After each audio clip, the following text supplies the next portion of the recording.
Tantor Audio, a division of Recorded Books, presents The Scoundrel and the Lady by Robin de Hart, narrated by Rachel Beresford. Prologue. May 1850. Inside the offices of the Daily Scandal, London. Merritt Steele read over the article one last time, searching for any errors. It would seem that Lord Prescott had not only lost his fortune through a series of embarrassingly bad investments, but he'd been caught sleeping with his younger brother's wife. The newspaper's patrons would devour the story, as well as the rest of the on dit that would be in this week's offering. It had been nearly 4 years since Merritt had taken over the paper and shifted it from a standard broadsheet to one that fed the never-ending hunger for scandal and gossip among London's elite. The change had resulted in the Daily Scandal becoming the fastest-selling paper in all of London, and Merritt himself becoming one of the wealthiest men in all of England. Someone knocked on his office door. "Enter," he said without looking up from his proofing. "Merritt, there is a Mr. Brewer here to see you," Rand, Merritt's assistant and oldest friend, said. "Who?" he asked as he glanced up at Rand. "He's a solicitor. Said he must speak to you immediately, as it is of the utmost importance," Rand said. "Indeed? Well, then send him in." He glanced at his watch. "This cannot take too long. We have to finalize the rest of these pieces before we go to print tomorrow." Rand nodded, then disappeared for a moment, before returning with a short, paunchy man with a balding hairline and small wire spectacles perched on his squat nose.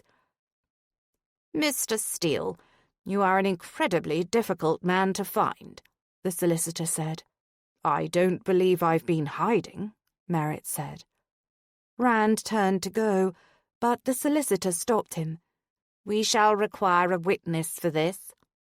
"Official business?" Merritt asked, unable to hide his curiosity. "Indeed." He handed Merritt a card. "My name is Irving Brewer, and I am the solicitor of the Earl of Ashby." He waited as if somehow this news would mean something significant to Merritt. "I suppose this Lord Ashby has sent you to protest something we printed about him in the paper," Merritt said. "I can tell you that if we print it, we have first verified it. We are in the business of reporting scandals, not merely gossip." "I should have said the late Earl of Ashby," Mr. Brewer frowned. "May I sit?" "If you must," Merritt said. "Rand, you too." Both men sat across from Merritt's desk. "Mr. Brewer, I am a very busy man. If we could move along with whatever has brought you to my offices." "Yes, of course." He dug into the satchel on his lap and rifled through it before pulling out a small stack of papers. "Did you know that the Earl of Ashby was your cousin, on your mother's side?" Ah, yes. So the Lord Ashby in question was that Earl, a distant cousin of his mother's. Growing up, he met the Earl only a handful of times, occasions on which the Earl had summoned his mother to visit. The old man was pompous and condescending, rude and domineering, but, as Merritt's mother had said bluntly, too rich and powerful to be ignored. Merritt felt a frown weigh down his brow. "We were very distantly related." "Yes, well, you are his cousin. Or rather, were his cousin. He has died." "My condolences," Merritt said dryly. Mr. Brewer said nothing for a long moment, as if he expected more of a reaction from Merritt. Then, finally, he cleared his throat. "You are his heir, Mr. Steele. You are now the Earl of Ashby." He set the papers on Merritt's desk. Merritt reached forward and snatched up the papers. Rand did his best to hide his chuckle, but ended up releasing a bark of laughter. Merritt couldn't even look up to glare at his friend. Instead, his attention was set on the words in his hand. "How is it possible that all of the other heirs before me have died?" "Very bad luck, it would seem," Mr. Brewer said. "2 infant sons, 3 nephews, and another cousin. All dead? Well, not at the same time, you understand. As I said, a run of very bad luck, and now the title falls to you," Mr. Brewer said. "I require your signature on the last page." "I don't want to be an earl," Merritt said. Mr. Brewer looked at him as if he'd grown a second head. "But it comes with a significant estate, as well as the obvious status and a seat in Parliament." "Yes, though it also seems to come with a curse of death." Mr. Brewer released a shaky laugh.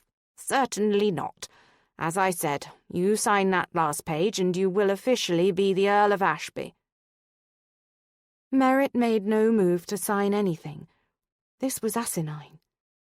A sum of no more than 5 collective hours in the man's presence certainly did not qualify Merritt to be the man's heir. He had always understood the Earl to be a distant relative, someone they visited out of familial duty, and not because there was any chance at all that he might be close enough to inherit. Granted, his mother had died when he was not more than 15, so they hadn't much discussed her family line. "It shouldn't be any problem for you to locate a buyer for this newspaper," Mr. Brewer said. "Then you can begin your life anew." "Sell the paper? Why the devil would I do that?" Merritt asked. Mr. Brewer cleared his throat. "It is not customary for earls to have paid positions. I don't give a damn what is customary for earls. This is my paper, and I'm not selling it. Nor am I leaving my position as editor," Merritt said. "My apologies for upsetting you," Mr. Brewer said. "You can certainly manage the newspaper. I am not in the position to tell you what you can and can't do." Merritt nodded once, then glanced again at the stack of papers that would irrevocably change his life. But it didn't have to change everything. "Lucy," Rand said quietly. "Pardon?" Mr. Brewer asked. "My sister," Merritt said. "She will be over the moon about this advancement in our social status." "Excellent," Mr. Brewer said. Merritt paused once more before scrawling his name on the last page. "Now then, I suppose I should refer to you as Lord Ashby," Mr. Brewer said. "Please do feel free to call upon me in the future." Merritt nodded non-committally as the solicitor left his office. "Do not say one word," Merritt warned Rand. "This changes everything," Rand said, ignoring Merritt's threat. "No, it changes nothing. Don't be so foolish. You cannot be one of them when you have spent the last 4 years making every jest at their expense," Rand said. "Nonsense. This merely affords me closer access to the scandals."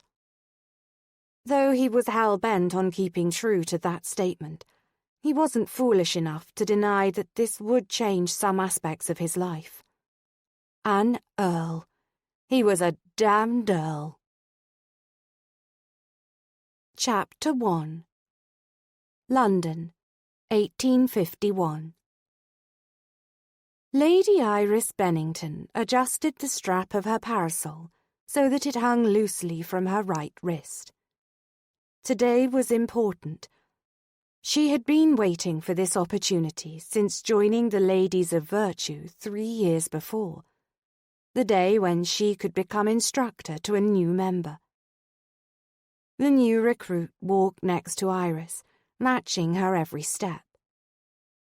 Millicent Harris had an impeccable reputation and an eye for detail, so it was that she had been invited into the ranks of the Ladies of Virtue. To those outside of their elite group, they seemed nothing more than a group of ladies providing funds to the needy. In truth, they did far more. Lady Summersby saw to it that all her ladies were well trained in the art of personal protection, as she herself had been years before, while she'd worked undercover, posing as Queen Victoria. Their training proved useful in putting a stop to pesky crime inundating their London streets. Iris had become quite accomplished at stopping pickpockets, and they did all this while maintaining their own personal reputations. We are to simply walk normally, as if we were doing nothing more than shopping with the rest of the people? Millie asked. Precisely, Iris said. An opportunity does not present itself on every outing, thank goodness, though the number of times I intercept a would-be criminal on any sort of errand might surprise you. Some days it seems we are inundated with them. What if we cannot resolve the problem without making a scene? Then are we to do nothing? Of course not. No, in any situation like that, we discreetly try to learn the identity of the people involved. Sometimes a great deal of work goes into managing a particular situation. Lady Summersby plans many of those endeavours herself. What kinds of endeavours? Many things. For example, several of our ladies have assisted in rehabilitating some street girls and training them to be scullery maids. Along those lines, we have stepped in where there has been a household particularly cruel to their servants. Workhouse conditions, factory conditions. We work for the betterment of our society as a whole. And try to right any wrongs we come upon? Millie asked. Precisely. And if we are unable to do things in a quiet manner? Millie asked. Lady Summersby has contacts who can take care of most situations that might bring into question one of our members' reputations, Iris said. Millie smiled widely, showing off her rather large teeth. I hope you will not believe me too eager or silly if I admit that I am so very excited about joining your ranks. Iris saw a suspicious man out of the corner of her eye, and she positioned herself to be closer to him. He circled behind Millie, but the girl seemed not to notice as she continued chatting about the thrill. Iris reached up to her hat and swiftly removed a hatpin. In one movement, she had stabbed it into the man's thigh. "If you scream, everyone here will know what you've done," she whispered as she walked behind him. "Hand me the jewels, and no one will be the wiser." His eyes bulged in pain, and he gripped his thigh. Blood began to spot his trousers around her bejeweled pin. He handed her the 2 items. "I suggest you take your leave. Perhaps gainful employment would be a better idea," she said. The man eyed her warily, then turned and slipped into the crowd. He'd likely return, but he was finished for the day, which meant that Iris had done her job. She moved back to Millie, who was still talking, but now staring at a lovely hat in the milliner's shop window. "That's very pretty," Iris said. "Here." She held out the bracelet that the man had swiped from Millie's wrist. Millie accepted the bracelet. She shook her head, then her mouth fell open.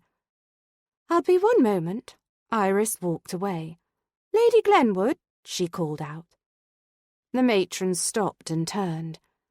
"I do apologize for heckling to you on the street, my lady," Iris said as she reached the older woman. "I believe you dropped this." She held out a necklace clustered with rubies and diamonds. Lady Glenwood's gloved hand went to her throat. Then she smiled. "Thank you, my dear. I had not even noticed it was gone." "Yes, well, I am glad I found it for you. You might want to get the clasp checked," Iris said. "Indeed, I might. Thank you again." "'Tis my pleasure." Iris gave a slight curtsy. Then she manoeuvred through the crowd back to Millie. "I never even saw anything happen," Millie said. "Yes, it is difficult at first to notice." "Who was it?" "A petty thief, merely a pickpocket. I'm glad that I discovered him before he had an opportunity to take any other pieces. It can get challenging to try to return items to people if you aren't certain to whom they belong." "That is amazing," Milly said. You are amazing. Iris felt herself grow warm with a blush. I have been doing this a while. But she was good at this task. She'd personally taken down more thieves than any of the other members of the Ladies of Virtue. She was accomplished, and she could not deny it was extremely gratifying. I'm not certain I can ever do this, Milly said. Ah, you can. It takes time and training. I was once where you are now. The rest of Iris's day had gone as well as her afternoon on Bond Street.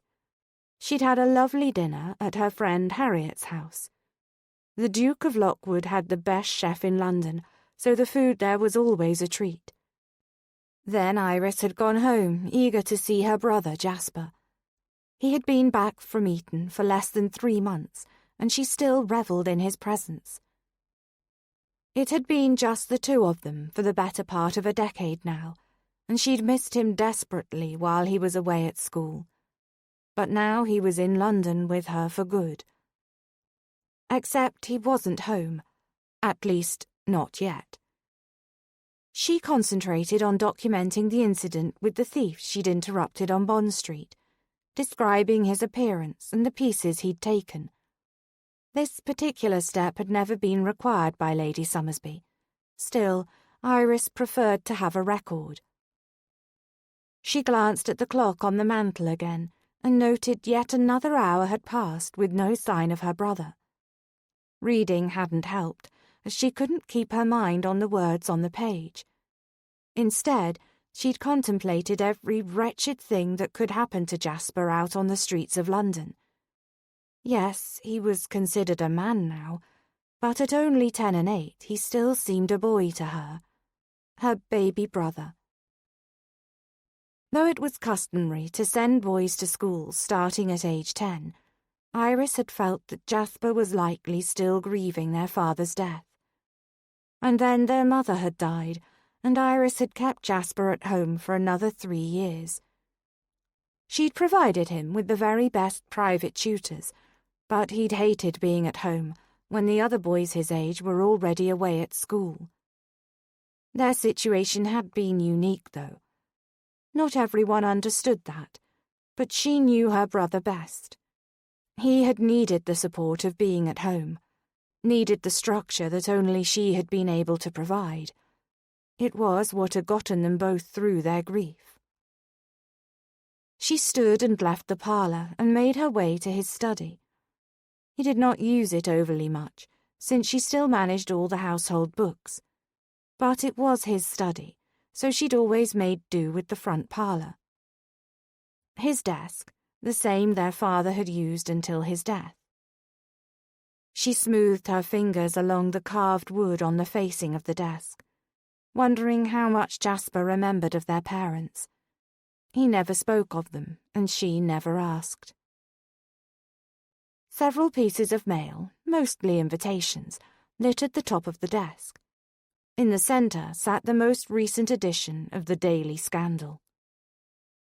She came around the desk and sat, cracking the paper open. Had her brother been reading this rag? Perhaps no one had informed Jasper that believing such gossip would not assist him in fitting into society. It would only hinder his relationships if he chose to believe such slander. Of course, she had always been curious about this newspaper. She had heard others speak of it and the delicious stories found within its pages. But she'd been leery of it, considering gossip caused undue scandals and heartache. She saw it every year during the season. She set down the newspaper, then picked it back up. Curiosity got the better of her, and she glanced down at the printed words. No one could force her to believe or spread anything she read within the pages. There was no harm in reading a little. She had, of course, seen a few issues at Harriet's house, because her friend's mother was a devout reader. Iris, however, clung to the advice her mother had given her shortly before what was to have been her debut. Gossip is hurtful and a waste of words. That debut had been cancelled when her father had died abruptly, but the advice still survived. But reading a paper hardly constituted gossiping, as long as she didn't repeat anything she read. She turned the page. The top of the right-hand column read in bold letters, "How to be a Gentleman. Our continued series."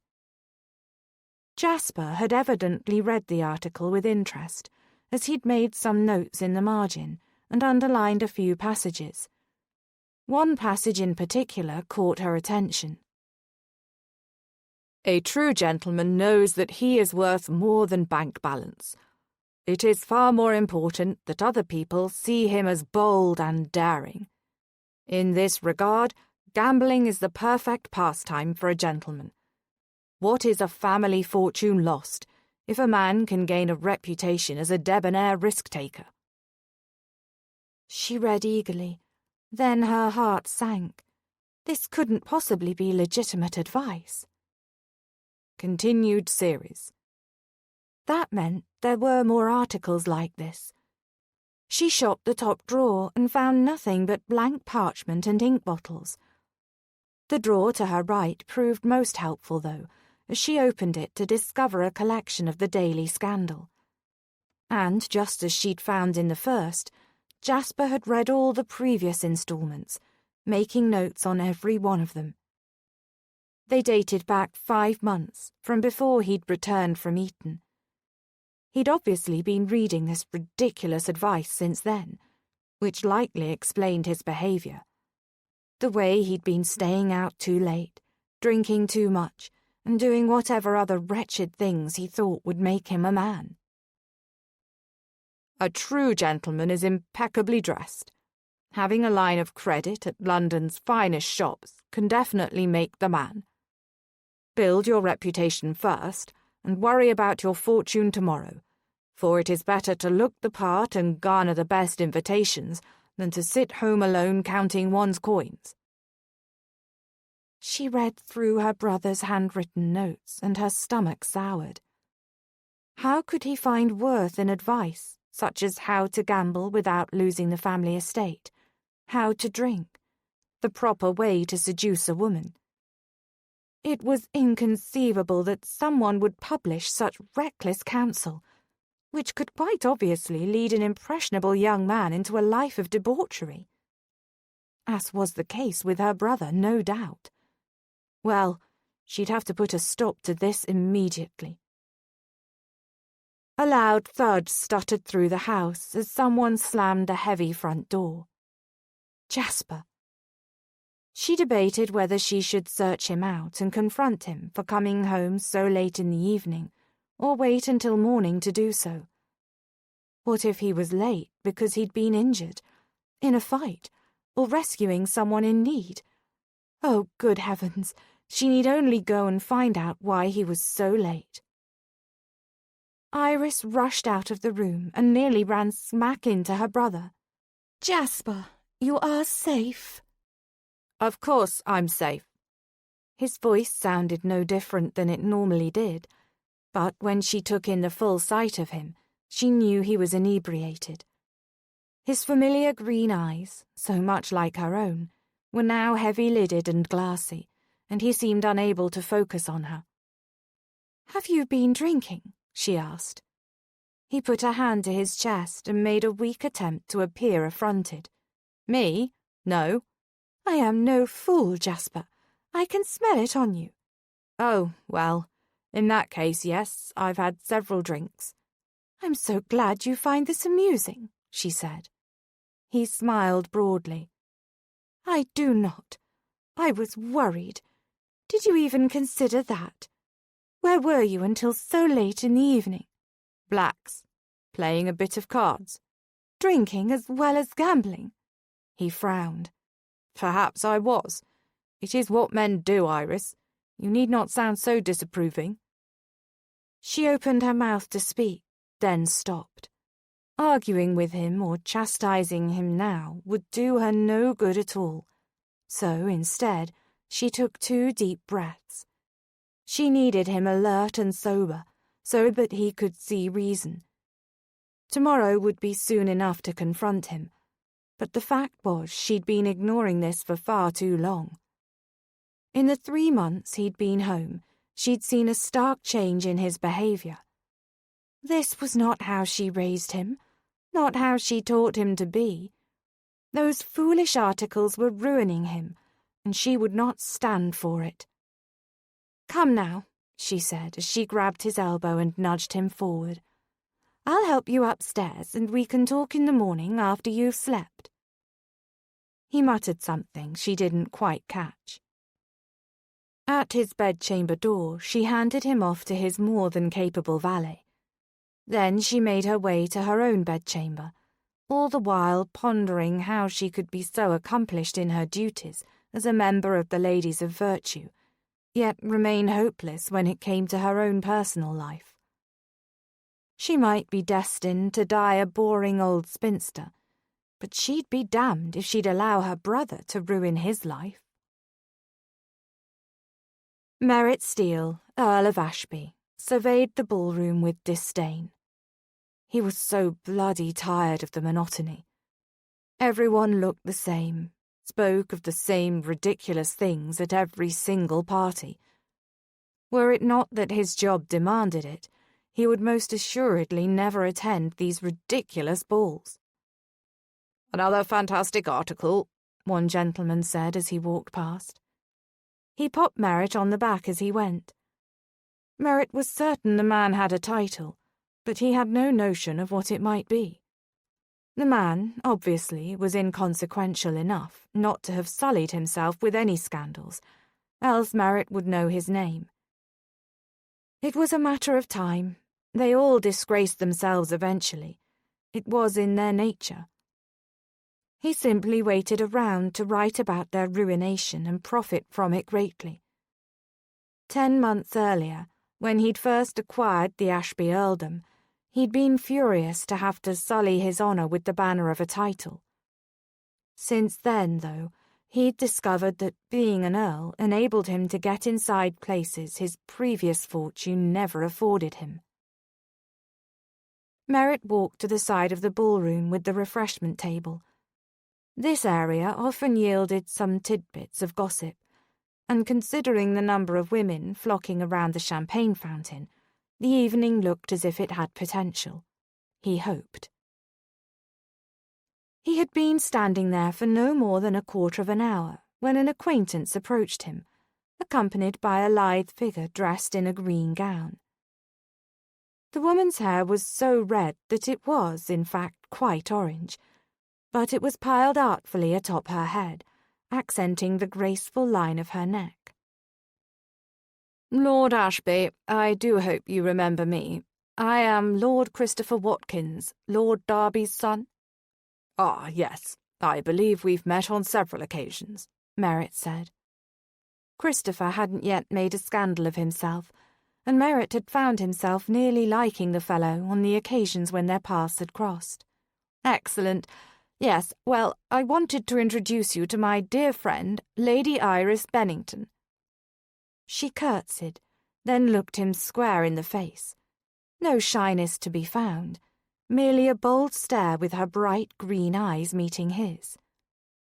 "My lord, it is a pleasure." "Indeed," Merritt said. Well, who was he to say that nothing interesting was going to happen tonight? "I do believe I have several dances still available, if his lordship is interested," she said. And the boldness continued. Fascinating. She certainly wasn't a widow looking for a new lover. No, this was a virginal miss who had quite obviously garnered an invitation to meet him. It wasn't the first time that had happened. He was, after all, an eligible bachelor with a huge fortune that many women would be pleased as punch to marry. But he'd never had one so audacious, and he admitted he was curious. As he reached for the dance card dangling from her wrist, his finger brushed the naked skin above her glove, that sweet spot right at the pulse of her wrist. He held the card up so he could see. "It appears that you have your last waltz available." He didn't bother asking. he merely scrawled his name to her card. "I look forward to it. Now, if you will excuse me." He held his glass of champagne up in a toast, then walked away. His presence at these events always caused talk, everyone wanting to know if he had any gossip to share, and it tended to have a stifling effect on some, as they pretended to be on their best behaviour, out of fear he'd put them in his next article. He had danced with other women on very rare occasions, rare enough to draw attention to himself and his partner. Perhaps that was what Lady Iris was seeking. Before their dance, he had to know more about the woman. Unfortunately, she proved to have no rumours or gossip attached to her name at all. In fact, her reputation appeared to be rather spotless. No one he spoke to had anything bad to say about her. A sure sign that she was trouble. By the time their dance came, he had learned nothing about her other than the fact that she was well off, well established in society, and was liked by nearly everyone. None of which explained why she wanted to talk to him. If he were a different kind of man, he would try to coerce the information he wanted out of her, using more subtle means. But that wasn't his style. Instead, the moment they were dancing, he came out and asked her directly. "Tell me, Lady Iris, why is it that you wanted so desperately to meet me?" Her green eyes widened. "I never said—" "There is no need for pretense, my dear. Women clamour for introductions to me quite often." He suspected most did so to stay in his favour and keep their names and would-be scandals out of his newspaper. "Now, it is my time to assess your motive. Care to enlighten me?" For a moment she said nothing. Her steps did not falter as he swept her through the ballroom. She was quite graceful. But her mouth opened and then closed wordlessly, and everything about her face tightened with annoyance. "Now, see here, Lord Ashby, I merely wanted to have a conversation with you." "A conversation?" He raised a brow in a challenge. "Very well, let's have it. What is it that you and I, strangers until this moment, so desperately need to discuss?" She'd told her friends earlier, when they'd been getting ready for the ball, all about the disturbing discovery she'd made the evening before in Jasper's desk. They'd been supportive of her intention to confront Lord Ashby about his ridiculous and harmful articles. Agnes had even offered up her brother Christopher to arrange the introduction. "You are the editor of the How to Be a Gentleman articles, are you not?" The muscles in his jaw quirked. "I am. I edit the entire paper, actually," he said, arrogance dripping from each word. "Do you not think that giving such advice is potentially dangerous to young men looking for the wisdom of an older, more worldly man?" "Not at all." He spun her on the floor, waltzing as effortlessly as if he had been doing it his entire life. "On the contrary, I think it prepares men for what it's like to live and prosper in London today." That was not what had happened to her obviously impressionable brother. "I have it on good authority that your advice has proven detrimental to some younger gentlemen." "Indeed?" "Yes. One such man has been staying out until the late hours of the night, drinking too much, gambling, and basically living the life of a wastrel. Certainly that is not the life of a purported gentleman." He chuckled, a deep, hearty laugh that did funny things to her stomach. "My dear lady, why is it that you've concerned yourself with this matter? Is the gentleman in question your suitor?" "Heavens, no. I am far too old for a suitor. He is my brother," she said indignantly. "I see. And you believe that I'm corrupting him by printing those articles?" "I do." "And have you yourself read the articles?" I do not peruse your paper ordinarily, but upon discovering them in my brother's desk, I did, in fact, read every horrific word of them." She angled her chin up.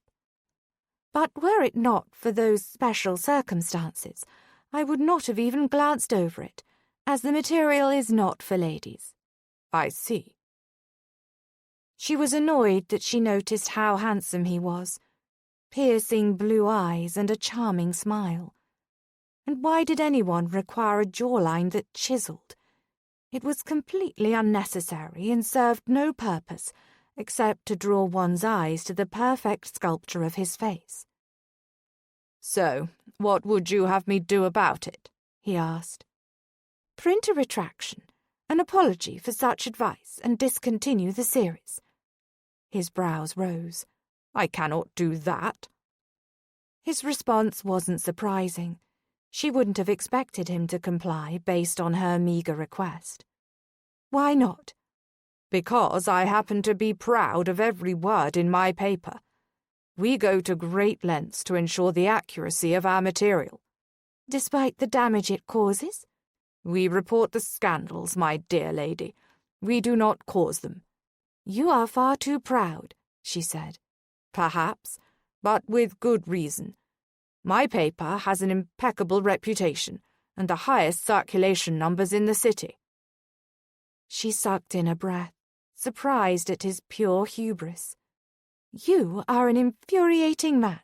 "And you are a nosy and outspoken woman." Her mouth fell open. She'd never been talked to in such a manner.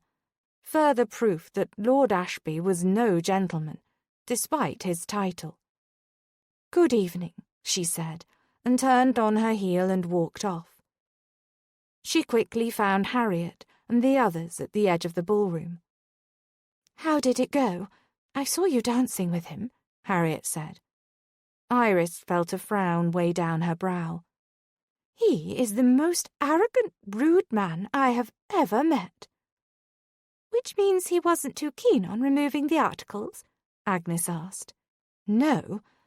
Evidently, he believes it is perfectly acceptable to spread his vile advice all around London, teaching young men, my brother included, his wretched ways." She briefly wondered if that was what had made her so angry, or if it was what he'd said about her. It mattered not. Harriet linked arms with her. "You mustn't give up so easily, Iris. Perseverance is what we, the ladies of virtue, are all about. You shall be triumphant." But Iris wasn't so certain. It would have been far easier to simply stab Lord Ashby with her hatpin and leave him bleeding on the ballroom floor. Chapter 2. Merritt raked his fingers through his hair and sighed as he entered his townhome. He'd stayed out far later than he'd intended, but after the encounter with the bossy Lady Iris, he'd needed to divert his attention. Therefore, he'd played a few rounds of billiards. He could still smell her on him, though particularly annoying considering their interaction hadn't lasted much longer than a single song. Yet she had made an impression. Not an easy feat, given how he felt about most of society. He'd barely stepped into the foyer when his younger sister, Lucy, bounded into the corridor to greet him. "Merritt, you're finally home," she said. He did not have the energy for this. "Why are you still awake?" "I couldn't sleep." She waved a hand dismissively.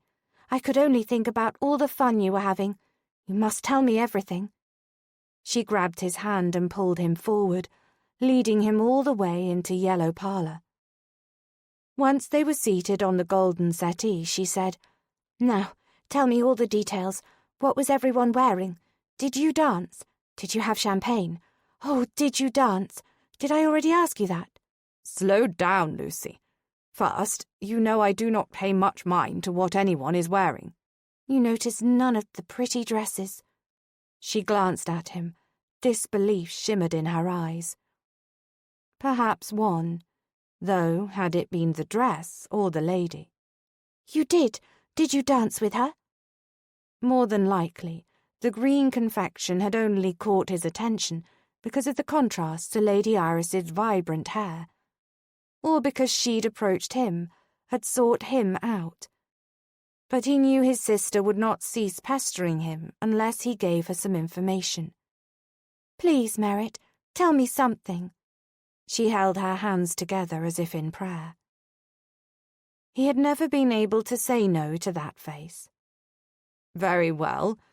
It was a mossy green dress, brocaded, I believe they call it, with lace trim.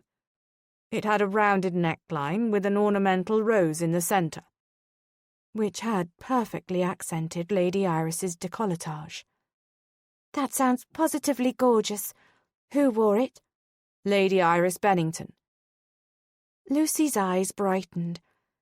The girl still held out hope that Merritt would fall in love with some pretty woman and bring her home as his bride. He'd long since given up. He had never been one for romantic fantasies. Even if he had been, inheriting the title would have disillusioned him. Before he had been elevated to the peerage, his marriage prospects had been minimal. He had the money, but not the connections to attract attention from women. The instantaneous change that had made him an earl would have been funny if it hadn't been so disheartening. He had gone from barely worth noticing to one of London's most desirable bachelors overnight. It was hard to believe in true love after witnessing that spontaneous change of heart. He felt no obligation to provide an heir for this title. The previous earl certainly hadn't done as much, else Merritt wouldn't be stuck here. And yes, I danced with her, he said suddenly. Then he wondered why he'd divulged that detail, so he added, We had business to discuss. Lucy clapped her hands together. Which dance? The waltz. How romantic. Yes, romance. He suspected that was the true reason Lucy wanted to make a debut. She wanted to fall in love. She wanted him to fall in love too. She'd told him as much on more than one occasion. He'd never told her he didn't believe in love. He couldn't bear to break her heart that way. There had been a time he had fancied himself in love with a girl, but then he'd realized it had all been a delusion. It was a lesson Lucy would have to learn on her own. I wish I could have attended, she said. And you shall, in time. I need to find you a tutor first, he said. Or we could forget all of this society debut nonsense, and you can buy all the pretty dresses you desire. Merritt, we have discussed this. I know you are worried about me, but I shall survive. I merely want to experience what it is like. The balls, the dancing, the clothes. Only a few parties, and then I shall marry anyone of your choosing. You know, I am not hoping you have a bad experience, he said. Yes, but you believe it is inevitable because of the nature of those people. But we are those people now, whether they like it or not. She smiled broadly. His sister had courage and such a bright light about her. He hated to see that dimmed by the hateful comments that would no doubt be made about an outsider, even if she was the sister of an earl. Very well. If you are so intent on entering society, I shall make the arrangements. You must be patient. Yes, I know, she said. It is hard to wait, though. He needed a lady to take his sister under her wing and teach her how to survive and hopefully thrive among London's elite. They had not been raised in society. It was easier for him, always was for men. Any misbehaviour was chalked up to rakish ways. But any wrong move could tarnish a lady forever. Lucy was naive and eager, not necessarily a good combination for the aristocracy. As she was now, they'd eat her alive. No, he needed someone to teach her how to finagle an introduction to a gentleman and persuade him to dance with her. He'd already had one tutor scheduled who had accepted a better offer and backed out of their agreement. The problem was he knew too much about most of the people in this town, at least the ones who could provide Lucy with the sort of welcome she required. He supposed he could persuade someone to do his bidding, simply by letting them know precisely how much he knew about them.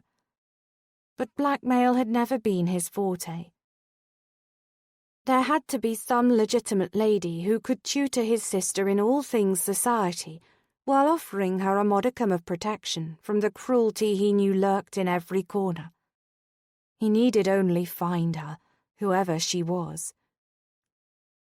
His sister awkwardly hid a yawn behind a hand, then tried to shake it off. "Lucy, we can discuss more tomorrow. Right now, we both need sleep." The following afternoon, Iris glanced at her cards, then eyed her opponents. It was a tradition that she and her two closest friends, Harriet and Agnes, play a few hands directly following their weekly meetings of the Ladies of Virtue.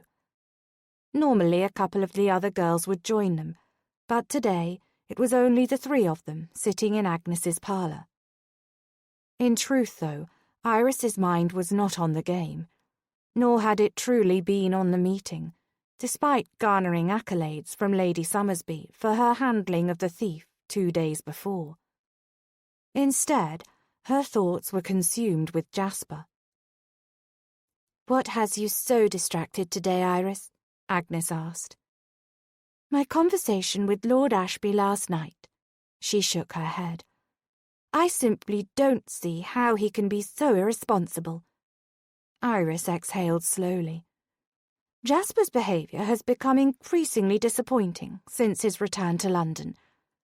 I realise that gentlemen sometimes favour a more reckless lifestyle, but this is not the life I want for Jasper. I want him to be a respectable gentleman, to find a wife and have children, and be a loving, caring man, as our father was. That is how I raised him." Her friends nodded in unison. "Of course you do," Harriet said. "But he is not listening to me. He is listening to Lord Ashby." "Iris, you have dedicated your life to Jasper. He is a man now," Agnes said. "Don't you think it's time you concentrate on yourself for a while?" She paused a moment.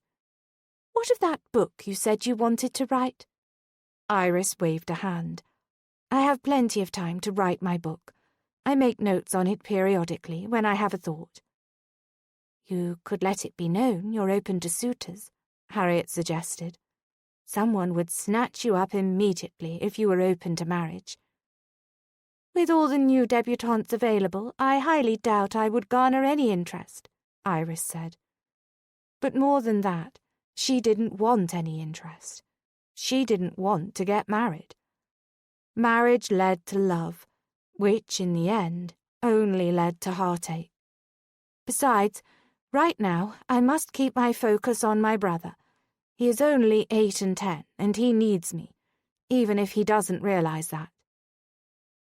Harriet and Agnes exchanged glances.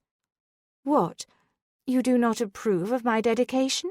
Iris asked. "Yes, we do," Harriet said. "It is merely that you have given so much already," Agnes said. "You cannot make him become a different person. Jasper is, well, Jasper, and he's always been a bit headstrong. You've earned this time, Iris. He is finished with his education, you saw to that.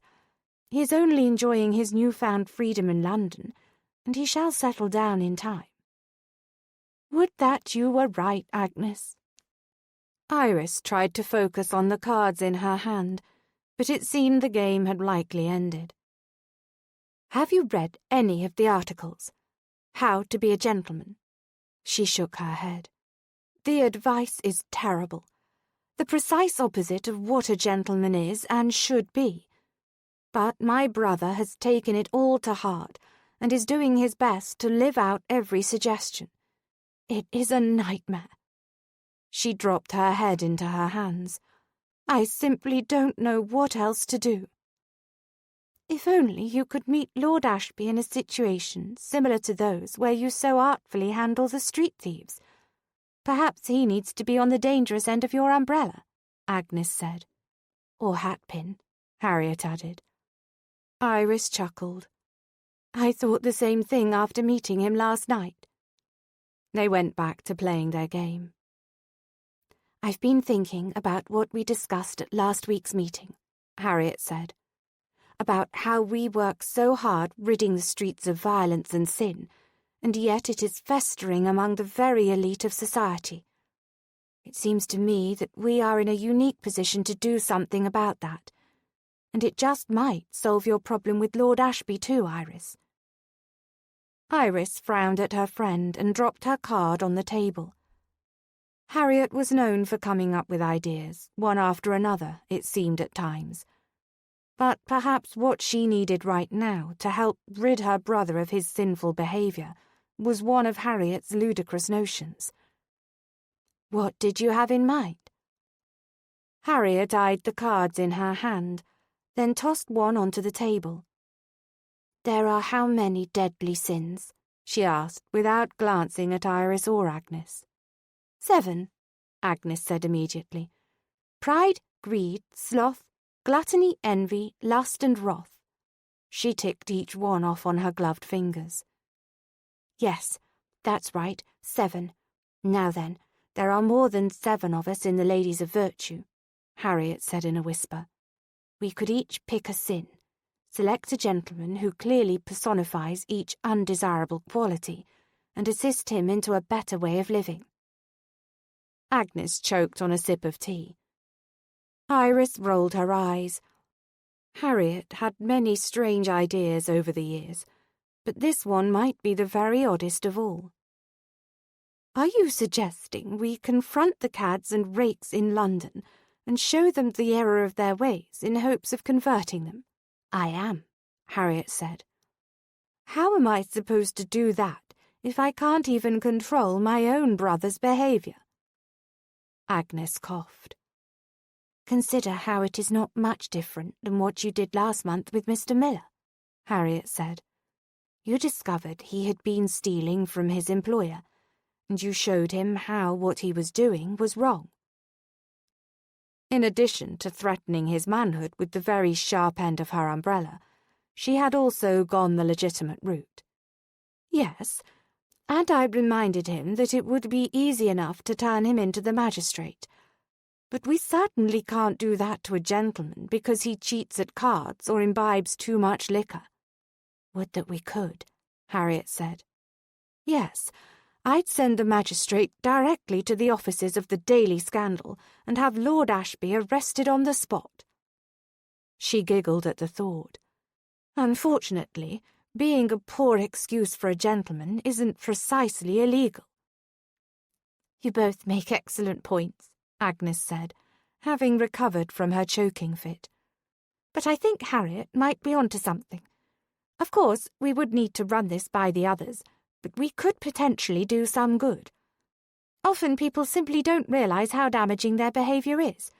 Once we shine light upon it, we might clean up some of the debauchery. Agnes was normally the most level-headed one of them. Iris stared at her pragmatic friend in disbelief. Have you taken leave of your senses? When have you ever thought Harriet had a good idea? She turned and smiled at Harriet. No offence, dear. None taken, Harriet said cheerfully. As I said, I believe her idea has merit. Not that we can all succeed, but it is worth a conversation, worth an attempt to bring about some good. That is what we are about, is it not? Agnes asked. Well, yes, of course, but it is settled. Harriet interrupted Iris. I shall bring it up to Lady Summersby and see what she thinks. I can't imagine this is what she had in mind when she created the Ladies of Virtue, Iris said. Perhaps not, but it is accomplishing similar goals, Agnes said. How is this going to solve my problem with Lord Ashby? Iris asked. He did not see reason when you explained to him, how dangerous his articles are. But perhaps he'll feel differently when you start rehabilitating his prideful nature," Harriet said.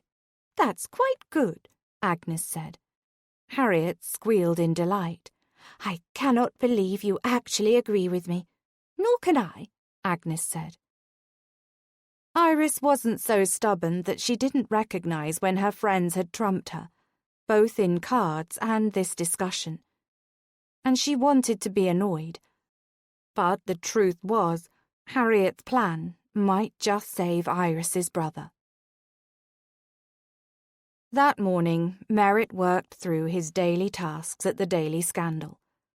He'd hoped the routine would distract him from his foul mood, but it didn't seem to be working. His assistant and oldest friend stepped into Merritt's office. "What has you so incensed this morning?" Rand asked. "I can hear you slamming things around from all the way in the front office." Merritt glanced up from his desk. "I don't have time for this, Rand. I've known you far too long," Rand said, shaking his head. "So it will do you no good to evade my questions. I'll get the information out of you eventually. I was trained by the best." "Arse." Rand smiled. "Earl. Now you're just being cruel." Rand fell into the chair across from Merritt's desk. "So, out with it then." "It's this chit." Normally, he wouldn't have shared such a thing, but he'd known Rand his entire life. Anything less than pure honesty, and his friend would badger him.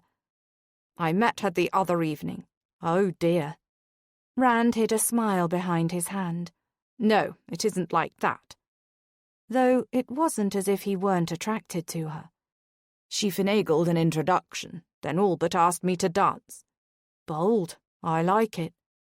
Merritt rolled his eyes. "You would find that appealing." In truth, he had found it appealing as well, but then she'd opened her mouth and had ruined his initial reaction. "It would seem she has taken issue with the gentleman articles. Wants me to pull them and print a retraction." Rand made a noise of pure indignation. "That's ridiculous. Why is she even reading them? She isn't per se, but her brother is, and evidently I am leading him off the straight and narrow," Merritt said. "How positively awful of you." Merritt leaned back in his chair and clasped his hands across his abdomen. "Indeed. How is it possible that women in the gentry still have no notion what their men do when they're out of eye and earshot?" Rand asked. "They see what they want to see. Nothing more, nothing less." "Did you tell her no, that you wouldn't pull the articles?" Rand asked. "Of course I did." Rand shook his head. "Then what, pray tell, is the problem?" That was an excellent question. She'd evidently become a thorn in his side, though he wasn't certain why. He angered people all the time with things he printed in the paper. Why was this slip of a woman with her carrot-coloured hair stuck in his mind? "I think you should print a small piece on her," Rand said. "Any woman bold enough to manipulate an introduction merely so she could insult you." He shrugged. "Perhaps this lady needs to know with whom she is dealing." It was bothersome that the thought hadn't crossed Merritt's mind. Of course, that was what the publisher and editor of the top-selling gossip rag in London would do. But Merritt knew that no matter how irritated he was at her brashness and criticism, he would not go that far. In truth, what she had done hadn't been that scandalous, and he doubted anyone would find it of interest. "It is worth considering," Merritt said. "But you're not going to do it because you're attracted to this woman," Rand said. "What? No, it has nothing to do with that," Merritt said. "Then you do not deny the attraction?" "Rand, I'm not blind. Lady Iris is a beautiful woman, anyone can see that. But that does not mean I'm attracted to her. She's bossy and controlling and a busybody. Those are not attractive qualities." "Perhaps not. But neither is profiting off other people's scandals, Rand said. Yet women still seem to want you. Women are a delightful pastime, Merritt said. The Grayton Ball was the second social engagement Merritt had attended in as many days. Unusual for him, as he only ever attended parties this close together if he were after a specific story. Still, he'd shown up regardless of how it would surprise the guests, and regardless of the fact that he had no story he was currently researching. He told himself it was only because the Grayton Ball had, in the past, produced some of the most notorious scandals London had seen. But he recognized that there was part of him that had come because he'd felt certain Lady Iris would be in attendance. For some unknown reason, he'd needed to see her again, if only from across the room. It was good, though, he reminded himself, because she was likely not nearly as pretty as he remembered her to be. Truth was, she'd surprised him the other night, and that was rare for him. Tonight would end this ridiculous intrigue when he saw her again and recognized that she wasn't unique in any way. Merritt didn't have to wait long before he spotted her riot of Titian curls piled atop her head. Pink stained her cheeks as she tossed back her head and laughed freely at something one of her friends had said. Well, he'd been right about one thing. She wasn't as pretty as he remembered. She was stunning. In the few days since their first encounter, he'd made some initial inquiries about her and her brother. Discreetly, of course. Were he to make bolder requests, it would most assuredly cause tongues to wag. He was in the business of printing rumours and scandals, not creating them. From what he'd discovered, she was possibly as wealthy as she was beautiful, which certainly begged the question of why the lovely and rich Lady Iris remained unmarried. Her brother became the Earl of Nickerson when he'd been but a boy. He'd been educated at Eton, and since arriving in London had been sowing his wild oats, as it were. Though his behaviour wasn't that different from many of the young aristocrats in town, his sister seemed distraught enough to confront a perfect stranger. She was responsible for him. Merritt could appreciate that, since he too had become guardian of his younger sibling. Still, Lady Iris's request was ridiculous. He watched her for nearly an hour before he approached her. "Lady Iris," he said, offering her a bow. "A pleasure to see you again." "Lord Ashby." Did he detect a slight blush in her fair complexion? "Ladies," he said, and nodded to her friends. The two ladies at her side eyed one another, then curtsied. "Lord Ashby?" the ladies said in unison. He glanced at Iris. "I wondered, Lady Iris, if I might have a dance."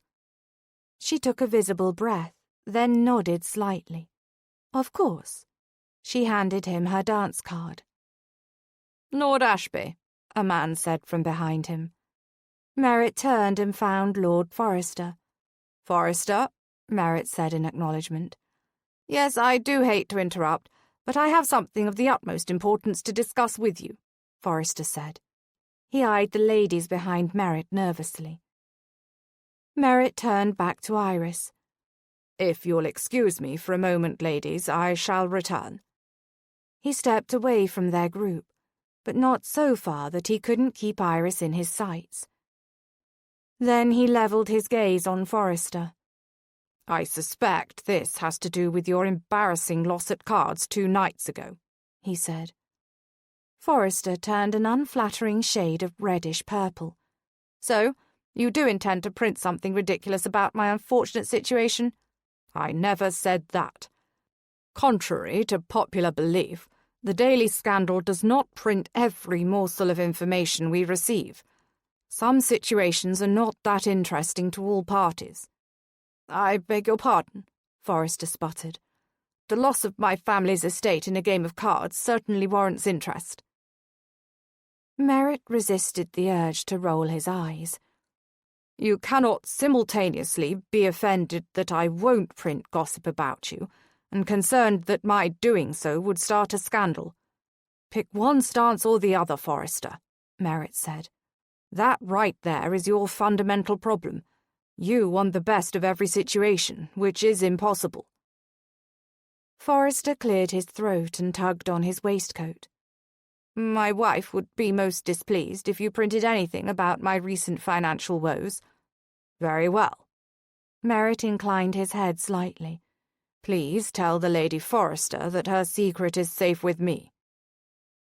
Forrester nodded tightly. You might want to find a new game, Merritt said. Losing your best stallion last autumn, and now your family's estate. It does seem that you have neither skill at cards nor the temperament necessary to walk away with your shirt. Good evening, Forrester. And with that, Merritt strolled away. He didn't immediately approach Iris's group, though, as they were currently conversing with two other young ladies. One of them, a tall and graceful beauty with fair hair, stood nearly at Iris's height. The girl eyed Iris and her friends disdainfully. Merritt knew who she was, but didn't bother recalling her name. She was the very embodiment of why he didn't want Lucy fully entrenched in society. Girls like her would destroy his sister's bright light, and he didn't want that to happen. The girl turned her attention to Iris's friend, Harriet, whom Merritt knew to be the daughter of the late Duke of Lockwood. Harriet was a cheerful sort, round and pink, and smiling the way most children were. He inched closer to better hear the discussion.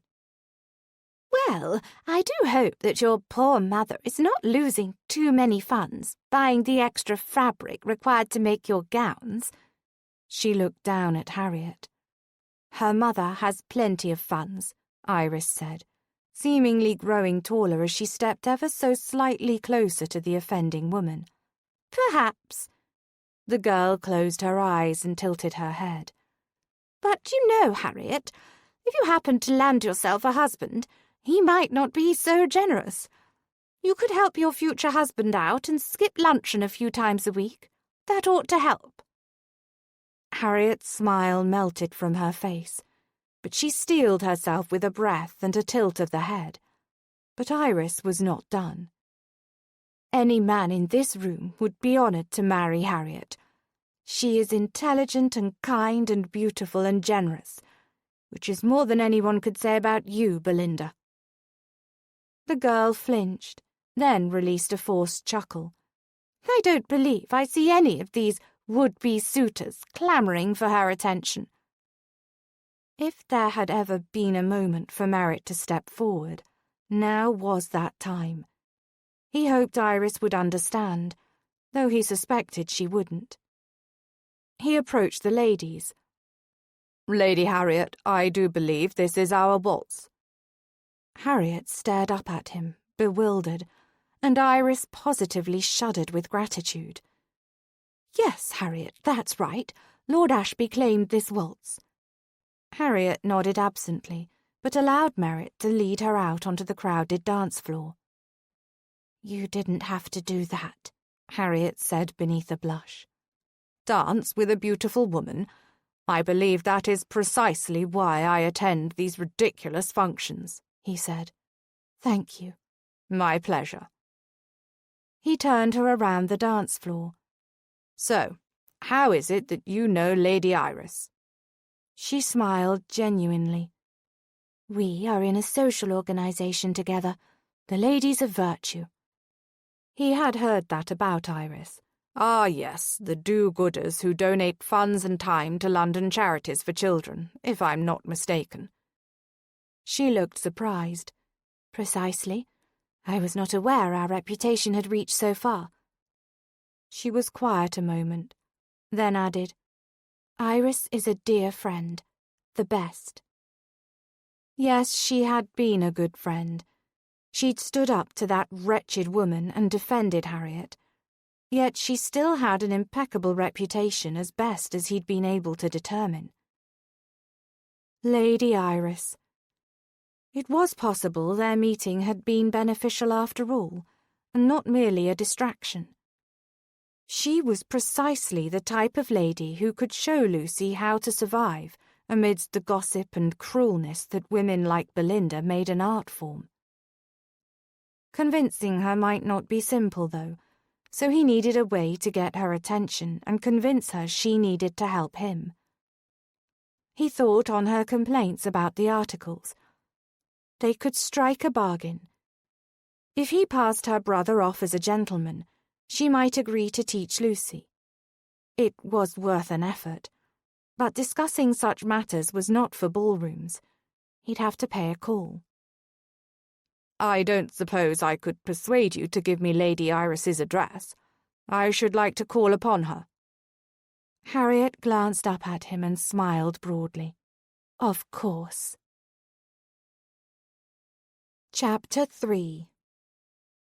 Iris blew away a curl that had fallen onto her forehead. She'd already had quite the morning. After yet another argument with Jasper about his behaviour and those wretched articles, she'd balanced their ledgers and noted that, despite Jasper's new penchant for gambling, their funds were still quite flush. She supposed she could be relieved about such news. After Lord Ashby had come and asked her to dance the night before, Harriet was certain he was intent upon courting Iris. A ridiculous notion. Not to mention she wasn't interested in him or any other suitors. Still, Harriet had thought that him approaching Iris would give her the perfect opportunity to start working on his sin of pride. But they hadn't gotten their dance. The arrogant man had done something so kind that it had completely flustered her. Dancing with Harriet after Belinda had been so rude and hurtful, had been amazing. It didn't change how she felt about him and his idiotic newspaper, but she had to admit he must not be a horrible person. There came a scratch at the door, and Iris glanced up. "Enter," she said. The butler pulled open the wooden door. Lord Ashby to see you, my lady." Iris's heart fell into her stomach. Here? To see me? Good heavens, was Harriet right? Indeed, that is what he said. The butler walked forward and handed her the Earl's calling card. She looked down at the ornate print. Merritt Steele, the Earl of Ashby. "Should I send him away, my lady? Tell him you are not available?" She came to her feet. No! She mustn't sound so eager, but she'd never had a gentleman caller. This would give her the perfect opportunity to begin her work on his pride, though precisely how she would do that remained to be seen. Please send him in, then prepare a tea tray and have that sent in. Of course, my lady. The butler nodded and left the room. She put her hand up to her hair. Her curls were unruly, to say the least. She must look a fright. But since this was not a social call, it mattered not. Even if it were a social call, she most certainly would not be interested in the Earl of Ashby in such a way. He was far too arrogant for her tastes, not to mention too handsome. Though he did have a penchant for being gallant. Oh, for heaven's sake! Acknowledging that did not prevent her breath from catching when he entered the room. Goodness, but he was dashing. Tall and broad, with dark wavy hair and startling blue eyes that peered shrewdly at her beneath arched brows. "Lady Iris," he said, "thank you for seeing me." She curtsied. "Lord Ashby." Just then a maid brought in the tea tray and set it on the occasional table in the sitting area. "Tea?" He nodded and followed her to the chairs. He selected a high-backed, buttoned leather chair while she sat in the yellow floral wingback that had been her mother's favourite. Iris handed him a cup of tea and left it to him to sweeten it or add cream. Her hands were shaking far too much to stir anything, lest she'd give away her addled nerves. What was wrong with her? She was the very picture of calm in most scenarios. Were he a thief, she would be able to handle him perfectly. "I suppose you're wondering what brings me to call upon you," he said. Breathe. Don't appear too eager. Dare I hope you've seen the error of your ways and have decided to cease printing those articles. He chuckled. The deep timbre vibrated up her spine. "I'm afraid not." She absently stirred her tea. How did you find me? "Your friend, Lady Harriet, provided me your address." Iris didn't know whether she should thank Harriet or throttle her. "I have something I wish to discuss with you. A proposition." She ignored the thundering of her heart. Go on. "I intend to prove you wrong about the gentleman articles, but first I must inquire as to your particular complaints with the pieces in question," he said. She released a measured breath and considered her words. None of the behaviour described in those articles, all of which I've now read, would be considered gentlemanly, she said. At least, not by any of the gentlemen I know. "I suspect this is nothing more than a misunderstanding. The intention of the articles is to highlight the different sides of men. Certainly, you must have noticed that men tend to only share one side of themselves with ladies, the polished, gentle side. The articles are intended to shine a light, as it were, on the grittier side of their behaviour," he said. I refuse to believe men have such vastly different behaviour. She shook her head, then set down her tea. I am not so naive as to not realize that gentlemen partake of a modicum of smoking and drinking away from the company of women, but that most assuredly does not mean that they all carouse and act like nothing more than wastrels. "I think you would be surprised what men do when the women folk are not watching." He took a sip of his tea, and she watched as his lips touched the teacup. Good heavens, what had gotten into her? She suspected he was right about some of the men in London, but certainly not all of them. There are plenty of well-behaved gentlemen in this town. Not all of them womanize or gamble away their families' fortunes. "Lady Iris, might I be bold with you?" Her heart raced, but she nodded. "Men are the same, regardless of where they are from. The only difference is that the aristocracy does their best to hide their nefarious behaviours from the gentler sex." He leaned back and crossed his long legs at the ankle. "These articles are merely there to bring to light what they go to such lengths to hide." Satire. Yes, I gathered that when I read them. But obviously there are people out there who don't understand that, and they are taking the advice to heart. His head tilted, and a slow smile slid into place. "Much of the material in my paper is satirical. Or had you not noticed the cartoons?" I didn't bother reading anything save those articles, because they, and you by extension, are single-handedly ruining my brother. He should learn to behave as a proper gentleman, not this reckless cad that he's become." "You give me too much credit, my lady. I'm afraid that you have simply refused to see that all men want to behave in such ways. You are being naive." "No. Your articles have given Jasper permission to behave badly. True gentlemen know how to control their urges and live in moderation." She'd seen as much with Harriet and Agnes's brothers. They had impeccable reputations. "Tell me, Lord Ashby, did you come to my home merely to insult me?" "Of course not. Perhaps I could discuss this with your brother. Explain things to him, so he could learn to be more discreet." "Discreet? Discretion is not the problem. No, thank you. I would not trust you to turn anyone into a gentleman, least of all my brother." His brows rose in a challenge. "I'll wager you that I can pass off anyone as a gentleman. Your brother, for example," he said.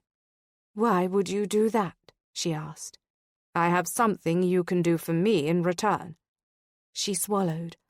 "And what would that be?" "As it turns out, you and I have something in common. A younger sibling that could use some guidance. In my case, my sister, Lucinda." "Oh, I see." There was no need for her to feel disappointment, yet she could not deny a twinge of that very thing. "I'm not certain how much of my background you know, Lady Iris, but I was not raised in society as you were. Neither was my sister. I am the son of a merchant, and I started as a young man at the Daily Scandal, worked my way up, and eventually bought the entire paper. Not even a year ago, a distant cousin died without any other heirs, and suddenly I became the Earl of Ashby. My sister—" He shook his head. "Well, I'm afraid she does not have the requisite skills to survive a debut. But she very much wants one. I cannot, in good conscience, send her out among the wolves, as it were." A merchant's son turned earl. She had heard tell of such a story, but had not made the connection. His sister likely did need a tutor of sorts, to help her navigate all the intricacies of society. "My proposition is this.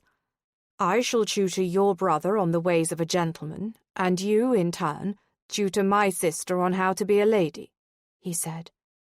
She frowned. "I do beg your pardon.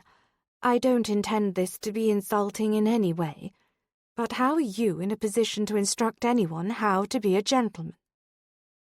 He smiled, and her heart stuttered. He was so very handsome. She was a complete goose. "Good question. I can tell you that, though I haven't technically been a gentleman for long, I have been studying them for years. My paper has made—" "A mockery of gentlemen," she suggested. He nodded. "At times, yes. But I know what they consider the appropriate behavior, and I can transform anyone. If not your brother, then anyone off the street." "That's quite boastful of you." Perhaps she was not approaching this as Harriet had suggested for their 7 deadly sins task, but his impromptu wager might provide her the opportunity to accomplish the same thing. "I'm rather confident in my ability." Iris eyed her friends and took a deep breath. They had met for their usual Wednesday luncheon, but she knew she'd been unusually quiet. She knew she had to tell them about the wager with Lord Ashby, but she hadn't quite figured out how to do it. "What?" Harriet finally asked, her voice full of exasperation. "You're driving me positively mad with the waiting. You've been quiet since you arrived, which we all know is not like you." "I'm taking to heart your suggestion that we tackle the deadly sins among our own." Harriet squealed with delight. "Lord Ashby? Yes, he is a woefully prideful man." Agnes nodded in agreement, then sipped her tea. She wasn't necessarily always quiet. She was just more precise with her words. If she had something to add, she'd speak. Otherwise, she'd simply listen. Iris held up a finger. "But that means that the 2 of you must also select a gentleman to reform, and we need to recruit an additional 4 ladies from our group." "Excellent point," Harriet said. "As for Lord Ashby, what is your plan?" "We had a discussion, Lord Ashby and I, regarding those despicable articles. He came to my house, which I suppose I have you to thank for." She levelled a gaze at Harriet and then went on. "He's not interested in ceasing their publication, so we made a bargain. A wager, actually." Agnes's eyes rounded, but still she said nothing. "You made a wager with the Earl of Ashby?" Harriet asked, then shook her head slowly. "Yes, I did. It would seem he needs assistance with his sister. I'm not certain if you know or not, but they were not raised in the aristocracy. He inherited his title from a distant cousin. He is a merchant's son, and well, his sister, Lucinda is her name, she is positively begging to be introduced into society. He wants me to give her lessons in how to be a lady. And if you do this, he will stop publishing the articles? Harriet asked. No, it is not quite so simple. His pride runs so deep, and for some inexplicable reason he is hell-bent on keeping them in print. He instead proposed that he could pass off anyone as a gentleman, and if he does so successfully, then he continues to print them. So he writes them as well as prints them, Agnes said. I beg your pardon. Iris turned and glanced at her friend. But yes, that made perfect sense. It certainly explained why he was so very attached to them. They were his own words. I suspect you may be right, Agnes. Then she waved her hand. In any case, I intend to volunteer myself to be turned into a gentleman. Harriet spat her tea, then collapsed into a coughing fit. Agnes hit Harriet's back to help with the choking. Iris leaned forward and handed Harriet a napkin. Why would you not have him tutor Jasper? Agnes asked. I should think that would be obvious, Iris said. It is Lord Ashby's fault that Jasper is making a mess of his life. I can't very well trust the man with hands-on tutelage. But how is him teaching you any different? Harriet managed to ask in a hoarse whisper. Because once he recognizes that such advice and such behavior isn't fit for a lady, then he'll realize why it shouldn't be suitable for a gentleman. Iris tapped her fingers on the table. He shall recognize this failure in logic and see the great error of these articles. Do you not see the great irony here? Agnes said. Iris shook her head. He wants you to teach his sister how to be a genteel lady, and you want to don breeches and prance about London pretending to be a man? Agnes shook her head. Iris, this is a terrible idea. Iris couldn't ignore such irony, but she felt certain this was the only way to prove to him that his advice was foolish. I do not believe it will come to that. He will quickly his defeat and retreat. I'll win the wager, and the articles will be finished. Your reputation, Harriet said. Yes, well, I've considered that. I'm not intent on destroying myself, if that is your concern. It might be a side effect nonetheless, Agnes said. This is foolish. No, it is perfect. I shall win. He is an amateur. I know society, and once he realizes that, he'll back down, Iris said. Besides, Jasper is worth the risk. I must get through to him. I am already upon the shelf, as it were. There is no real reason why my reputation should matter much any more. She could not lose Jasper. She'd already lost her parents. She'd been but a girl when they'd died, and she hadn't been able to do anything to help them. Jasper was different. She could save him. Poppycock, Harriet said, having found her voice again. You're as marriageable as the rest of us. I am 25, at least 3 years older than either of you, Iris said. And I do not need to marry for money. You mentioned you were leaving the office early today, Rand said, interrupting Merritt's thoughts. Considering you are normally the first person to arrive and the last to leave, I am curious. Is this about that chit? Merritt refused to take Rand's bait. This thing between him and Lady Iris was a business agreement and nothing more. As a matter of fact, it is. While meeting and conversing with her, and subsequently seeing her in action at a ball, I realized that Lady Iris could be precisely the person to help introduce Lucy into society. He set aside the segment he'd been editing. You could knock on the damned door every now and again instead of simply barging into my office. Rand rolled his eyes heavenward, then fell into the chair across from Merritt. You've asked her to help you with Lucy. I have. I know you feel as if Lucy needs this, though, if you ask me, there is nothing wrong with your sister." That sentiment was not surprising, considering Merritt had suspected Rand fancied her, and had for the better part of 2 years. But Lucy was an earl's sister now, and she wanted the life that went along with it. "She is going to do this out of the goodness of her heart, and all the while she believes you're single-handedly leading her brother astray?" Rand asked. "Are you not concerned that she will sabotage this to prove her point?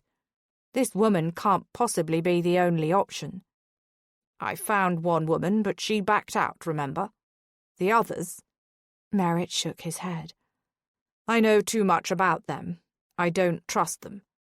Lady Iris has an excellent reputation, and she's not that much older than Lucy, so it's more likely that Lucy will be receptive to her instruction." He leaned back in his chair and considered his friend's concerns. "Because she is so worried about her brother, she will understand the protection of a younger sibling and be careful with Lucy. Your sister's reputation is a lot to put on this one woman that you don't know very well," Rand said. "In any case," Merritt waved his hand as if to clear the air, "I made her a proposition, a wager. I agreed to pass off anyone of her choosing as a gentleman, some place in London of my choosing, and she will, in turn, instruct Lucy." "That sounds more of a bargain than a wager," Rand said. "Yes, well, there is more. If I fail, she wants me to retract the articles." He looked pointedly at Rand. "Though I have not yet agreed to that. We are meeting this afternoon. She is bringing her man by my home, and I shall begin my task. I suggested her brother, but she insisted she already had someone in mind." Rand chuckled. "What?" "Sounds as if you've gotten yourself into quite a wager. You should agree to the girl's terms. You'll be able to pass off anyone as a gent, as you said. You've studied these people for years, so if anyone can do that, 'tis you." Chapter 4. 2 hours later, Merritt stood as Lady Iris was introduced into his study. He was surprised when she came in alone. "Please, sit." He stepped around his desk and waited until she had lowered herself onto one of the leather chairs, before he did the same. "Did you change your mind?" he asked once his butler had left the room. "No, I did not." "Where is your man, then? Did you give him my address?" "There is no man." She clutched her reticule to her. "I had a better idea. You said you could pass off anyone as a gentleman, correct?" "Yes," he said, though he felt slightly uncertain as he eyed the pretty Lady Iris. "Very well, then. My proposal is that you pass me off as a gentleman." She tilted her delicate chin up ever so slightly. That he hadn't been expecting. "You can't be serious." "I can, and I am." "Have you completely taken leave of your senses?" he asked. "No," she frowned. "And why does everyone keep asking me that?" He considered her carefully. She did not look as though she were deranged, and yet she'd lost her wits. She wanted him to pass her off as a gentleman. The idea was absurd. He shook his head. "The wager is off." "Then you admit that you cannot do it." She crossed her arms over her chest. "That sounds like a forfeit to me." "It is most definitely not a forfeit. You know as well as I that when I made such a claim, I meant I could pass off any man as a gentleman. I suggested your brother. I expected you to find some street urchin for me to transform. But you—" He motioned to her and took in the sight of her sitting so poised and elegant with her soft features, wild curls and graceful shoulders. "You are very much a lady." "Then you admit defeat, that you cannot accomplish what you boasted. To me, that means you must comply with my wishes and cease publishing those articles. She nodded once, as if her logic made complete sense. He eyed her carefully. You're one of those women, he said. She bristled visibly. What does that mean? That you must be in control of every situation. She frowned, opening her mouth to speak, but he continued with his explanation before she could deny it. You are unhappy with your brother's behavior. Therefore you are going out of your way to fix his problem. I suppose it wouldn't do me any good to tell you that your brother is going to do what he wants to do, regardless of what you have to say about it. 'Tis his age. Men learn from doing. He's testing the waters of being an adult man in London. He'll likely calm down eventually. Likely calm down? But you can't guarantee that, can you, Lord Ashby? Of course not. There are no such guarantees, especially when it comes to other people. Precisely why I must do this myself. So, you wish to continue. You want me to help you masquerade as a gentleman. Yes, I do. For the briefest of moments, he considered giving in to her request. Perhaps not printing an apology for the damages the articles had caused, but he could end the series. They had essentially run their course. However, he realized with alarming clarity, he'd never allow an aristocrat to best him in such a manner. So he wouldn't treat her any differently than he would a man. After all, she was the one requesting he turn her into a gentleman, if only for one evening. She did not seem to be bluffing in any form or fashion. She sincerely thought she could best him. Well, he could certainly play that game too, and he could play it better, which meant that she'd be the one retreating, not he. Lady Iris, I do require your assistance with my sister, and I did make a fair wager. So here are the terms. I shall instruct you in the ways of a gentleman and pass you off at a yet-to-be-determined location. In exchange, you tutor my sister in how to be a genteel lady. She opened her mouth to speak, but he held a hand up to silence her. I agree to pull the articles if I fail, but keep in mind that you mustn't foil yourself. If you intentionally ruin the experiment, you forfeit and I win. Do we have an agreement? She looked up at him and bit her lip. Hesitation poured off her in silent waves. She was going to back out of the agreement. Then he could simply pay her to tutor Lucy, as had been his initial plan for his sister. He needed only to push her a little further.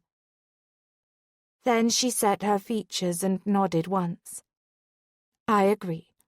She held her hand out to him to shake.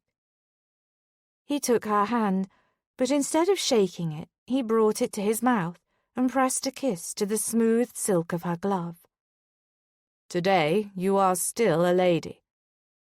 What is next? She asked. Indeed, what was next? His tailor was waiting in one of the parlours to measure the man for clothes for this experiment.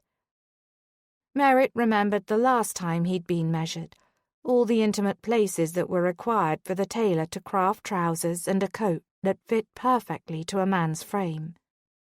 This might be the thing that sends her running back home, but he couldn't very well allow a strange man to stretch a paper ribbon over Iris's most intimate parts. Merritt would have to do it himself. Hopefully she'd back out of the agreement before Merritt had to touch her too inappropriately. Not that he'd mind. Iris Bennington was a most fetching woman, and he found he was far too interested in precisely how long her legs were. Now then, if you'll excuse me for one moment, I must send the tailor back to his shop. He left her sitting alone in his study. Iris exhaled loudly as soon as Lord Ashby left the room.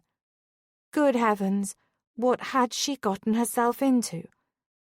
This was quite likely the most foolish idea she'd ever had, but she'd do anything for Jasper. She'd been the only mother he'd had since Jasper was 9. After their father's death, their mother had lasted another year, but barely. She'd been so consumed by her grief that she hadn't been available for any of Iris's anger at having her debut cancelled, nor any of Jasper's scraped knees that had needed kissed. It mattered not how nervous she was about this wager she'd placed with Lord Ashby. Iris was the only one who could help Jasper see the error of his ways and alter his behaviour. She would not allow him to ruin his life completely. Besides, there was no need to be unsettled. She'd worn disguises before. It was part of her tasks and training with the ladies of virtue. They were all taught effective ways to hide themselves or pretend to be someone else. This was merely like that, an assignment. But instead of assisting a woman who was being mistreated or returning stolen goods to a person, she would be helping her brother.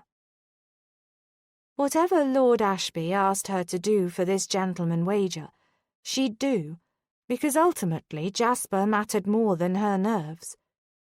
She'd spent too much of her life protecting him, raising him, to give up on him now. Now then. He withdrew a tape measure from his coat pocket. Shall we begin? Her head tilted and her eyes narrowed. Precisely what do you intend to do with that? Measure you, of course.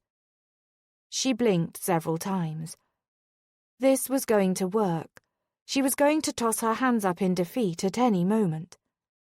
I couldn't have my tailor do it, else it would reveal our scheme before we even begin. But you must be properly measured to be fitted with the appropriate clothes. She opened her mouth, then promptly closed it. It would not do to show his satisfaction, so he schooled his features to keep from grinning. Can I not simply bring you measurements from my modiste? He shook his head. This should frighten her away from this silly quest. I'm afraid not. Men and women have different measurements for their clothing. You will be wearing trousers, and I suspect those measurements differ considerably from what you need to buy a new gown. She bit her bottom lip. He'd bested her. There was no way she was going to allow him anywhere near her body with this measuring ribbon. You're right. It was on his tongue to accept her concession, but then he realized she hadn't conceded at all. Instead, she'd agreed to his request. She stood and opened up her arms. Let us begin, then. Damnation. She was plucky, he'd give her that, and obviously committed to whatever she expected this experiment to do for her brother. But he doubted she'd endure this entire process. He had the piece of parchment his tailor had given him with the required measurements and how to take them. More than likely, once he got to the more intimate places on her body, she'd bulk and run out, finally having come to her senses. Merritt set down the paper and pencil on the table, then held open the tape and began. He started at her neck, wrapping the tape gently around her throat. She tilted her head up to give him better access. The milky complexion of her skin beckoned him, but he ignored it.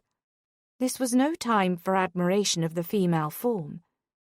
She had effectively turned this into a competition, and Merritt never lost once he decided to play.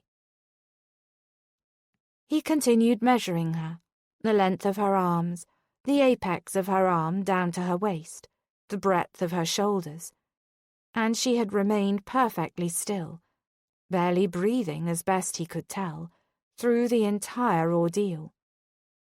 He hadn't thought it would go this far, but he'd be damned if he'd concede the wager. He knelt in front of her, grabbed her ankle, and pressed the tape there, then began the long journey up her leg. His mouth went dry, and the familiar ache of desire thrummed through his veins. He'd always been attracted to women with long legs, and it seemed Iris's might go on forever. When his palm slid past her knee, she clamped her hand onto his. "I beg your pardon." He looked up at her and into her wide green eyes. "Lady Iris, I can assure you that this is the proper way to measure for trousers. I am not trying to take advantage of you in any capacity. But if you are uncomfortable, we can stop, and perhaps you have another candidate in mind for my tutelage." Her mouth set and she shook her head. "Continue. I'll do this as quickly as possible, and then it shall be over." She took a shaky breath, then nodded tightly. He slid his hand all the way up to her inner thigh. Despite her pantaloons, he could perfectly make out the curve of her legs. Desire, hot and thick, surged through him. Her warmth radiated around his hand, and her breathing had become shallow, tighter. His touch, his presence was affecting her, but not in the way he'd expected. He stopped short of reaching her center, knowing it would frighten her, but more than that, it would quite obviously tempt him, and perhaps her too. Ridiculous. Iris Bennington was nothing like any of the women he'd ever been attracted to before. Yes, he admired the length of her legs, but she was too talkative and bossy. Not to mention she was a lady in every sense of the word, which meant that any dallying with her would come with significant expectations on her part. He had no desire to marry a woman who'd been born into the aristocracy. He didn't want to be that deep into their world. He intended to find a sweet country girl when the time came, so wanting Iris for anything other than her assistance with his sister was absurd. Yet there was undeniable desire weighing heavy in his own trousers. He shifted his weight and withdrew his hand from beneath her skirts. He'd merely add half an inch to compensate for not going all the way up her inseam. He stood directly in front of her then. "Lady Iris," he said, when he noted her eyes were squeezed shut. She peeked one eye open. "Are you finished?" "Not quite. I still have a few more, but I am done with your legs." Long, curvaceous legs that would wrap oh so nicely around him. Damnation. Very well. Let us continue then. "Your hair." "Yes, I know. My hair is the colour of boiled carrots." He chuckled. "Actually, I was going to say that it is like the fiery copper you only find in warm summer sunsets." Her mouth formed an O. "I see." He took both of her arms and held them out at her sides. "Lady Iris," he said gently. Her green eyes met his.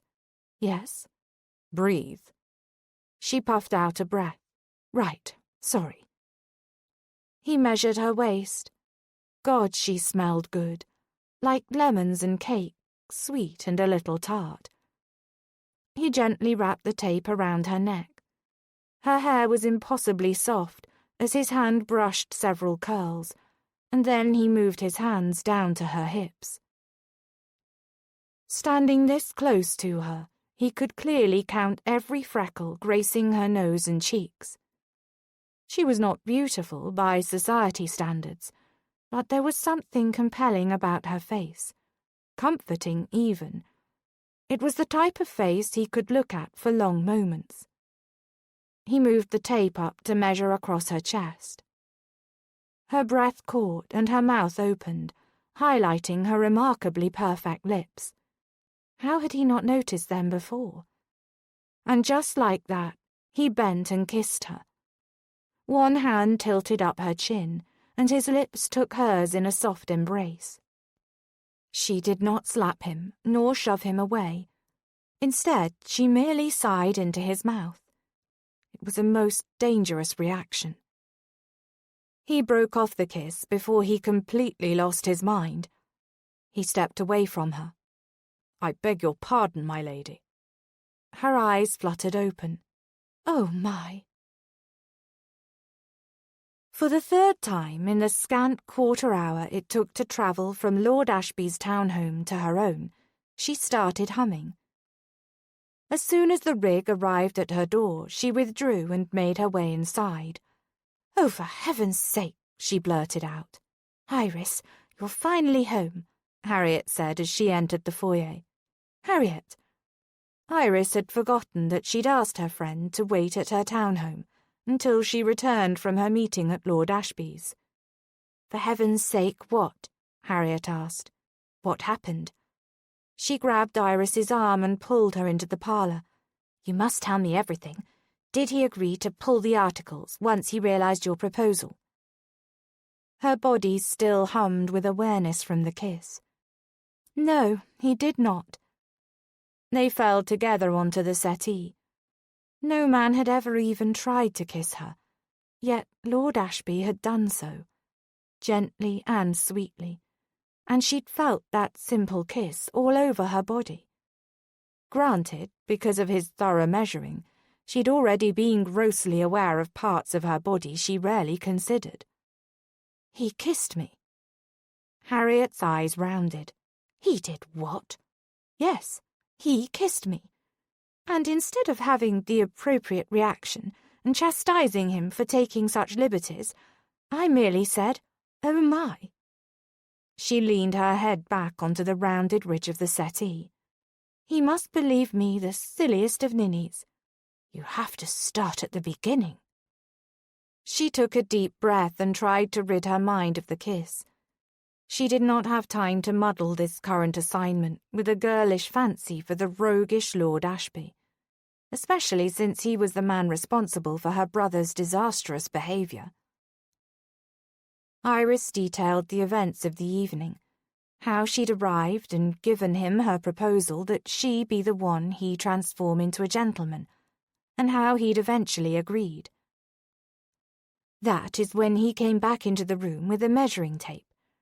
He obviously couldn't allow his tailor to measure me, else risk my secret." She paused for a moment. "A man is measured quite differently than we are for our gowns." If she said more, gave the true details, she would scandalise sweet Harriet. "It was nothing but a plot to frighten me, that much was evident. But I will not play such foolish games, not when my brother is at stake." She sat upright and eyed her friend. "Besides, he'd been close to giving up. I feel certain I can persuade him to relent before this wager gets out of hand." "Are you certain? It seems that your virtue might be in danger, as well as your general reputation," Harriet said. "I'm positive. I know what I'm doing. I'll prove to him how erroneous and dangerous his advice to gentlemen is. Then he'll apologise, and hopefully all of this will happen before Jasper ruins his life." "I sincerely hope you are right." Harriet paused for a moment. "What was the kiss like?" "Quite nice, actually." Then they both laughed. "I will make certain to inform Lord Ashby the next time we speak that kissing me will not frighten me away. I am dedicated to this task, and he will not deter me with his would-be seductions." Just then her brother passed the parlour door as he walked down the corridor. Iris jumped up and ran into the corridor. "Jasper!" she called, but he kept walking. Oh, but he was infuriating when he ignored her that way, just as he'd done with their mother when they'd been small. Her mother had always seemed so unflappable, though. Yet Iris had not been able to manage in such a way. She wasn't his mother, and Jasper knew that. Technically, he was the head of the household now, even though Iris was 7 years older. She caught up with him as he climbed the staircase. "Jasper," she said, her breath thick from exertion, "I am pleased to see you made it home in one piece after last night." His head tilted so he could see her face. "I always make it home safely. You shouldn't worry so, Iris. Life is intended to be enjoyable." "Well, some of it, but certainly not every moment." He smirked. "Spoken like a true spinster." Then, as if he realised what he'd said, his features softened. "You know I'm jesting." "Of course." She forced a laugh, but it was the truth. Regardless, his words stung. She was a spinster. Case in point, she was 25, and she'd just had her first kiss, and it had frightened her. "Do be careful." She turned away from him then, unwilling to let him see her cry. She didn't wish to cry at all, but the blasted tears came anyway. Through clouded vision, she found her way back to the parlour and Harriet's side. "Oh, Harriet, tell me that someday Jasper will marry and his wife will take care of him. Tell me that eventually I'll get to travel and have a life of my own." "He will. You know I believe you shall marry too. You are far too pretty to remain single forever. You merely need to meet the right man." Instead of arguing with her friend's silly fantasy, Iris squeezed her hand. Harriet was ever the optimist, but Iris had decided long ago that she never wanted to fall in love and marry. She'd seen her mother after her father died. Her parents had been a charming couple, the sort that other people wanted to be around. Their love for one another was obvious to everyone who met them. When her father had died suddenly from a fever and cough he couldn't rid himself of, her mother had dissolved. She'd gone from a vibrant woman who laughed too loud and smothered her children in affection to a ghost of her former self. Her grief had eaten her from the inside out, and one night she'd taken too much laudanum and hadn't woken up the following morning. Iris had seen what love could do. She would never hurt like that. True, she couldn't spend her life catching pickpockets on the streets, but she could provide advice and instruction to women on how to protect themselves when alone. Someday she'd write it all down in a guide. She had to do something, because the alternative, a purposeless life, was too unthinkable. And she refused to watch all her friends marry, and then die alone, with only the memory of one kiss to keep her company. Chapter 5. Iris wore one of her best day dresses, since she'd just come from a meeting of the Ladies of Virtue. It had been 2 days since Lord Ashby had kissed her. 2 days, and she still could feel his lips on hers. Until his note had arrived that morning, she hadn't heard from him since that day. Initially, she'd thought he'd given up, changed his mind about their wager, about her helping his sister. Then his note had come, inviting her to his home that afternoon to meet Lucinda. Still, she couldn't help but pat her hair and straighten her shawl to make certain everything was in place before she knocked at Lord Ashby's town home.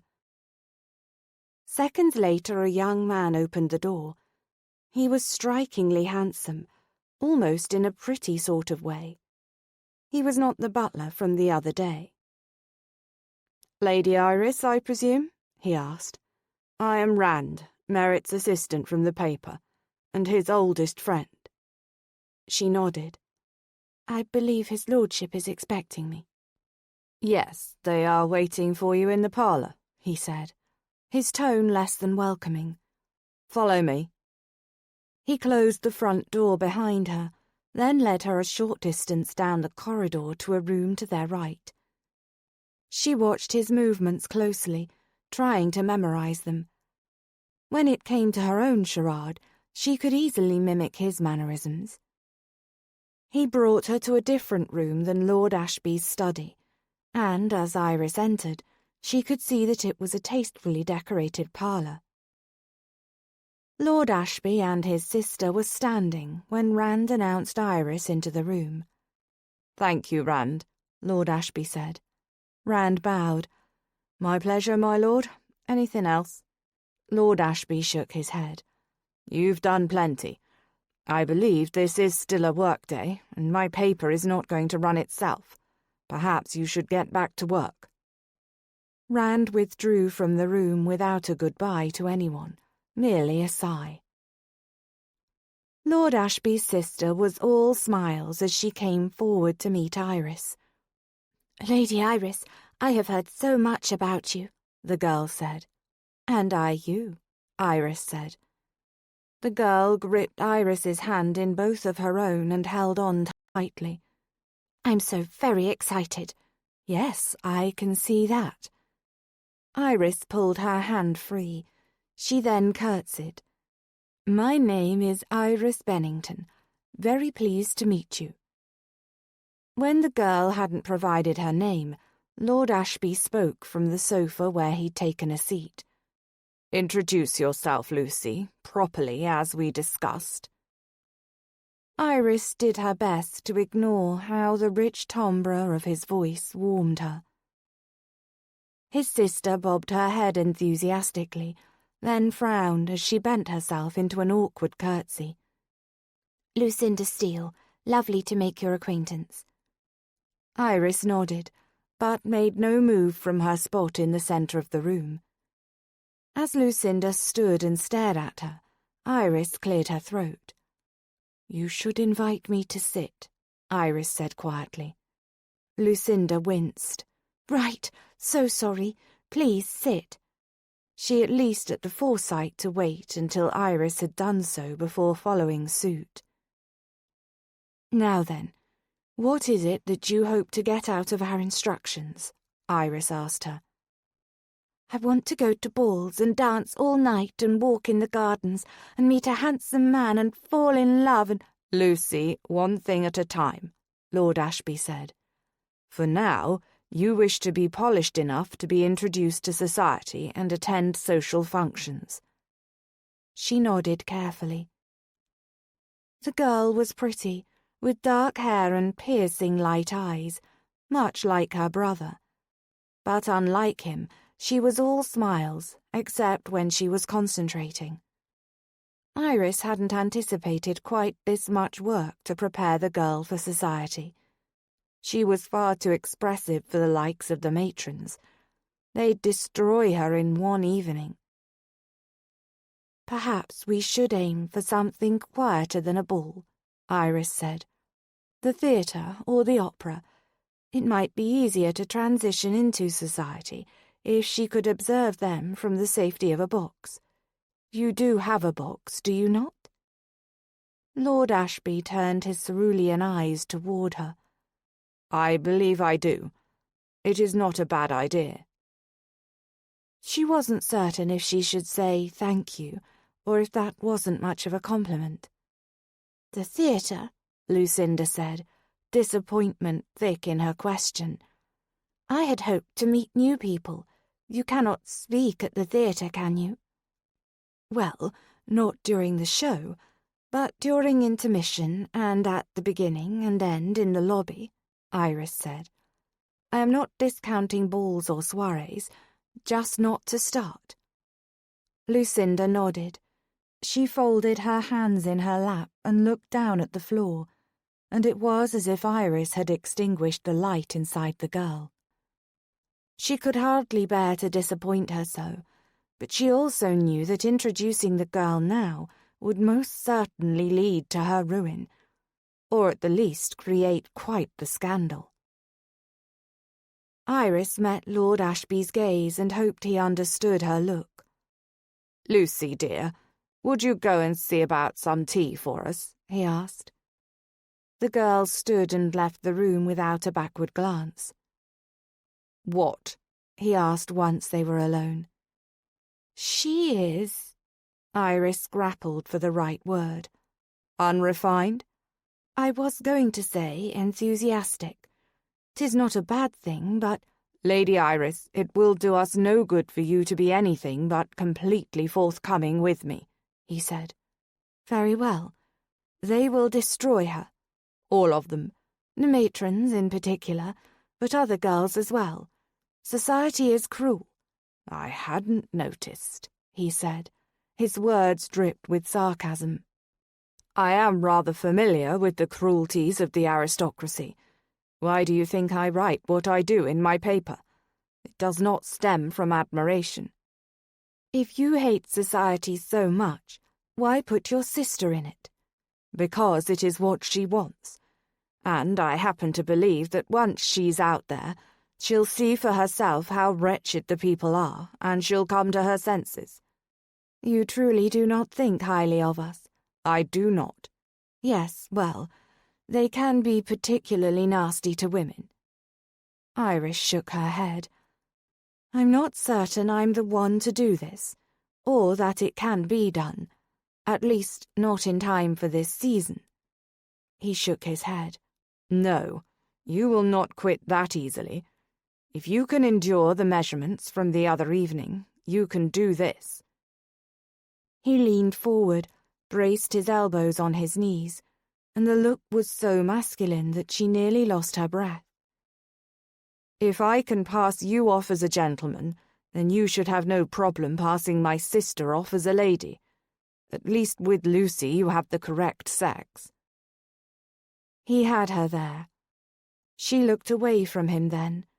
His handsome face was far too distracting for her mind to work properly.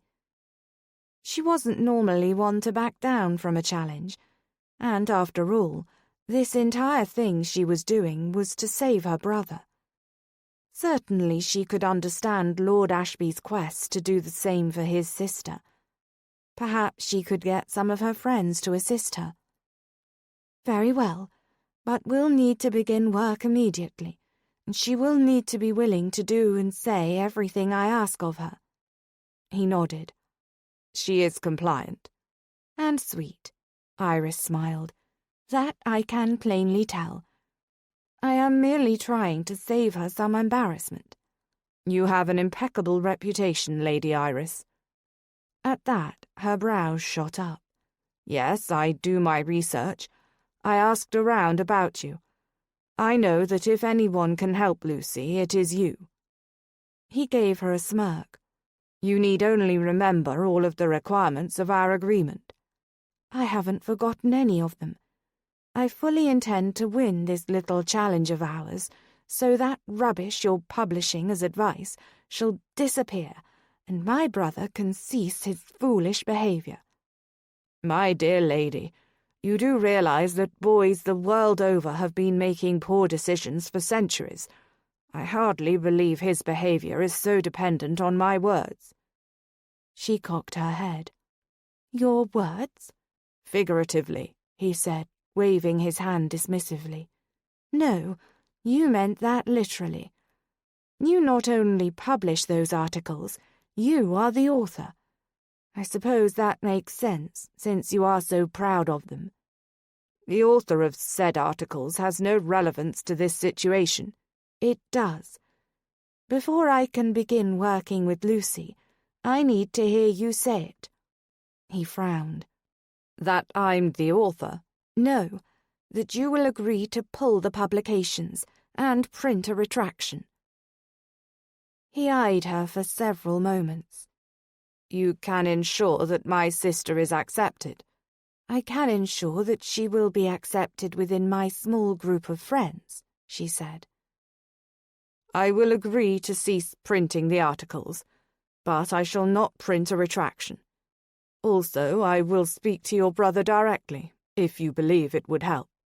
My lord, my brother has taken the time to read your articles so carefully that he has made notes in the margins and underlined his favourite parts. I think meeting you would be a disaster for him, she said. Iris was alight with nerves as she waited for Lord Ashby to arrive. He'd said tonight they'd begin her lessons. Tonight he'd teach her how to be a gentleman, and she, in turn, would teach him the ridiculousness of his advice. Normally she would not have worn such a nice gown for an evening at home, but she wanted to look every bit the genteel lady, so that he'd quickly realize his foolishness. It had nothing to do with hoping to look more attractive to the dashing merchant's son turned earl. She'd already instructed her housekeeper to see Lord Ashby directly in when he arrived, as they had important business to attend to. Even though the parlour in which she waited was all the way at the end of the corridor, she still heard the heavy front door open and close when he arrived. She shook her hands in front of her and resituated herself on the settee with the book she'd been pretending to read. She'd glanced at the same paragraph at least a dozen times in the last 20 minutes. "My lady, Lord Ashby for you," the housekeeper said. "Thank you, Mrs. Reynolds. You may retire for the evening," Iris said, coming to her feet. The housekeeper questioned nothing. She merely curtsied and left the room, closing the door behind her. Lord Ashby pointed behind him. "Do you trust her?" "Implicitly. She's protective of me and my brother." Iris gave him a smile. "She likely won't go far on the off chance that you try to rob me and I scream." "I can think of far more pleasant ways to make you scream, my dear lady," he said. It was on her tongue to inquire as to what he meant, but she thought better of it. "Will this room work? I wasn't certain what we'd be doing this evening." He did not take his eyes off her. "For this evening, this room shall suffice." It was then that Iris noticed he carried a small trunk with him. "I brought everything we need for tonight's instruction." He motioned her back to the settee. "Go ahead and sit." He carried the small trunk to the occasional table in front of her and opened it. He withdrew 2 glasses and a decanter of amber-coloured liquid and set them down. Next came a small deck of cards, which he laid on the table before he poured them each a glass. "We have brandy here," she said. "Well, I wanted to be certain you had the appropriate drink. And since you're so opposed to your brother imbibing, I wasn't confident you'd have any on hand." "I never said I opposed him imbibing." He handed her one of the glasses. "Didn't you?" "Not precisely. I do not care for indulging in spirits for the sake of indulgence. It is my understanding it can cloud your judgment and bring about potentially dangerous behaviour." His dark brows rose ever so slightly. "Cheers." He held up his glass to hers. She clinked hers against his, and suddenly felt as if she'd just sealed her fate. Good heavens, her mother had been right. She did have a flair for the dramatic. She took a slow sip, and the brandy burned her tongue and throat. He grabbed the deck of cards, separated them, and then shuffled them back together. Again and again he did this, until they were to his liking. Then he dealt them each a hand. "I'm going to teach you to play faro. It is the most popular card game at most gambling establishments." He dumped a handful of coins onto the table, then divided them up. "These are your checks, though at a gaming hell they'll be chips, not actual money pieces." "Who taught you how to play?" He looked up at her, then cleared his throat. "My father did." "Was he a good man?" Lord Ashby smiled. It was equal parts wistful and fond. "He was a very good man.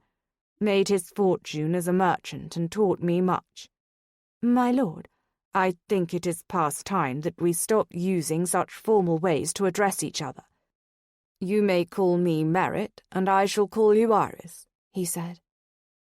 He poured her another drink, and this one she found didn't burn nearly as much as its predecessor, so she took a bigger sip.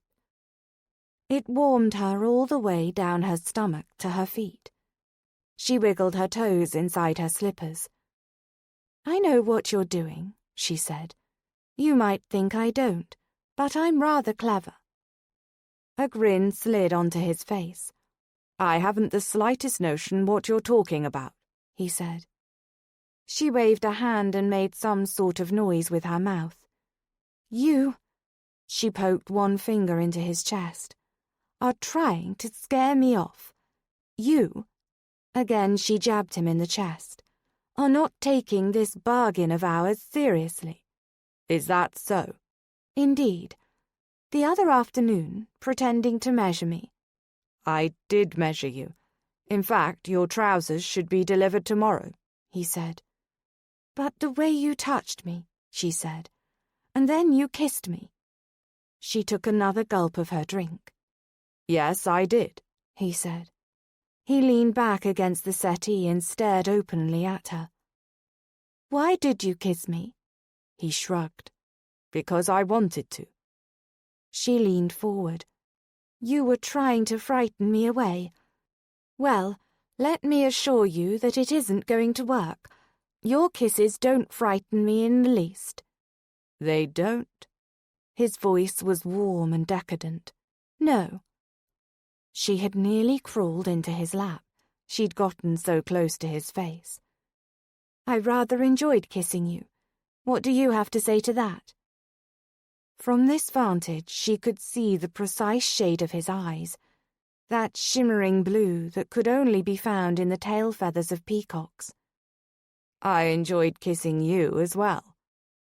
She hadn't expected that response. "Oh." He pulled her fully onto his lap. "This is not gentlemanly behavior," he said. She giggled. "Yours or mine?" "Either." And then he lowered his mouth to hers. His body felt warm and hard against her. The strength of his muscular frame was undeniable. The desire that seemed to course between them was a real and vibrant thing, as if it had taken a life all its own. Iris knew better than to allow him such liberties, and she certainly knew better than to want him. She couldn't afford to want him. Desire would only lead her down the road to affection and love and eventual heartache. He might be new to society, but he was quite obviously skilled in romancing a woman, whereas she was a complete novice. "I know I am nothing more than a diversion for you, a novelty. Perhaps you've not kissed many genteel ladies, or at least not virginal ones." She laughed and then hiccuped. Then she walked her fingers up his chest. "This is a risky game."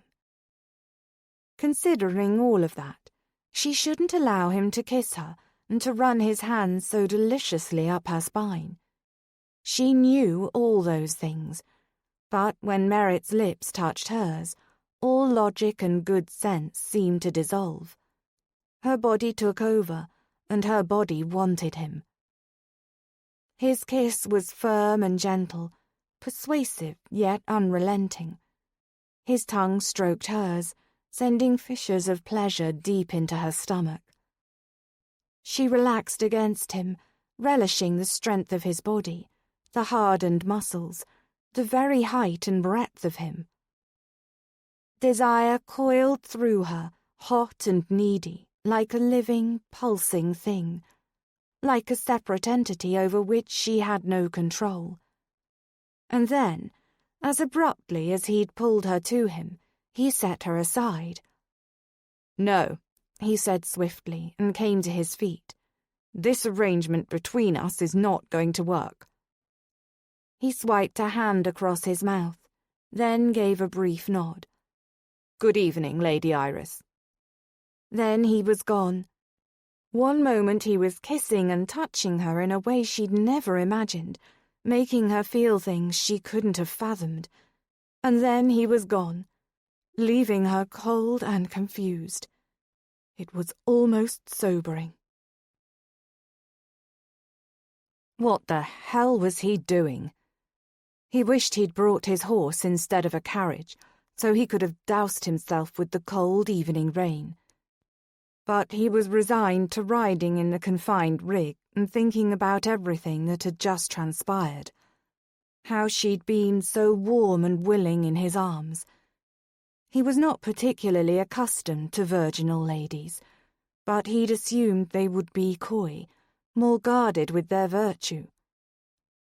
Lady Iris's behaviour had bordered on brazen, and the combination of her naivety and boldness was intoxicating.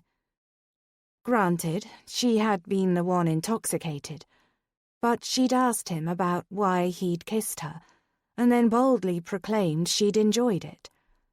And like a cat offered milk, he'd leapt at the chance to have it again. He'd foolishly pulled her into his arms, pretending that it was to frighten her, but knowing full well it was because he wanted the little minx in a way he'd never wanted another woman. Having a relationship with Iris Bennington, aside from this ridiculous bargain, was out of the question. He had promised himself long ago that even though he had claimed the title, he would never slide fully into the role of an aristocrat.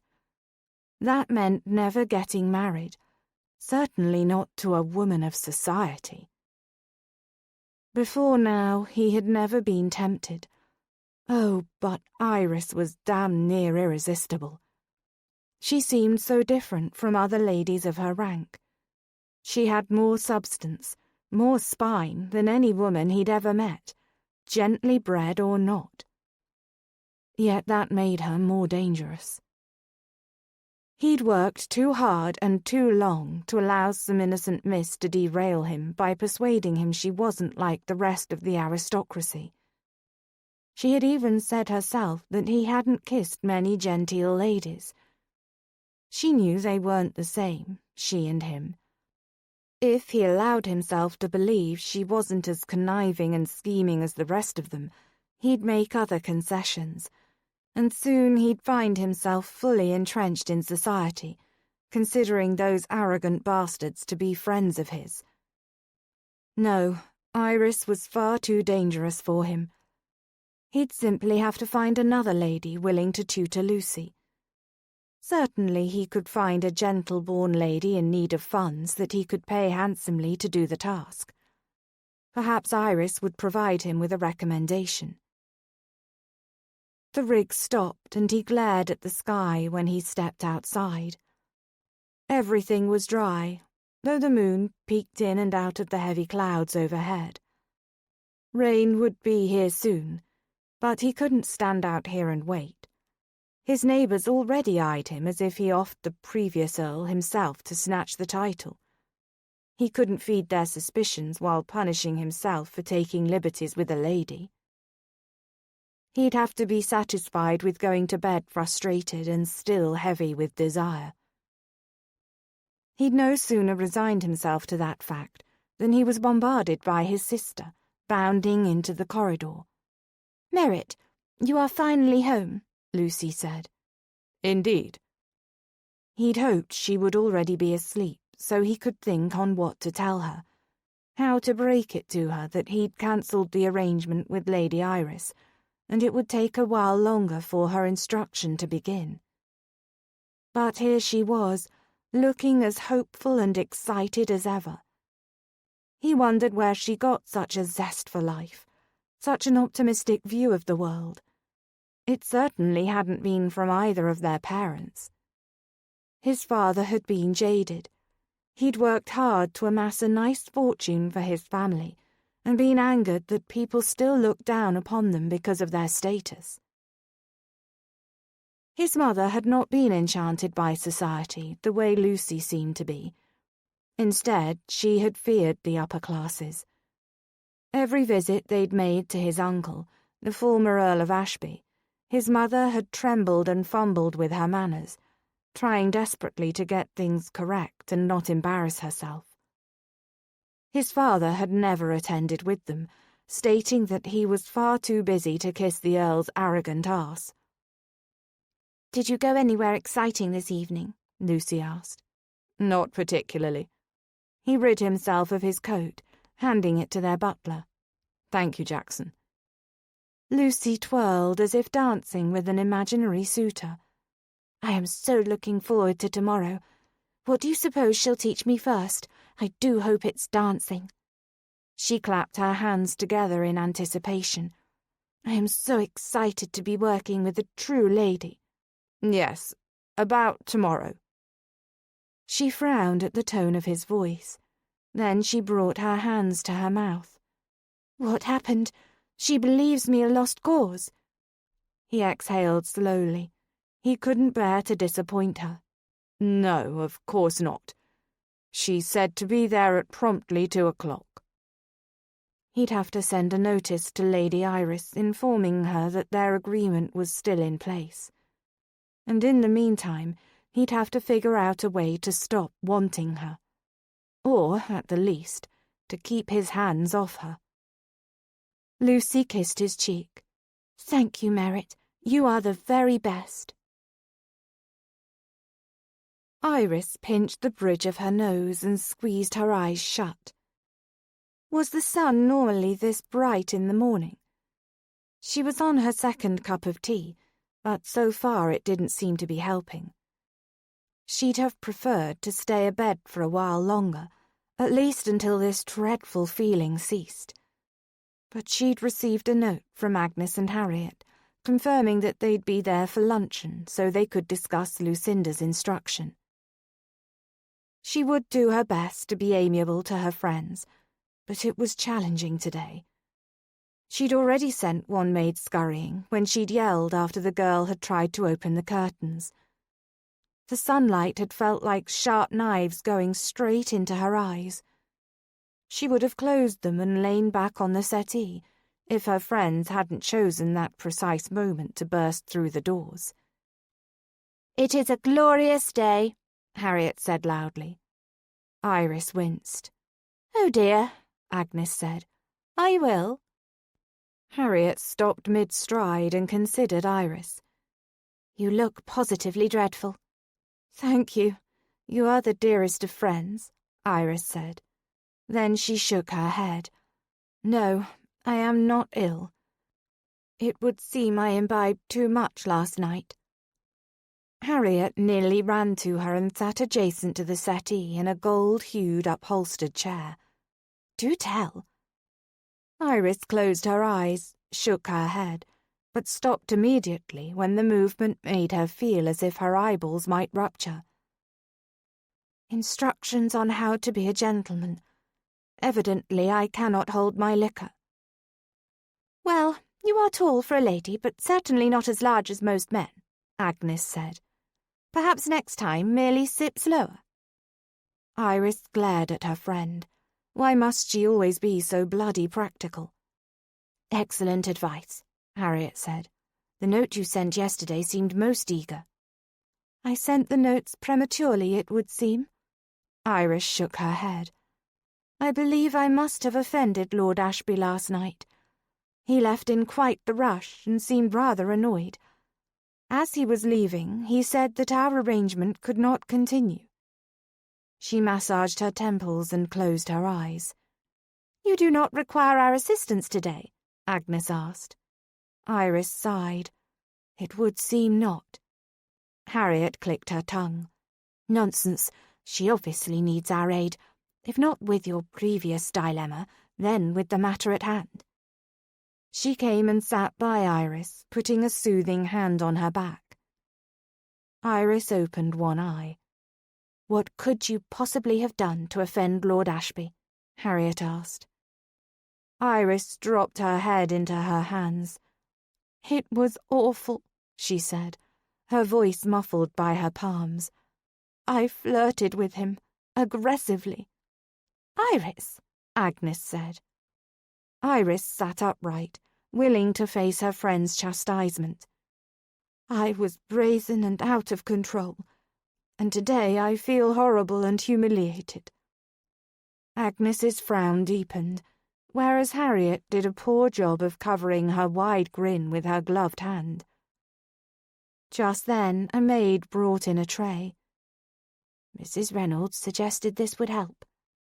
She set the small plate down and curtsied as she left the room. "Dry bread?" Harriet asked. Iris grabbed a piece and tore off tiny bits. She'd emptied her stomach several times over the course of the evening, and knew that she wouldn't feel herself again until she'd eaten. "My brother always swears by sleeping for several hours," Harriet said. "Your brother is a cad," Agnes said. "Indeed," Harriet said. "Now then, back to Iris's evening. So, you flirted with him. You have flirted with gentlemen before. Not quite like this. I told him I enjoyed his kisses. Harriet sucked in a breath. When have you had the experience of enjoying his kisses? Agnes asked. Iris waved her hand. That is a bit of a story as well. He kissed me again, but only because I practically begged him to do so. And now I have ruined this bargain we had, which means I've failed in my task, not only with the ladies of virtue, but also with Jasper. Now Lord Ashby has no reason to do me any favours. Furthermore, I destroyed any claim I had to proper behaviour. How can I continue to be incensed by those ridiculous articles if I acted the wanton in his arms? We have other issues to manage, Agnes said. That of your virtue. Does he need to be made to see reason, do right by you? Oh, good heavens! He compromised you? Harriet asked. No, no. Iris shook her head in denial. It was a kiss, that is all. Well, it wasn't merely a kiss. It was passionate and seductive, and had he tried to pursue things further, she wasn't certain she would have stopped him. She felt compromised, but her virtue remained intact. Granted, there were plenty in London that would not see it that way, but that wasn't her concern now. A footman came in with a tray. He brought it over to Iris. A message came for you? Thank you, Iris said. Once the footman had left, she looked up from the note. It's from him, Lord Ashby. Read it, Harriet said, clapping her gloved hands together. My dearest Lady Iris, I do hope you will accept my apology for my abrupt departure. I meant not what I said, and of course our agreement still stands. Lucy will arrive at your address promptly at 2 o'clock. If this does not meet your approval, please send notice. Rub a bit of vinegar on your temples to ease that headache. Affectionately yours, Merritt Steele, Earl of Ashby. Oh, goodness, that gave me the shivers. He sounds positively divine, Harriet said. You say that about everyone, Agnes said. Do you disagree? Harriet asked. Not entirely. His apology is quite appropriate, though he did not mention taking liberties with you, Agnes said. Perhaps because I took liberties with him, Iris said. She rang for a maid and promptly requested vinegar. She was willing to try nearly anything to rid herself of this pesky headache. Oddly enough, though, it was distracting her from the warmth that had bloomed in her belly at the sight of his words.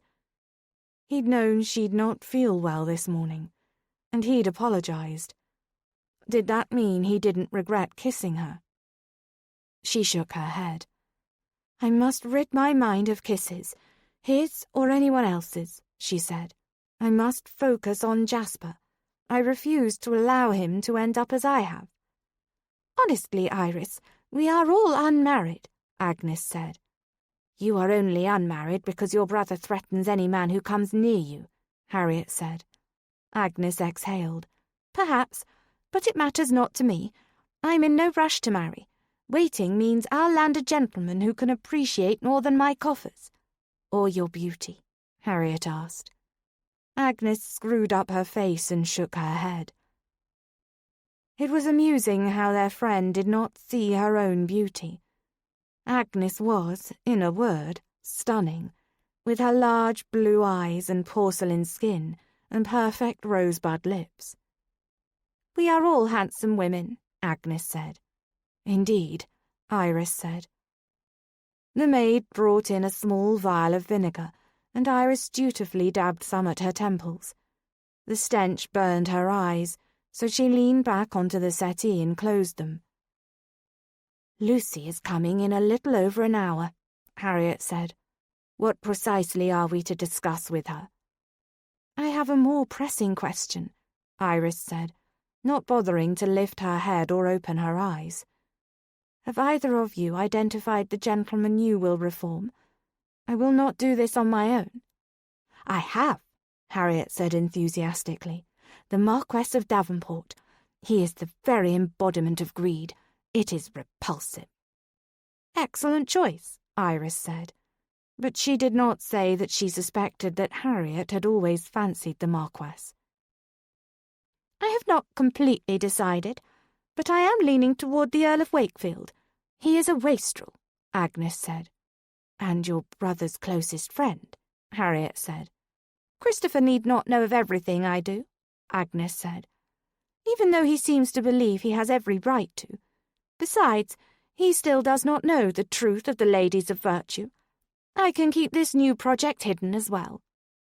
"It seems that the Winthrop ball would be the perfect opportunity to approach them," Iris said. "That is only 2 days away," Agnes said. "Then you'd best decide what you're going to say," Harriet said. Chapter 6. Merritt had been true to his word, and Lucy arrived at promptly 2 o'clock. She wore a charming visiting dress in pale blue, and her dark hair had been coiffed. She was a pretty girl. Though her eyes lacked the startling blue of her brother's, they shared many features.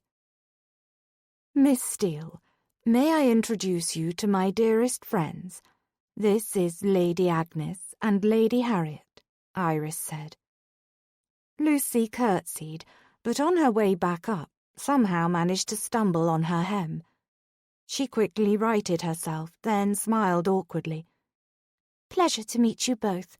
I'm afraid I'm awfully clumsy."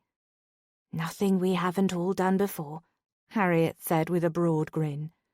She embraced the girl, and Iris saw Lucy instantly relax. Inviting Harriet and Agnes to help had been the right thing.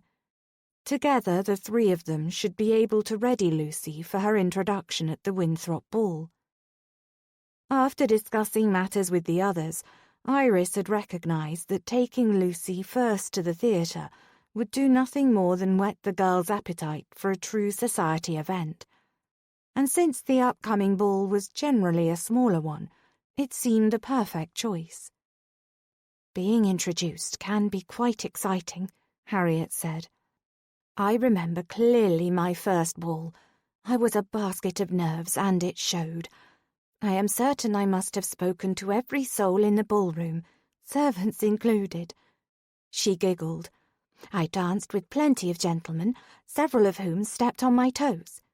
She shook her head. "It is amazing how many men are rather clumsy when it comes to the dance floor." "Quite true," Iris added. She listened to Harriet as she continued, and then realized with clarity that her head had stopped pounding. Vinegar. Who would have expected such a thing? She'd have to remember to thank Lord Ashby when she saw him next. "Agnes's story is rather different from mine," Harriet said. "Only because your brother is not nearly so overbearing," Agnes said. Then she smiled warmly at Lucy.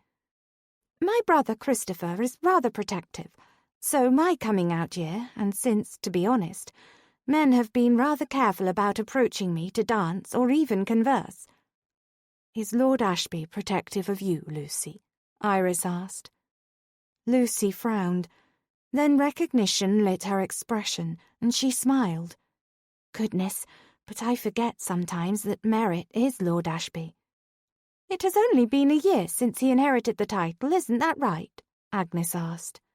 "A little less than a year. We already lived in London, and we kept the townhome that Merritt owned because it was larger than the previous lord's address," Lucy said. "He has done quite well for himself, and me, with his newspaper. Worked his way all the way to the top as owner and publisher, and he started at the very bottom, delivering them." Pride emanated from the girl, radiating off her. Pride. It was what had gotten Iris into this entire situation. But on Lucy the sentiment was more respectful, less arrogant than she'd seen in Lord Ashby himself. Perhaps because it stemmed from how she felt about her brother, rather than a self-congratulatory notion. "To answer your question, though, yes, I suppose he is rather protective of me. He's been reluctant to allow me to enter society. I believe he fears I'll make a fool of him," Lucy said. Iris recognised that Merritt was more concerned with how the matrons in society would treat Lucy rather than how she'd affect him. "But he knows how important this is to me," Lucy said. "Perhaps once I'm actually accepted into society, if I am, then he shall allow me to dance with would-be suitors." She smiled wistfully. "I do hope I'll have suitors." "Oh, I have no doubt," Iris said. "Do all of you have many? Oh, are you betrothed already?" Lucy asked. Iris exchanged glances with Agnes and Harriet. The truth was that very few of the women in the Ladies of Virtue were married. They had decided it was because they were busy with other, more important and pressing matters than securing a good match. But that was probably not the entirety of it. Agnes always said that Lady Summersby only recruited the most intelligent women for her group, and men were often uninterested in a woman who had opinions of her own. "No, not yet, but there are plenty of eligible men in London," Harriet said. Ever the optimist, Iris mused. She did not share her friend's rosy outlook of her own future. She'd already resigned herself to spinsterhood. She'd had far too checkered an introduction into society to warrant a marriage. Things had been set for her from the beginning. She wasn't destined for love.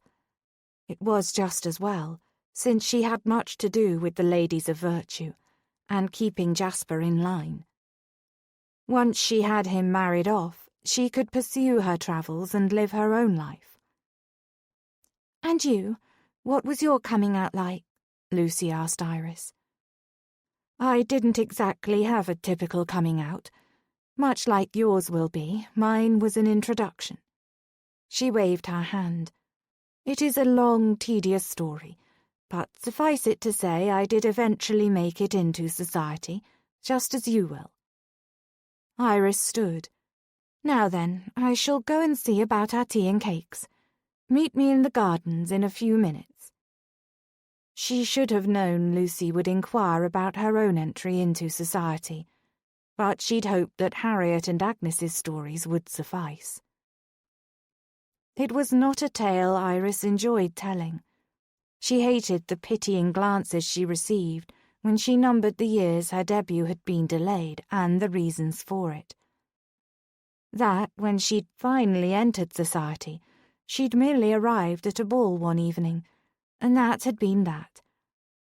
She hated even more that after all these years, the entire ordeal still pricked her with emotion. Steadying herself against the corridor wall, she took several deep breaths. She had to pull herself together before she was in Lucy's presence again. The entire reason she'd asked Harriet and Agnes to tell their debut stories was to alleviate some of Lucy's fears. Iris's story would likely cause the poor girl anxiety. She pushed herself off the wall and headed for the kitchen. Iris still remembered the day she'd found out that her dad's death also meant the death of her girlish dreams of balls and handsome suitors. 2 days after his funeral, her mother's modiste had come to their house and measured Iris for all of her morning gowns, while Iris's lady's maid had carefully packed up all of the pretty new dresses purchased for her debut. Her mother had donated them to a charity, since she wouldn't be needing them that year. She'd explained that the following year, after they were out of mourning, they'd buy her new ones. But everything had changed that day. Something in her mother had broken, and she'd never returned to them. Then she died nearly a year later, and Iris had been fitted again for mourning clothes. One would think that after all this time, the lack of a proper debut would not still bother her. Yet here she was, with tears burning her eyes. Foolish. It was not her lot, not meant for her. She could accept that. She only wished she'd cease wanting that which she could not have. Jasper was more important than any fantasy of being whisked away and wooed by a handsome stranger, especially one with haunting blue eyes and a wicked kiss. Besides, she'd quickly realized that passion would fade, but heartache could last for the duration of one's life. Lucy had come home yesterday, all smiles and giggles, with so many things to tell him. Her enthusiasm would have been infectious if he didn't know that nothing but disappointment awaited her in those ballrooms. But there was no talking sense into her, so he indulged her. Today, though, he would undertake his part of this wager. The clothes he'd ordered for Iris's charade had arrived, and he'd sent her a note earlier that day requesting her presence. He'd had the screen from one of the dressing rooms upstairs brought down to his study, and he currently sat behind his desk, while Iris hid behind the screen and fought with the trousers. "Do they fit?" he asked. "It is difficult to tell with all the layers in my skirts," she said, her voice laboured and her breathing winded. There was a pause, and then she said, "I believe I need to take it off." "The trousers?" "No, my dress." His mouth went dry. "I see." "I need assistance." Damnation. This was ridiculous. He stood and walked around the screen. Her arms were piled with the yards of fabric from her skirts, her long legs covered in the wool trousers. She turned her back to him, revealing an extensive line of buttons. "If you could unbutton them, then I should be able to do the rest," she said. He started at the top, careful not to touch her, just the buttons themselves. He didn't need any other reason to want her, and knowing that her skin was soft as silk would only further whet his appetite. He was not even a quarter of the way down the buttons when her scent engulfed him. Lemon and sugar. "How many buttons does this damned dress have?" he asked. "Normally this is work for ladies' maids. I apologize if it is too much for your delicate fingers," she said. He grinned in spite of himself. She was clever and beautiful. It was a dangerous combination. Dangerous and distracting. Finally, he finished with the row of pearl buttons and the dress gaped open, revealing the thin shift covering her stays and her long, pale neck that begged for kisses. "Is that all?" he asked, taking a step backward. "I believe so." Her voice came out breathless. She was aware of him, too. It did not help in pretending not to desire her. He stepped back around the screen, quite relieved to have a barrier between them once again. Several long moments passed where he heard her make small noises of frustration as she maneuvered her body into the foreign clothing.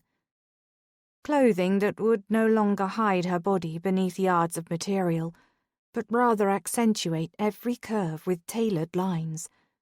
What the devil had he been thinking?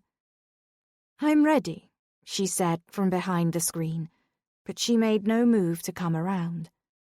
"Are you going to show me?" he asked. "You will laugh at me. I believe I look rather ridiculous, though.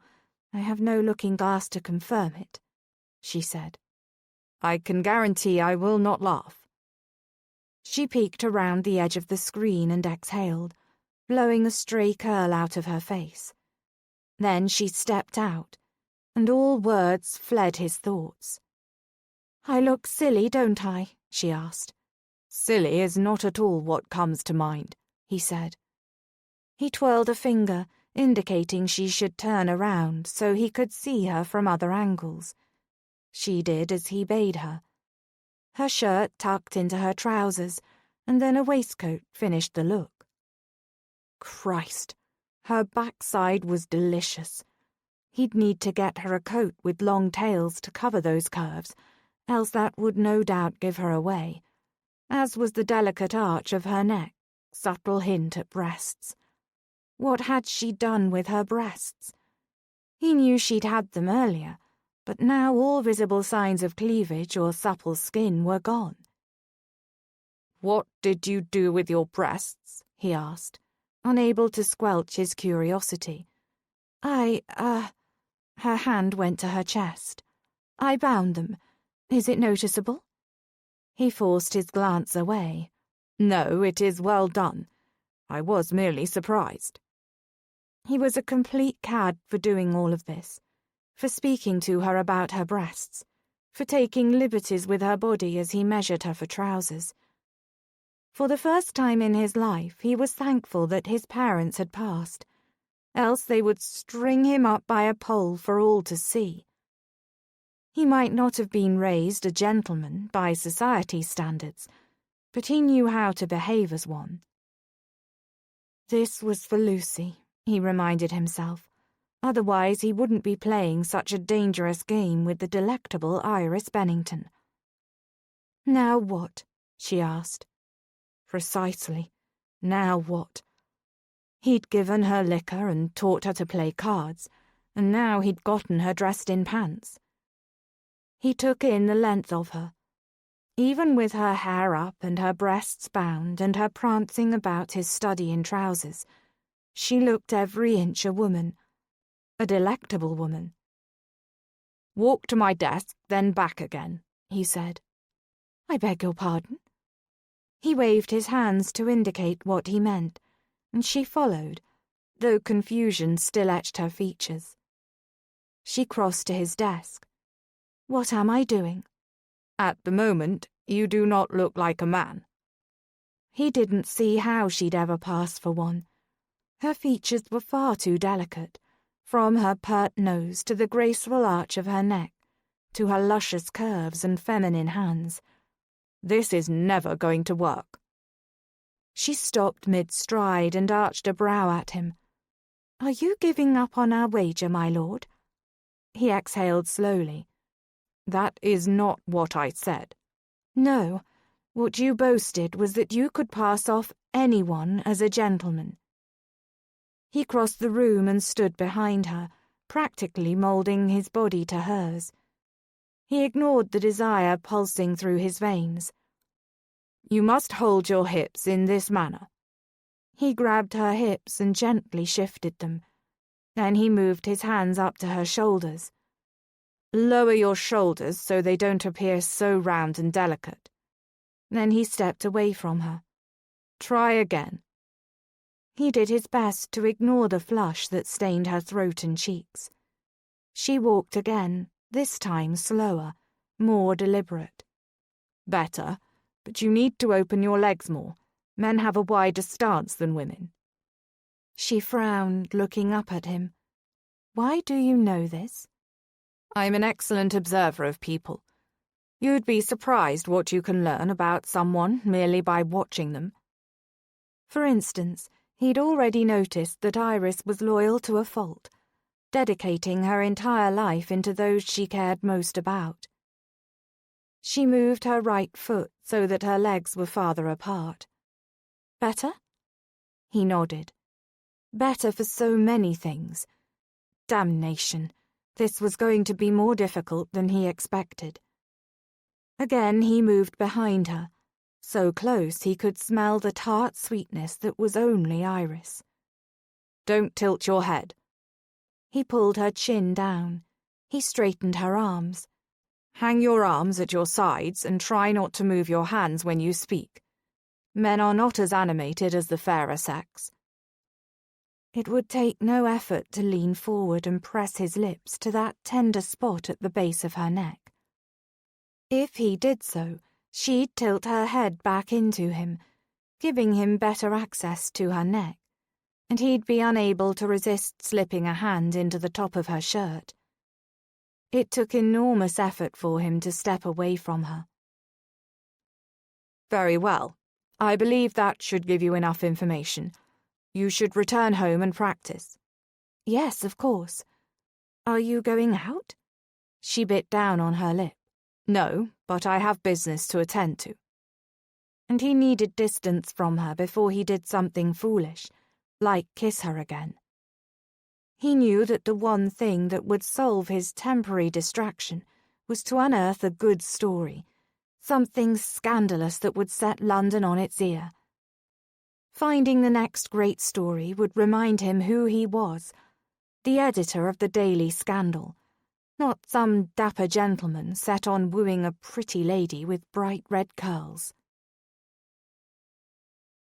If she'd had to stand there any longer with his hard muscles pressed against her and his warm breath fluttering over her skin, Iris would have gone mad.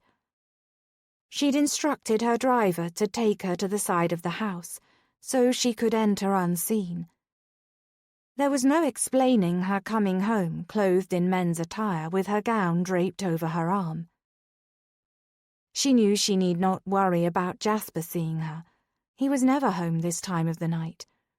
His evening was likely only just beginning, whereas she was quite ready to fall into her bed. But luck had never been her forte, and tonight seemed no different, because as she entered her home, she was met by Agnes with a most disapproving expression. Iris frowned. "How did you know I was coming in this way?" "I heard the carriage." Agnes nodded toward her. "What are you wearing? Can we get out of the doorway, and then I shall explain." She loved her friends dearly, and they were always there for her, even when she did not wish them to be. She led Agnes upstairs to her bedchamber. "Do you want me to help you get out of that?" Agnes asked. "No, it is rather comfortable, more so than any of my clothes," Iris said. She leaned against one of the bedposts. "Do you not think you are taking this charade a little too far? That is all part of my plan. You realize these are not the disguises Lady Summersby encourages, of course." Agnes frowned. "Who helped you get into those clothes?" Why did Agnes have to be here right now? "If you must know, Lord Ashby unfastened my gown and then I did the rest." "Oh, my goodness, what did I miss?" Harriet asked from the bedchamber door. "Splendid." "Are those your trousers?" Harriet asked before Iris could even answer her first question. "They are, made especially for me." "Well, let me see." Harriet twirled her finger. Iris stood and turned in a circle. Harriet clapped her hands. "You look perfect." "Harriet," Agnes chided, "you really shouldn't encourage her." She turned her gaze to Iris. "You are going to ruin yourself." "Don't be so dramatic, Agnes," Harriet said. Agnes fell onto the upholstered bench at the foot of the bed. "I don't see how any of this educates Lord Ashby on his prideful nature. If anything, Iris is behaving quite prideful as she prances about in those pants." "Honestly," Harriet said, "this is the first thing Iris has done for herself in more than 6 years. Even if it accomplishes none of what she set out to do, it is a worthwhile adventure for that reason alone." Iris frowned. "Thank you, I think. I have not lost sight of my original intention, though, and am keeping that in mind. Perhaps my method is a little unorthodox." "Why don't you tell us what you did this evening?" Harriet said. "Besides, allow one of London's most handsome men remove your gown." Agnes groaned. Iris told them about how Merritt had instructed her on how to walk and position her body. She demonstrated as she explained. "That's really quite good," Harriet said. "I do need more practice." "I suppose you watched Lord Ashby demonstrate all of these actions?" Agnes said. "I did watch him some," Iris said. "And you've allowed him to take liberties with you, kissing you, undressing you?" Agnes shook her head. "Do you not see what is happening, Iris?" "I am participating in a wager that, when I prevail, will put an end to the reckless advice that is ruining my brother, as well as other gentlemen in town." But even she found her words difficult to believe. "No, my dear. You are falling in love with Lord Ashby." "What?" Iris asked. "That is ridiculous." Harriet had grown unusually quiet, and Iris found herself wishing for chatter. "Iris is having a bit of fun," Harriet said, as if reading her mind. "Nothing more, right?" "Absolutely. I am not foolish enough to fall in love with the man who has single-handedly destroyed my brother." Chapter 7. Iris had brought Harriet along with her to Merritt's townhome that afternoon, because she was a most accomplished pianist, and they certainly needed music to refine Lucy's dancing skills. Merritt sat in the corner of the parlour reading a newspaper, whilst he waited to play his sister's dancing partner. At the moment, though, Iris had to ensure that Lucy understood the etiquette of the dance floor. Lucy beamed and nodded as she accepted Iris's instructions. "I believe we're ready to begin," Iris said.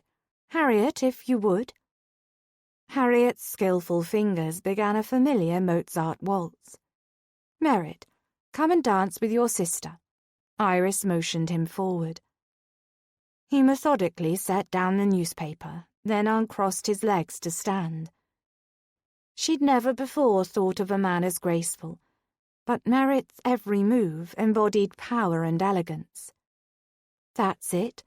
Now, Lucy, you place your right hand in his and your left on his shoulder." Merritt moved his sister backward across the parlour floor.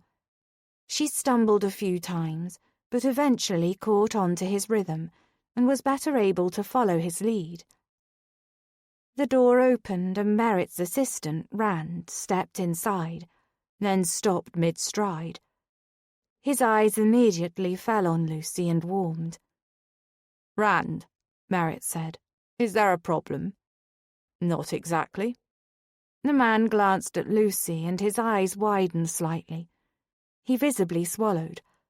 Mr. Rand, do you know how to waltz?" Iris asked. He frowned, then turned to face her. "What? Oh, the dance. Yes, my mother taught me." "Splendid. It is important that you learn to dance with more than one suitor, Lucy," Iris said. "All men dance a little differently." "Yes, of course," Lucy said. "Mr. Rand, come and dance with Lucy." Rand shook his head. "Yes," Lucy said, "and then you can dance with Iris, Merritt." Lucy grabbed Rand and pulled him farther into the room, then placed her hands precisely where they should be. Merritt swept Iris into the waltz. "Couldn't wait for me to touch you again." Blush heated up Iris's neck and cheeks. "No, of course not." Yet the strength and warmth of his arms around her did not escape her attention. "But it is quite evident that your assistant has tender feelings toward your sister." "He has for quite a while now." "You've noticed, then?" "As I've mentioned before, I am quite observant, and he is not very subtle." They danced in silence for a moment, and she couldn't help wondering if he'd used his keen observation skills on her. It was on her tongue to ask him, but she thought better of it. Perhaps she did not want to know his opinions of her. "By the by, his Christian name is Rand. His surname is Lockwood." "Well, he did not seem to mind me referring to him incorrectly. Then again, he was rather struck dumb looking at Lucy."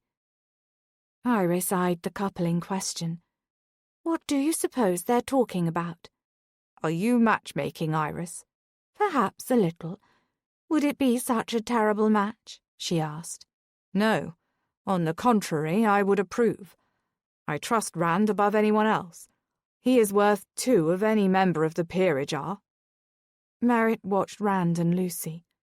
"Yet you are allowing her to debut into society to find a more suitable match?" "I don't believe Lucy sees him as a suitor. She's known him her entire life." He shrugged. "Admittedly, I'm hoping that she'll realize his worth once she sees the reality of the aristocratic men." Iris secretly motioned to Harriet to continue playing. She told herself it was because she wanted Lucy to practice, but the thought gnawed at her. This was more about her wanting to stay in Merritt's embrace. "You have a dreadful opinion of your peers." "They are not my peers. Not really. I am the son of a merchant." He eyed her for a moment, and she desperately wanted to know what he was thinking when he looked at her in such a manner. "You must not think too highly of them either, if you have not agreed to wed any of them." She released a chortle, but she suspected he knew that it wasn't authentic. Unless he specifically asked, she would not volunteer that no one had ever even sought to court her. "I am rather excited about this evening and our little excursion," she said softly, hoping to change the subject. That was likely where her excitement came from. It wasn't about the warmth of his hand at the small of her back, or the way their ungloved fingers fit so well together. It was about her donning her trousers and posing as a man. "Where are we going?" "Benedict's," he said.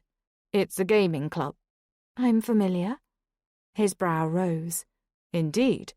"Only by reputation, not by experience, obviously." "Are you able to ready yourself, or do I need to assist?" It was a legitimate question, but the heat in his eyes seemed to hit her right at her core. Warmth spread through her legs. She swallowed. "I can manage. I should think Harriet will be able to help me." "I'll pick you up at 9:15. If we go much later than that, it will be too populated with men that likely know you." His blue eyes met hers. "We don't want to ruin you." All of her life, Iris had played by the rules, done the expected thing, the right thing. She had never questioned what was expected of her. Take care of her mother, raise her brother, manage the estate. Until Merritt. Now, for the first time in her life, she was breaking the rules. For the first time, she was wondering if being ruined would be such a bad thing. Stepping into Benedict's was like entering one of Dante's lower circles of hell. There was sinful behavior everywhere she looked. Excitement surged through Iris, and she did her best to stop smiling, but it was a challenge. Men did not smile this much. If she was going to pass herself as a man, she needed to aim for the jaded disinterest that Jasper so often radiated. She couldn't afford to reveal herself on this excursion. When they entered the gaming hell, Merritt walked slightly in front of her, and it seemed a hush fell over the entire club. Fear rocketed through her. Was she so recognizable? Precisely what would she do if she were ruined? Perhaps she'd travel and write her book under a pseudonym and try her best to ignore her brother's dastardly behavior. "Good evening, Lord Ashby," one man said, bowing slightly to Merritt. Merritt nodded to the man but kept walking. One after another the men greeted him, some by name, some merely a nod of the head.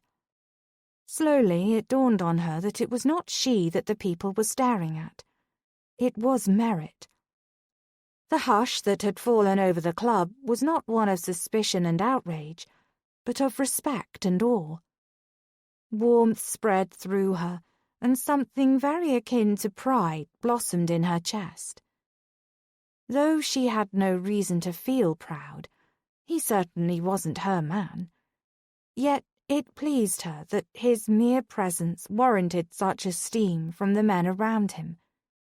He might not think much of them, but the men here obviously thought quite highly of him. Recognizing that no one had given her a second look, she relaxed somewhat. The walls were covered in heavy wood panelling, giving the vast space an immediate feeling of opulence. This was only accented by the numerous crystal chandeliers shimmering over each of the gaming tables. A second story ringed the first, where small tables offered seats for drinking and smoking, and provided views of all the games. She had always wondered what a gaming hell would look like. She had imagined a poorly lit, grimy hovel, not this elegant exclusivity. She knew it meant Merritt would win this wager between them, but somewhere during this endeavour, masquerading as a gentleman had become a challenge for her. Even if she lost the wager, she could not bring herself to regret this adventure. Perhaps it was merely an excuse to misbehave, to take a short break from her very orderly life. So she supposed that meant she would win, too, in a way. None of that helped Jasper. She feared she'd lost sight of him in the midst of this foolish wager, but she would think of a way to fix that on the morrow. Tonight she was to play the part of John Benford, new to London and a new employee at Lord Ashby's paper, the Daily Scandal. "If you continue in such a manner, everyone in the room will know you're a lady." Merritt's voice sliced through her distraction. "What am I doing?" she asked. "Practically bouncing with excitement." She closed her eyes and took a cleansing breath. She could do this. It was no different than being on a ladies of virtue assignment, where she must appear to be doing one thing, while in truth doing something entirely different. "Better," he said. "Do you remember what I said about the rules in Faro?" "Yes, I am not daft." His lips twitched, but he did not smile. "No, I don't suppose you are." A young gentleman, probably Jasper's age, approached Merritt. "Lord Ashby, I hope to have a word with you about an investment." Merritt nodded. "I'm afraid this evening is reserved for pleasure." He withdrew a card from his coat pocket and handed it to the man. "If you come by my offices on the morrow, I shall entertain your offer." The boy's lips spread wide in a grin, and he pumped Merritt's hand in appreciation, then stepped away. Merritt scanned the room. "Excuse me for one moment. I'll be right back." She nodded, then watched Merritt approach a tall, impeccably dressed man. She didn't recognize him. The man's glance caught hers from across the room. Then he nodded. Then something else caught her attention. A short and wiry man making his way through the crowded room. She recognized a thief when she saw one. There was something about the manner in which he moved, the furtive way his gaze scanned the room, the awareness with which he watched people in the center of the crowd. Her heart sped up. That man was up to no good, and he fully intended to walk away richer tonight. She didn't know what his plan was yet, and she hadn't seen him make any definite moves, but it wouldn't be long. His eyes hungered for the money all around him. This was the worst sort of temptation for someone who stole for a living. Thankfully, she didn't have to, because he was still occupied with the tall gentleman. Keeping her gaze on the thief, she shifted her stance, noticed again how foreign and strange the trousers felt. The entire wardrobe tonight was foreign, but she need not worry about keeping her knees locked tightly together or anything of the like. Tonight, she was a gentleman, and she'd enjoy all the freedoms that provided. It was no wonder Jasper had been drinking and gambling every night. This sort of establishment was intoxicating on its own, without the assistance of spirits. The man she'd been watching came closer. He circled a table where a group of gentlemen stood playing some sort of dice game. Then he made his move. He slyly slid his hand into one gentleman's overcoat and withdrew a small bag of coin. All the while the man continued with the game.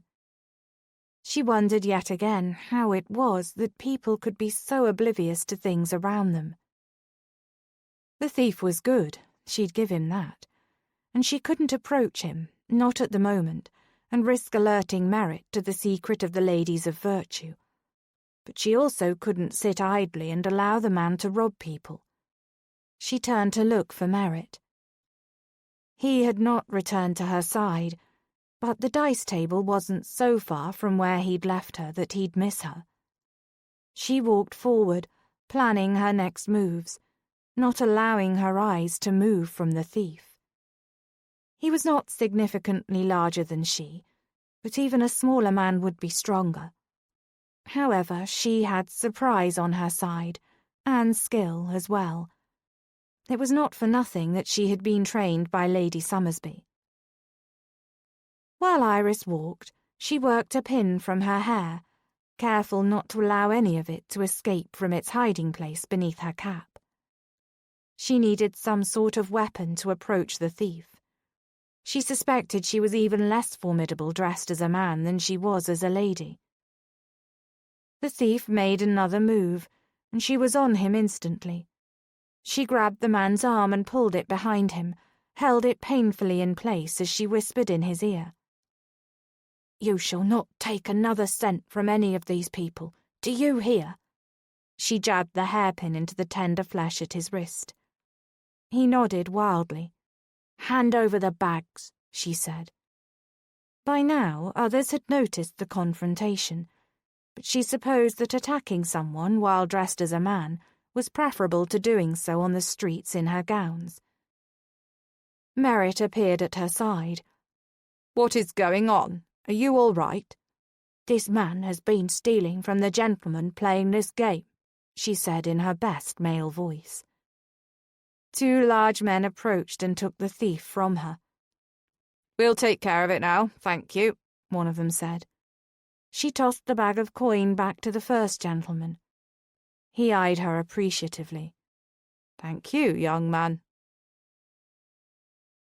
Merritt watched a copper curl fall from beneath Iris's cap, as if the world slowed, and the only movement was that tendril freeing itself. He had to get her out of here. He swiftly grabbed her arm and pulled her so that she was walking in front of him, but it did not look as if he were escorting a woman from the gaming hell. "We're leaving, now," he said. Had he not witnessed her use a hairpin to effectively take down that thief, Merritt wouldn't have believed it. When he'd seen her standing that close to that man, he'd nearly panicked, worried about her safety. Then he'd watched everything unfold. Her movements had been sure and studied. She had been calm and collected, as though she had done something just as daring and dangerous before.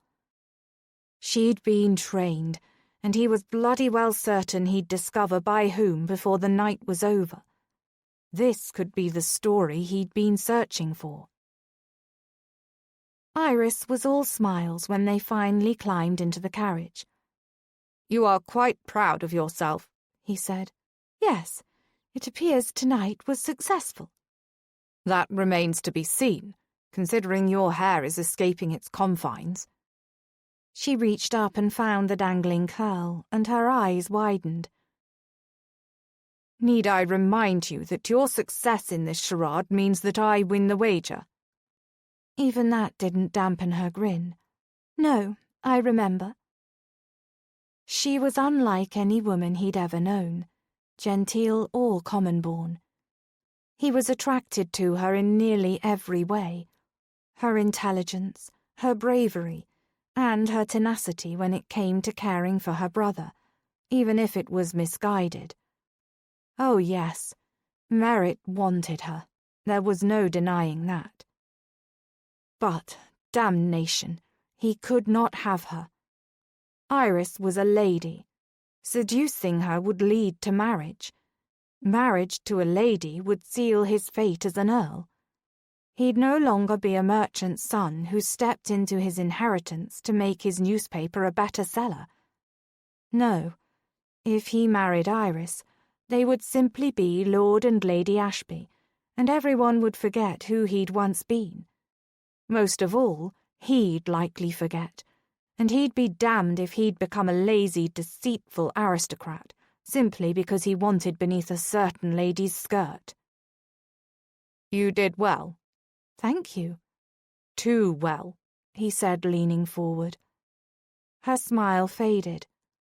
"I beg your pardon?" "That thief. Where did you learn how to do that?" Her eyes flitted to the rig's window. "Do what?" she asked with a frown. "You know to what I'm referring." She waved her hand dismissively. "It was nothing, truly. I saw an injustice and I righted it, 'tis all." "That's all?" "Absolutely." He reached forward and put his hand beneath her chin, turned it toward him. "Iris, what sort of fool do you take me for?"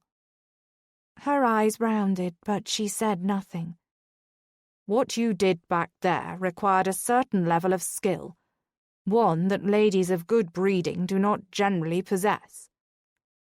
She chewed at that delectable bottom lip. "I cannot tell you." "Very well." It was quiet between them for several moments as the carriage continued to rumble through the London streets. "You are not going to press me?" she asked. "While I would prefer to hear the truth from you, I have other means of discovering what I want." "What are you talking about?" she asked. "From where do you think all the information in my paper comes? Do you think I invent the scandals?" he asked. She set her jaw in a stubborn line and crossed her arms over her chest. "I never really thought about it. As I've told you before, I don't read those types of papers. I do try to not encourage gossip and the like." "Well, as admirable as that might be, you are among a scattered few who don't. In any case, it's called investigation, Iris, and I'm quite good at it." He closed the small distance between them in the confines of the carriage. "So you see, whatever it is you're hiding, I can find out. I'd rather hear it from you, but I'll find the answer with or without your help." Her lips parted, and for a moment he thought she was going to lean forward to kiss him. His heart ticked faster. Whatever else he knew about Iris, she made him feel as though he were a schoolboy in the first blush of lust. "You will never discover anything," she said. "Don't be so certain." She opened her mouth to speak, and he put one finger to her lips. "Lest you intend to enter into another wager with me, I suggest you wait and see," he said. "You're feeling rather confident in your abilities, are you not?" "I passed you off as a gentleman tonight, even though you look positively delectable in those trousers. Men do not have backsides like yours." She swallowed visibly, and he noted the way her eyes widened. Her tongue darted out to moisten her lips. He wanted to kiss her, but he knew that would only lead to him wanting other things. Desire was one thing and action another, but he hadn't gotten where he was without a modicum of control over his own urges. He could kiss her just this once. He reached up and took off her woolen cap and began the arduous process of removing her hairpins. He took one within his fingers and showed it to her. "I had not realized that something this innocuous could be brandished as a weapon." "They have been known to be quite useful." "You admit that you have done this sort of thing before?" She tried to shrug, but his hand held her still while he continued to unweave her hair from its confines. "I admit only that I believe that a woman should know how to protect herself. There is no legitimate reason why we must be dependent on men. We are quite capable on our own." "I agree with that, but I don't believe that is the only reason you have acquired such skills." He moved in close, so that his mouth was but a breath away from her ear. "Iris, tell me your secrets." She sighed almost imperceptibly, but he was observant, especially when it came to her. She wanted to tell him. "I cannot say anything more on the matter." He kissed her ear, then her neck. "Very well." The pulse just beneath her ear drummed against his tongue, and he nibbled at it. He trailed hot kisses down the length of her throat. "I can think of other ways to occupy our remaining time." "Indeed?" Her voice trailed off in a light wisp of a moan. She tilted her head to give him better access to her throat. He turned her face and looked into her eyes, warm pools of green like a country lake on a summer morning. "You are a most fascinating woman, Iris Bennington." Then he kissed her. He cradled her face and slanted his mouth over hers, allowing himself complete access to her mouth. She parted for him. Tentatively, she met his tongue with her own, and the bold moves stoked the fire burning in his gut. He shifted her onto his lap and found she could easily straddle him with her trousers on. There was far less material between them. It was a heady realization. He wanted her and she'd know it. There was no mistaking the hardness now positioned right between her clothed legs. He should be thankful she wore those wool pants. She settled onto him and must have immediately noticed because she stiffened. But as they kissed, she relaxed into him and he pushed against her. She writhed against him. His hand went up to cup her breast, but he felt the ridge of the binding beneath his hand. Damn the thing. He wanted to free them, kiss every inch until the punishment of them being bound tight to her chest was nothing but a faint memory. He kissed her neck again, trailing hot bites along her collarbone and eliciting small moans of pleasure from her. He kissed her lips, plunging his tongue deep inside and pulling her tight against him. She moved against his erection, moaned deeply, and did it again, over, and rode him with the friction of their clothing, the only barrier between them. And then it happened. During one passionate kiss, she froze, tossed her head back, and shuddered as the climax rocked through her. It was the most beautiful and seductive thing he'd ever seen. He wanted nothing more than to spend the rest of the night pulling that same reaction from her. Thankfully, though, the carriage rolled to a stop in front of her townhouse, and he could remove her from his lap, lest she move again and he spill himself in his own trousers. "We are here," was all he managed to say. He didn't want to let her go.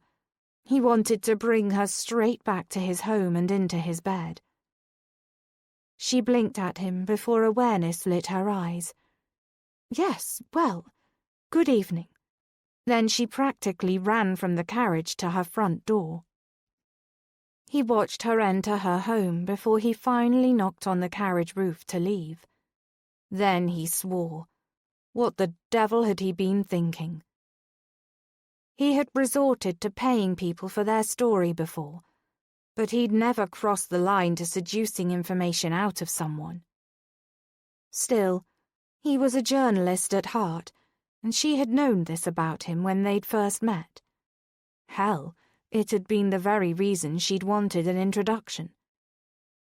This was a story he simply couldn't ignore. He couldn't not investigate because Iris was somehow involved. He'd discover her secrets and he'd write a story himself, leaving out any details that could be traced back to Iris or her friends. An anonymous story, of course. It wouldn't be the first time, and no one ever figured out whom those stories were truly about. They gossiped, but it never went further than that. He'd make certain there was no incriminating information, and no one would ever link it back to her. Her reputation would remain above reproach. He'd momentarily considered seducing the information out of her. After all, that was his job. But she'd been close-mouthed about all of it. Looking back now, he wondered if he'd tried to seduce her strictly for the information, or because she was simply irresistible. He'd wanted her from the moment he'd seen her, and tonight had only intensified that desire. He needed to remember what they had between them, a business agreement and nothing more, which meant he had an obligation to his readers to report on the gem he'd uncovered tonight. All he knew at this point was that she had been trained to brandish hatpins as weapons. He would uncover the full story, and when he did, it would be the scandal of the year. Chapter 8. Iris had stayed by Lucy's side the entire night, save a handful of dances, choosing to only dance when her charge also had a partner. This was a big enough ball that leaving the girl to her own devices could result in a disaster. Lucy had certainly come a long way since they'd begun working together. She was a quick and eager student. She was no longer so nervous and jittery. Still, Iris could tell that Lucy did not yet feel as though she belonged in society. Perhaps she never would. Iris had lived in this world, among these people her entire life, and sometimes even she did not feel as though she'd fit in. She tried to explain as much to Lucy, but the fact that Iris had been born into the aristocracy meant that she didn't truly understand where Lucy was coming from. She hadn't been born into this life. She'd simply been dropped into it by way of her brother. All things considered, she was doing a remarkable job. After all, things could be much worse. She could be as bad as Lady Dearborn, the American heiress that Lord Dearborn had married to salvage his family's coffers. The woman was crude, to say the very least. Her family had made their money in tobacco, and the poor woman had never quite shaken off the dirt. Iris had even gone so far as to point out the woman to Lucy, so she could watch her and recognize that she was, in fact, doing better. At least Lucy was English and didn't have that crass American accent. A gentleman approached, and the four of them, Iris, Harriet, Agnes, and Lucy, all curtsied when he arrived. There was no hint as to why he'd stopped by their group, or which lady had caught his eye. Iris had never met him, but it seemed that Agnes knew him because the man and her brother Christopher were acquaintances. "Lord Vesper," Agnes said. "Lady Agnes, I was hoping you would introduce me to your charming friends," he said, his eyes locked onto Lucy. This was potentially a good thing. Thus far, all the gentlemen who had approached Lucy for a dance or an introduction had been much older than her, or had any number of other faults that Iris had seen. Too rotund, too poor, too bold. Still, a dance was a dance, and it was good practice for Lucy. And the girl seemed to enjoy dancing, regardless of what her partner looked like. Agnes went about introducing each of them to Lord Vesper, and he nodded appropriately, but his gaze lingered longest on Lucy. A good thing indeed. He then requested a dance, and it just so happened that the girl had an opening at the very next quadrille, so he led her gracefully to the ballroom floor. There was not too much touching in the quadrille, a perfect dance for a potential suitor. It was on Iris's tongue to ask Agnes about Lord Vesper, but at that moment Lord Wakefield came by to collect Agnes for their dance, the first of two he'd requested for the evening. Agnes had never been overly fond of dancing, but she seemed willing, perhaps even eager, if Agnes could ever be said to be eager about anything, to dance with him. Interesting. Then again, it could simply be that he was the man that Agnes had selected for her own redemption project. The merit to her Fletcher. Harriet, too, had been pulled away for something, and Iris was left alone to watch the couples on the dance floor. From her right, though, she felt eyes on her. She tilted her head to look, and found Merritt's steel blue gaze. He lifted a glass in her direction in a silent toast. It was a small movement, and one that most would miss. But she had caught it. He was watching her. Warmth spread through her, and she knew she likely blushed, but there was naught she could do about it. If anyone were to ask, she'd have to feign a headache or the like. But, dear heavens, he was handsome. She could scarcely pull her eyes from him, and then they'd dart back of their own will like a moth to the proverbial flame. He cut a striking figure in the ballroom. He stood taller than most. His raven black hair fell in subtle waves as if they minded no one, and perhaps on another man it would have appeared untidy, but on him it was perfect, and rather seductive, as it beckoned for her to run her fingers through the soft curls. But she couldn't very well do that here. Good heavens, what was the matter with her? It was all those kisses he'd stolen from her, and the sensations he'd managed to pull from her body, as if she were an instrument and he the finest of musicians. He'd turned her into a wanton, and the other night in the carriage. Now her cheeks truly flamed. She turned her body away from him so that even if she wanted to, she could not see him, lest she turn around again. Thankfully, the set ended, and her companions had returned to her side. Lord Vesper had no sooner deposited Lucy next to Iris than he backed into a footman carrying a tray of champagne glasses. They shattered on the floor around them and splashed onto Lord Vesper's trousers and shoes. "You daft fool," he barked. "What the devil do you think you're doing? Don't simply stand there, clean me off." The footman nodded and Iris cringed. The servant couldn't have been more than 10 and 7, 10 and 8 at the very most. His ruddy cheeks darkened and his lip quivered ever so slightly. He fell to his knees and began wiping at Lord Vesper's feet and legs. Lord Vesper kicked out and nearly toppled the boy over. "You're spreading it around." "Here, let me help," Lucy said, then knelt by the footman and began gathering shards of the crystal glasses and setting them back on the tray.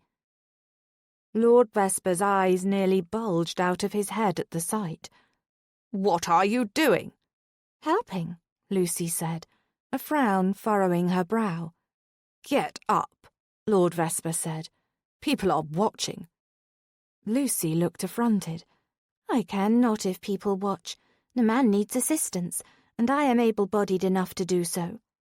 "It is true what they say, then. You are lowly born and merely performing a duty true to your social standing," Lord Vesper spat. Lucy balked. Iris stepped over to the man and told herself to be careful. She squared her shoulders. "You have insulted my friend. She is the daughter of a merchant." "She is the sister of an earl," Iris said. Lord Vesper snorted. "An earl by accident, by the demise of a very distant relation." "Perhaps, but she has more nobility in her right arm than you have in your entire body. And furthermore, she does not need to abuse a servant to explain away her clumsiness." Then she turned away from him, knelt, and began to assist Lucy and the footman. Harriet and Agnes joined in as well. She was breathing so heavily from anger and exhilaration she nearly felt faint. And then he was at her side. Merit. He'd frozen when it had first happened. A stupid and foolish thing. But he hadn't expected that sort of reaction from a gentleman. One of the old matrons, yes, he'd expected them to be vile and rude to Lucy. But he hadn't thought the men would be. She was a beautiful girl and had a fat dowry. She would make a good match for any of the men in this room.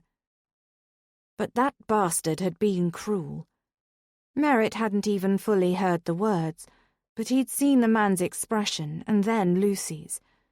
And then Merritt had watched Iris speak to the man, and whatever she had said to him had firmly put him in his place.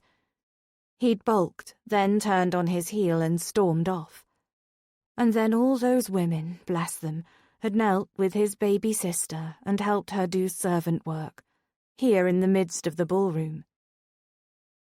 When he finally reached them, 2 other servants had arrived with a broom and mop in tow. Merritt helped each of the ladies to their feet, and he nodded to all of them. He leaned close to Iris's ear. "I don't even know how to thank you." "I hadn't realized you'd heard." "I didn't exactly hear, but I saw. I can gather what he said and your response." He glanced at his sister and saw the tears glistening in her eyes. "I want to dance with you, want desperately to be close to you right now, but I need to take her home." "Go. I understand," Iris said. She was beautiful and kind and bold and brave, and a million other amazing things all tied into one woman, unlike any he'd ever met. He bowed, then took Lucy by the arm and led her out. In the carriage, he expected Lucy to cry, but she didn't. She'd swiped at her cheeks once, and then squared her shoulders, much as he'd seen Iris do in the ballroom. "She's remarkable, isn't she, Merritt?" Lucy asked. "Lady Iris? Yes, she is." What happened tonight may have highlighted how remarkable a woman Iris was, but it had revealed something else as well. How vile many members of society truly were. After all, 4 women had knelt to help his sister, but an entire ballroom full had stared in shock and whispered about her behind their fans. Yes, there were far more Lord Vespers in society. "You should marry her." "I beg your pardon?" "I am serious. You do need a wife." He'd be a liar if he said he hadn't had that very thought himself, but he'd shoved it aside. Iris was a true lady. He was a newspaperman. Yes, he now bore the title of Earl, but in truth that wasn't him. He was a merchant's son, and marrying her would fully entrench him into the aristocracy in a way that he'd been able to avoid thus far. "She would be the perfect partner for you." Something that felt remarkably like guilt gnawed at him. But he hadn't done anything wrong. The story he was writing would be anonymous. He'd seen Iris move through society with grace. No one would ever suspect she had skills that no proper lady ought to. He knew there had to be other women out there, else who would have trained her? The story itself was so sensational, he doubted anyone would believe it was true. He shoved that guilt aside. "Yes, it is rather astounding that she isn't married already," he said. "You know why, though, don't you?" "No, I don't believe I do." "Oh, it's quite tragic. She never had a proper introduction into society, never had a coming-out ball, as young ladies generally do." "How so?" Merritt asked, unable to hide his curiosity. "She is the daughter of an earl." "Indeed, but only 3 months before her debut, her father died, and the entire family went into mourning." Lucy shook her head. "That is rather tragic," Merritt said. "That is not all," Lucy said. "After a year, she was set to debut again, a bit older, but still young and beautiful, and then her mother died." How had he not heard any of this part of Iris's past? He'd only inquired into her reputation. He hadn't looked beyond the last couple of years. He'd merely wanted to ensure that Lucy would be in capable hands. "So back into mourning?" he asked. "Yes, but also a move directly here to London to live with their aunt and uncle. I believe Iris's brother was only 9 or 10 at the time, and though he normally would have been sent off to school, Iris kept him home with her for 3 additional years. At that point, Iris decided she didn't want a proper debut and asked that her aunt do a small introduction. but Iris never got to be a debutante the way most ladies of good breeding do. Does this have any effect on whether I host a proper ball for you? He asked. I have not decided on that yet, Lucy said, her voice filled with caution. You were right, though. They can be cruel, but many of them are delightful. Iris was unmarried because she hadn't had a ball. Certainly that couldn't be the only reason. She was a beautiful, intelligent woman who stood out in any crowd. Perhaps she'd had a string of suitors, even proposals, and she'd declined for whatever reason. And at what point had she left her aunt and uncle and gone to live in her family's townhouse in London with her brother? He'd been a young heir, and she'd been his surrogate mother. No wonder she was so protective of him. Again, guilt pressed into him, this time more sharply, as if he'd stepped on a shard of glass. He shoved it away. He hadn't gotten where he was today without making enemies. Not that he saw Iris as an enemy. True, he'd questioned his decision to run the story about Iris and her unique skills, especially after what she'd done for Lucy tonight. He had already contacted his usual sources to look for anyone who might know about such training for proper ladies. So far, he'd received no additional details, but he knew that these things take time. It was best that Iris didn't read his paper, because she would likely see the upcoming story as an act of betrayal. At this point, though, Merritt had lost sight of why he had made this bargain with her in the first place. Yes, he wanted her help with Lucy, and she'd more than accommodated him. He should reward her by pulling those foolish articles from his paper. Perhaps what he truly needed to do, though, was pull her brother aside and have a conversation with him. The Earl of Nickerson shouldn't be too difficult to find. Merritt could invite him to the newspaper's offices. Since he was such a fan, perhaps he'd see that as a compliment and be more receptive to Merritt's comments. Surely the boy didn't torment his sister on purpose, after all that she'd endured losing her parents the way she had. And now she lived primarily to assist others, taking care with her brother's reputation and taking care of crime on the streets of London. Remarkable indeed. Merritt sat at a back table at Walsh's Gentlemen's Club. Though he had seen the man he sought as soon as he'd stepped into the room, Merritt had chosen to wait and observe a while before approaching him. Jasper Bennington, Earl of Nickerson, Iris's younger brother. Merritt could see the similarities in their appearance. They shared the same lean height and similar colouring. But where Iris's hair was a vibrant red, Jasper's was a pale strawberry blonde. At the moment, the boy sat at a table playing a game of chance. He looked well into his cups, and it was not even 9 in the evening. This was not what Merritt's articles were about. Obviously, the boy was simply using them as an excuse to misbehave. "Lord Ashby," a voice said from his right. Merritt looked to find Christopher Watkins standing there, and he nodded in response. "May I join you for a moment?"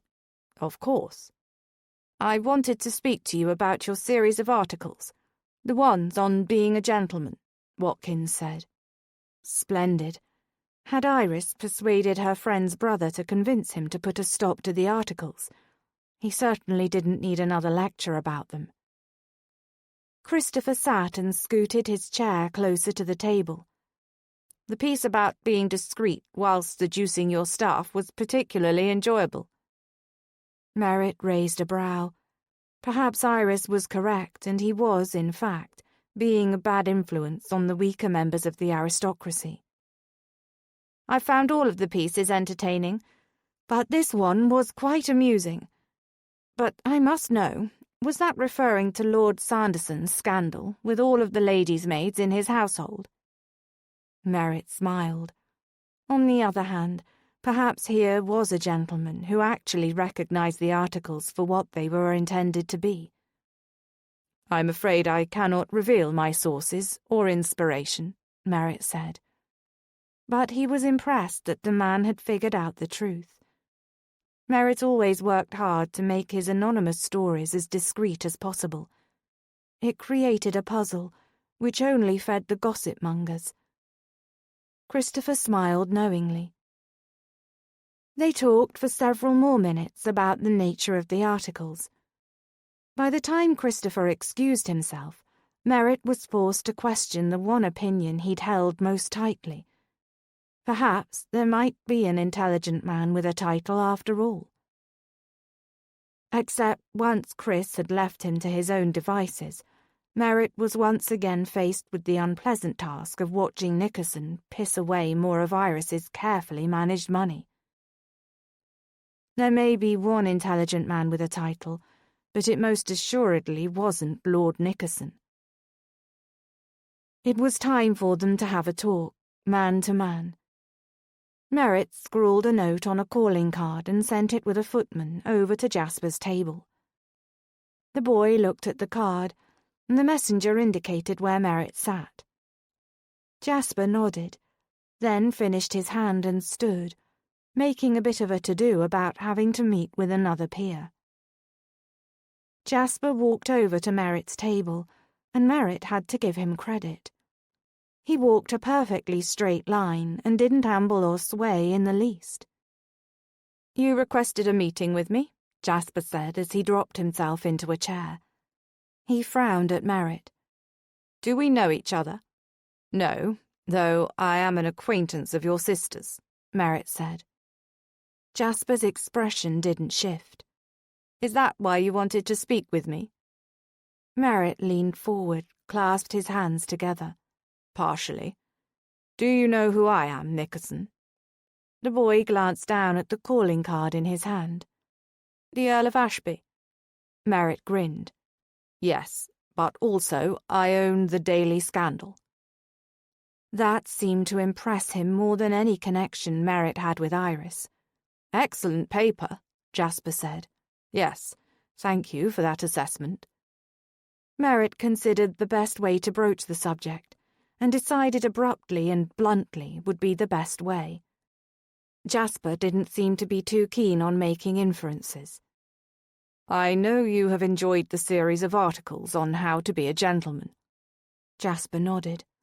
"My sister talks too much." Merritt chuckled. "I suppose you could say that about her, but she is concerned for your welfare. Did she ask you to speak with me?" Jasper pressed his hands on the table and made to stand. "On the contrary, I believe your sister would be rather annoyed with me were she to discover anything about this meeting," Merritt said. Jasper leaned back, pacified for the moment. "She has nothing to worry about. I am a grown man." "Indeed. I dare say a grown man of, 8 and 10? 9 and 10, only last month." Jasper tugged at his chin, where a hint of whiskers grew. Merritt doubted the boy could fill in a full beard if he so chose. "Yes, well, as a man, you should know that from time to time we gentlemen can share experiences and give advice." Jasper's eyes narrowed in suspicion. "Go on." "Well, I understand you are taking to heart some of the information from the articles." Merritt leaned forward so that they could exchange a great secret. "It is not known in many circles, but not only am I the editor of said articles, but I wrote them as well." Jasper leaned forward as well. "Indeed? Then you have many pieces of advice to share." "Precisely." Merritt had already assessed that explaining the articles were meant more in jest than practicality would not work with Jasper. "But you should know that those pieces were not meant to be taken quite so literally.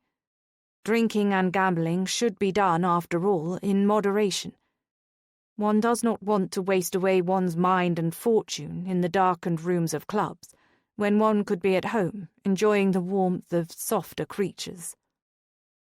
The image of Iris, nude and snuggled against him, flashed through Merritt's mind. Ah, yes, women. I have had my fair share, Jasper said. Merritt doubted as much, but wasn't going to call into question the boy's words. What I am telling you is slow down. You do not need to enjoy all the fleshly treats in these first few years. You have plenty of time to lose the family fortune in a game of chance. Jasper frowned and waved his hand. This is how gentlemen behave. I've seen it. He motioned at the room around them. It is how all these men behave. You also, no doubt. I have had my share of drunken nights, but I've never lost a coin in one single game of chance. How is that possible? Jasper asked. I do not play. Well, that speaks nothing of your skill, Jasper said. Do not misunderstand. I did not say that I don't know how to play. I simply choose not to. I've worked far too hard for the funds in my coffers to fritter them away with a deck of cards. My family has a very fine coffer, Jasper said. Iris's brother had a weak character. That much was evident. No wonder she was concerned and willing to put the blame elsewhere, so she didn't have to admit the truth to herself. Perhaps, but no fortune is never-ending. Take care. Gamble less. Drink less. Worry your sister less. Jasper's eyes narrowed. That is what this is about, isn't it? What? Iris. Jasper paused, eyed Merritt. Are you in love with my sister, Ashby? You are a fool. This is not about your sister. This is about the integrity of my articles. You, sir, are making a mockery of my advice. And with that, Merritt stood and walked away. In love with Iris? That was preposterous. He desired Iris. He recognized that. It was hard to ignore. Merritt did not believe in love, aside from the familial type. He'd thought he'd fallen in love once, but he'd been a fool. The woman, the daughter of a viscount, had been everything he'd sought in a potential mate. Smart, funny, beautiful. Unfortunately, he hadn't been good enough for her. She had never seen past his lack of title, despite his fortune. Though she claimed to care about him, she simply couldn't marry without a title. That had been the moment he'd realized the truth about the gentry.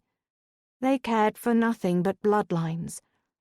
All of the things he valued most, hard work, ambition, integrity, mattered naught to them. Chapter 9. Iris stepped into the offices of her family's solicitor, Mr. Furnish. He'd sent her a note earlier that morning requesting a private meeting with her, and she'd come straight away. Lady Iris, thank you for coming on such short notice, Mr. Furnish said. She shook the man's hand and sat across the desk from him. Of course. Is there a problem with our accounts? He frowned. No, nothing such as that. I thought it time, though, that we discussed the inevitable. Jasper, she said. She released a heavy breath. Precisely. Eventually he is going to come to me and demand to be the one in charge of your coffers, Mr. Furnish said. Yes, I know. And you will have to give him that control, even though he will likely lose it all at the card tables. So far, her plan to have Merritt teach her to be a gentleman, so that he could see how ridiculous his advice was, had failed spectacularly. Instead, it had given her the opportunity, and frankly, the desire, to behave badly herself. Perhaps that meant that Merritt had been right all along, that all men acted this way. It was just that some were better at hiding it than others. Yes, I have seen your requests for payments to be sent to a variety of clubs around town. Mr. Furnish smiled warmly at her.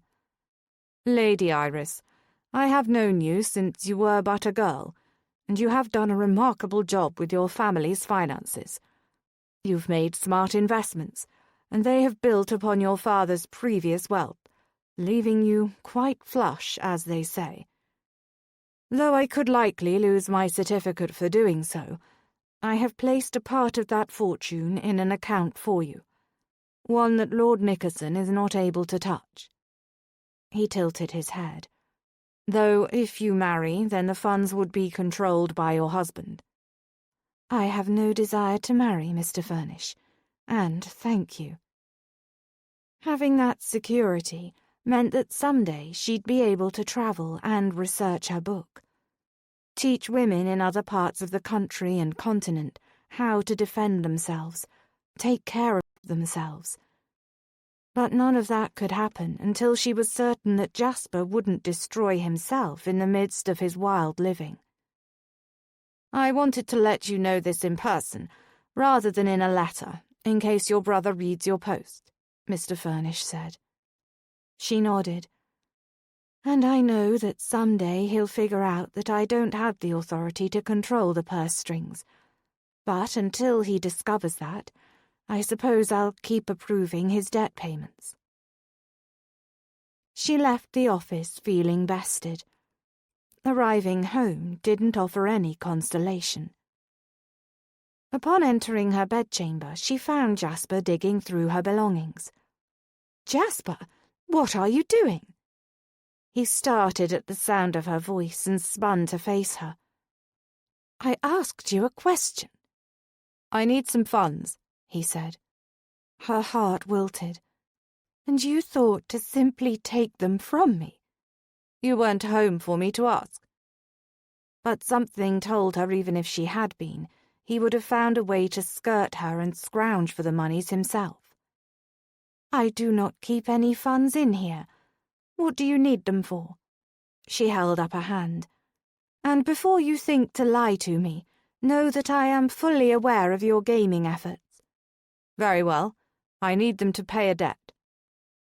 She searched his face looking for regret or remorse, but found only terse irritation. "How much do you require this time?" £15. "Jasper," she whispered. Where had she gone so wrong with him? Had she loved him too much, coddled him? Or was this simply what happened when boys went off to school? "Follow me." She led him down to her parlour and withdrew a handful of banknotes from her writing desk. "This is the last time." "What?" "I shall remove every piece of money from this house today, so you do not have to resort to sneaking around to find some." "You can't do that." No, she probably couldn't do it, at least not legally. But thus far he had not called her bluff. Further proof he had no skills for gambling. She handed the banknotes out to him. "The last time, Jasper. Am I understood?" He snatched the money out of her hand without another word and stormed out of the room. She fell back on the settee and closed her eyes. It seemed as if everything was falling apart. Tonight was her big charade, and she had yet to convince Merritt to cancel the advice articles, though he hadn't printed another one since their wager. So perhaps that meant she was winning, and he just hadn't admitted it yet. If only that meant that her brother's bad behaviour was coming to an end. Merritt stepped down from his rig on the appointed street and glanced around for his host or hostess. The notice he'd received hadn't been quite so clear on the details of where to meet and what time. At the moment, he was searching for a carriage with the crest of a gold eagle holding a bunch of grapes in its beak. He'd already researched that particular crest and found it nowhere, which likely meant it was a fake. This wasn't the first time he'd dealt with a cryptic source.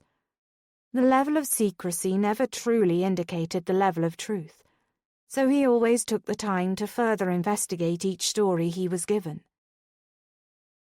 When he'd initially put out that he was looking for information on a group of women schooled in the art of fighting and potentially thwarting criminals.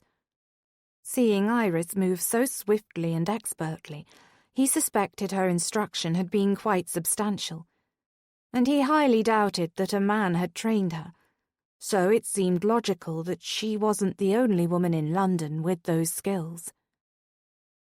He spotted the carriage as soon as it rounded the corner.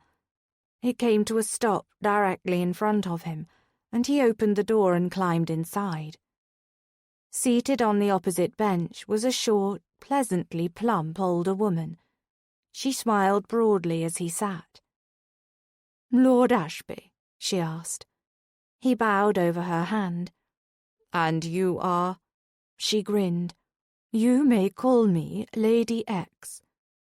The carriage lurched forward as it rumbled down the street. "Very well. Now then, you contacted me, claiming to have information that I seek." "Yes, about the ladies of virtue and their true purpose." "They are a group of do-gooders, raising funds for orphans and the like," he said. "They do much, much more." She eyed him for a moment, then her brows furrowed. "Are you not going to write anything down?" "There is no need. I prefer to simply have a conversation with people, and I'll remember any details that are important." He leaned back in his seat and eyed her. She was quite obviously wearing some manner of disguise, though he was uncertain to what extent, other than the wig that made her hair grey. Her ridiculous hat, fully equipped with a fake bird, sat artfully atop the grey curls in such a way that most people would not notice the charade. "Tell me, Lady X, how is it that you know the secret details of this organization?" "Perhaps I am one of them," she shrugged. "Or perhaps I merely have an inside contact." "What precisely do you know?" She gave him a tight smile. "The Ladies of Virtue, despite its outward appearance, is, in truth, an organization of trained ladies who claim to be ridding the streets of London from nuisance crime and bad behavior." "Bad behavior?" he asked. "Pickpocketing and street thievery. Some have interceded on behalf of women who are being mistreated by the men in their lives." She scoffed, as if that is their place.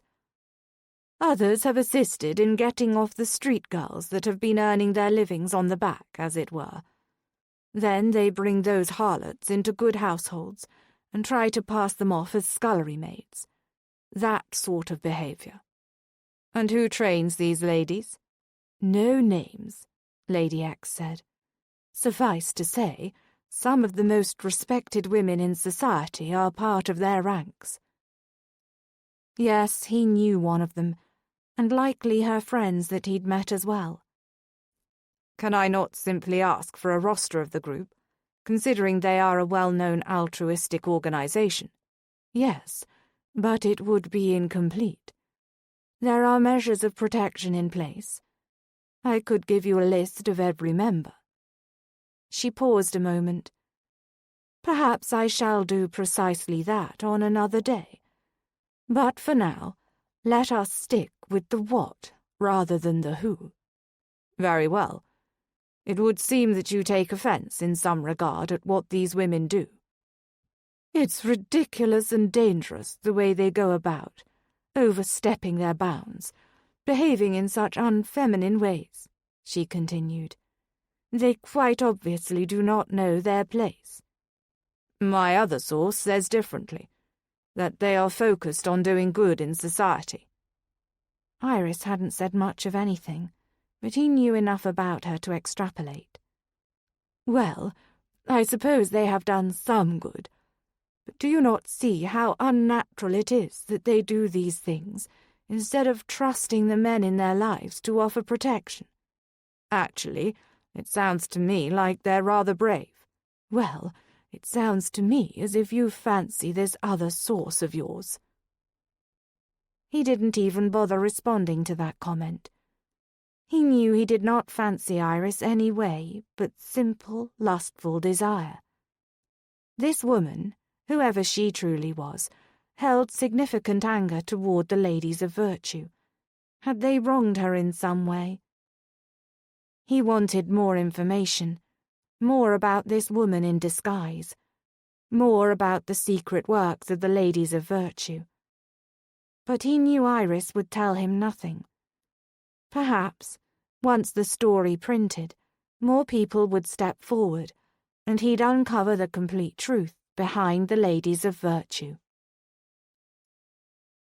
Iris eyed the theatre and did her best not to appear as damned eager as she felt. Her entire person felt alive with nerve endings.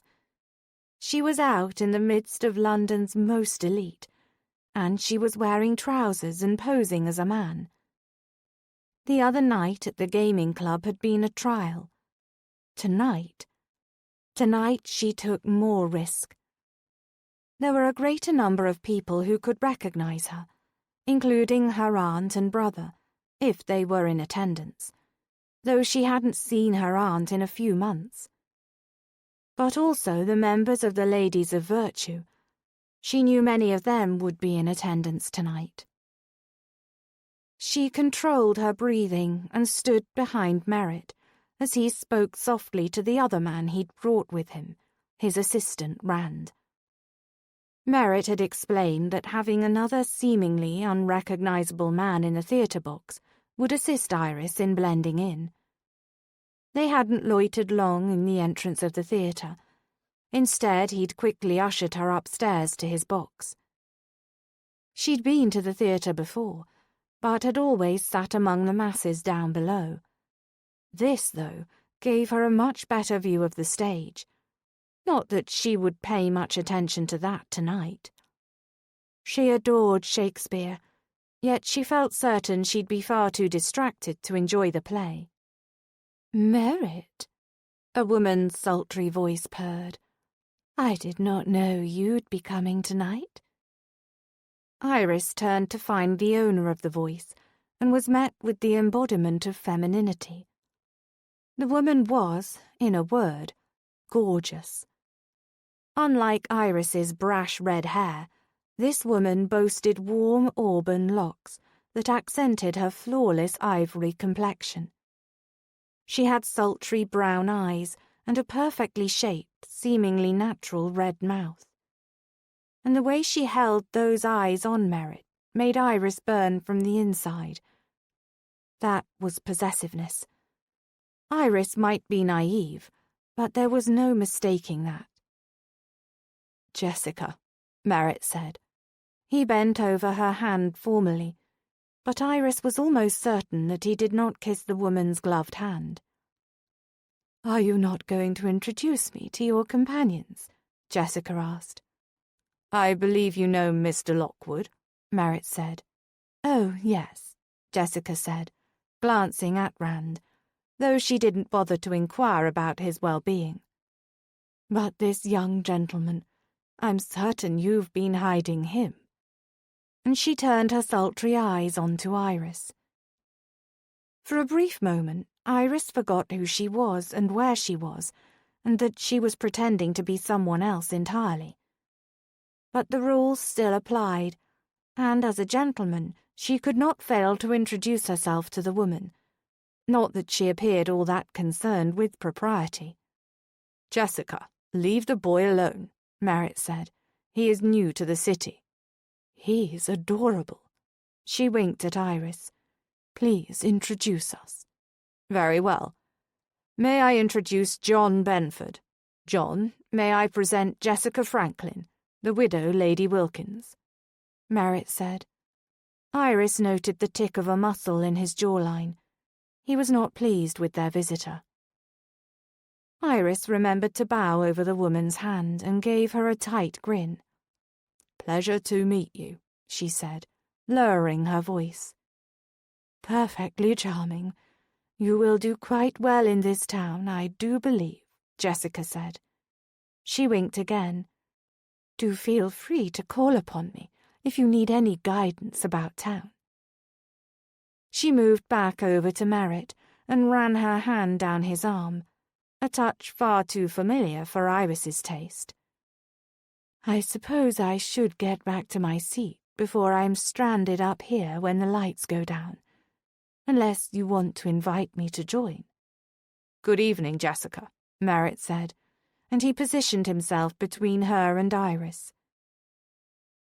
Iris watched Jessica walk away and wondered if that sort of ease of sensual behavior came from being a widow, or if some women were simply born more seductive.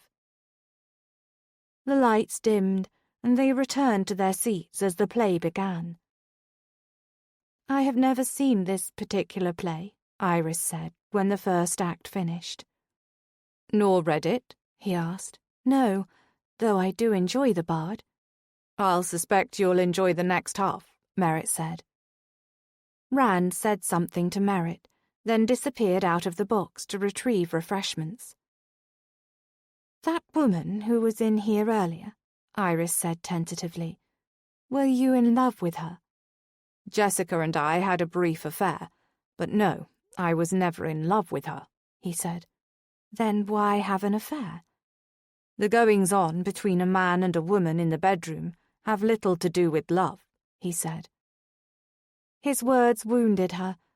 It was foolish, she recognized that, but still his acknowledgement that any affection he'd shared with her had meant nothing to him. She was a passing entertainment, she supposed. But certainly, if it could be such for men, it could be that way for women as well. "Did she love you?" Iris asked. "I do not believe Jessica has ever loved anyone other than herself," Merritt said harshly. So, there were women who were able to indulge in physical pleasures without losing their hearts. Part of her wished she was just Iris tonight, so that she could go to this Jessica, seeking the secret to protecting her heart. But that would most assuredly expose her identity, and the night was nearly complete. Only an hour or two more, and she would have successfully pulled off the charade of the century, and no one save she and Merritt and their closest friends would know the truth. "Have you ever been in love?" she found herself asking. He was quiet a moment, the muscles in his jaw tightening. "I fancied myself in love once, when I was much younger." "And?" "And I asked her to marry me, but she declined." "Why ever would she have done that?" she asked, unable to keep the surprise from her voice. "I was untitled at the time, and though I had quite the fortune, it was not enough for her. She was country gentry and determined to marry up. She claimed to have feelings for me, but she couldn't lower her standards so far." "She said that?" "Not in so many words, but the message was quite clear." He glanced down at the playbill. "Did she ever marry?" "Indeed she did. She is Viscountess Knowles." Iris had never met the woman, but she knew precisely who she was. Tall and beautiful, with lush curves and luminous dark hair. Aside from their height, she and the Viscountess had nothing in common, save merit. The lights dimmed again, and the second act began. Iris did her best to pay attention to the story unfolding on the stage, especially since the character of Portia was currently masquerading as a man. Though she had arguably better reasons than Iris did. Yet Iris kept thinking about Merritt and Lady Knowles, and how he'd once loved her, or thought he had. They'd successfully reached the carriage without having to interact with anyone else. Once they were settled and on their way, Merritt cleared his throat. "Though I still do not agree with you about my articles and their potential for damage, I would be remiss if I didn't acknowledge that there are those who have missed that the intention was satirical, not to give legitimate advice." "What does that mean?" she asked. "I've decided to discontinue the series." "Truly?" He caught her glance, and her eyes glistened with tears. It felt as if she'd reached in and squeezed his heart, and in that moment, with her gratitude shining desperately in her eyes, he'd never wanted her more. He cupped her chin and leaned in. His lips pressed against hers, and it was as if the world stopped. She was pliant and soft beneath him, had even leaned in closer. He teased at her bottom lip with his teeth and then his tongue, until she parted and allowed him entrance. He kept things slow and gentle, seductively worshipping her mouth. When he heard a sigh escape her lips, deep satisfaction and desire surged through his body, and he tightened his grasp on her. She met his intensity, climbing atop him and straddling his lap. Her tongue slid against his, and he groaned into her mouth. Lust pulsed through him as her hand clutched his shoulder. He could kiss her forever. Only Iris.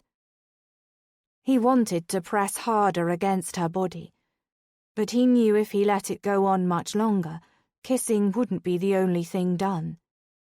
He'd already risked her reputation enough for one day. Finally, he ended the kiss and set her back on her carriage bench. Her brow furrowed, and she opened her mouth to speak, but he beat her to it. "I believe the carriage has stopped."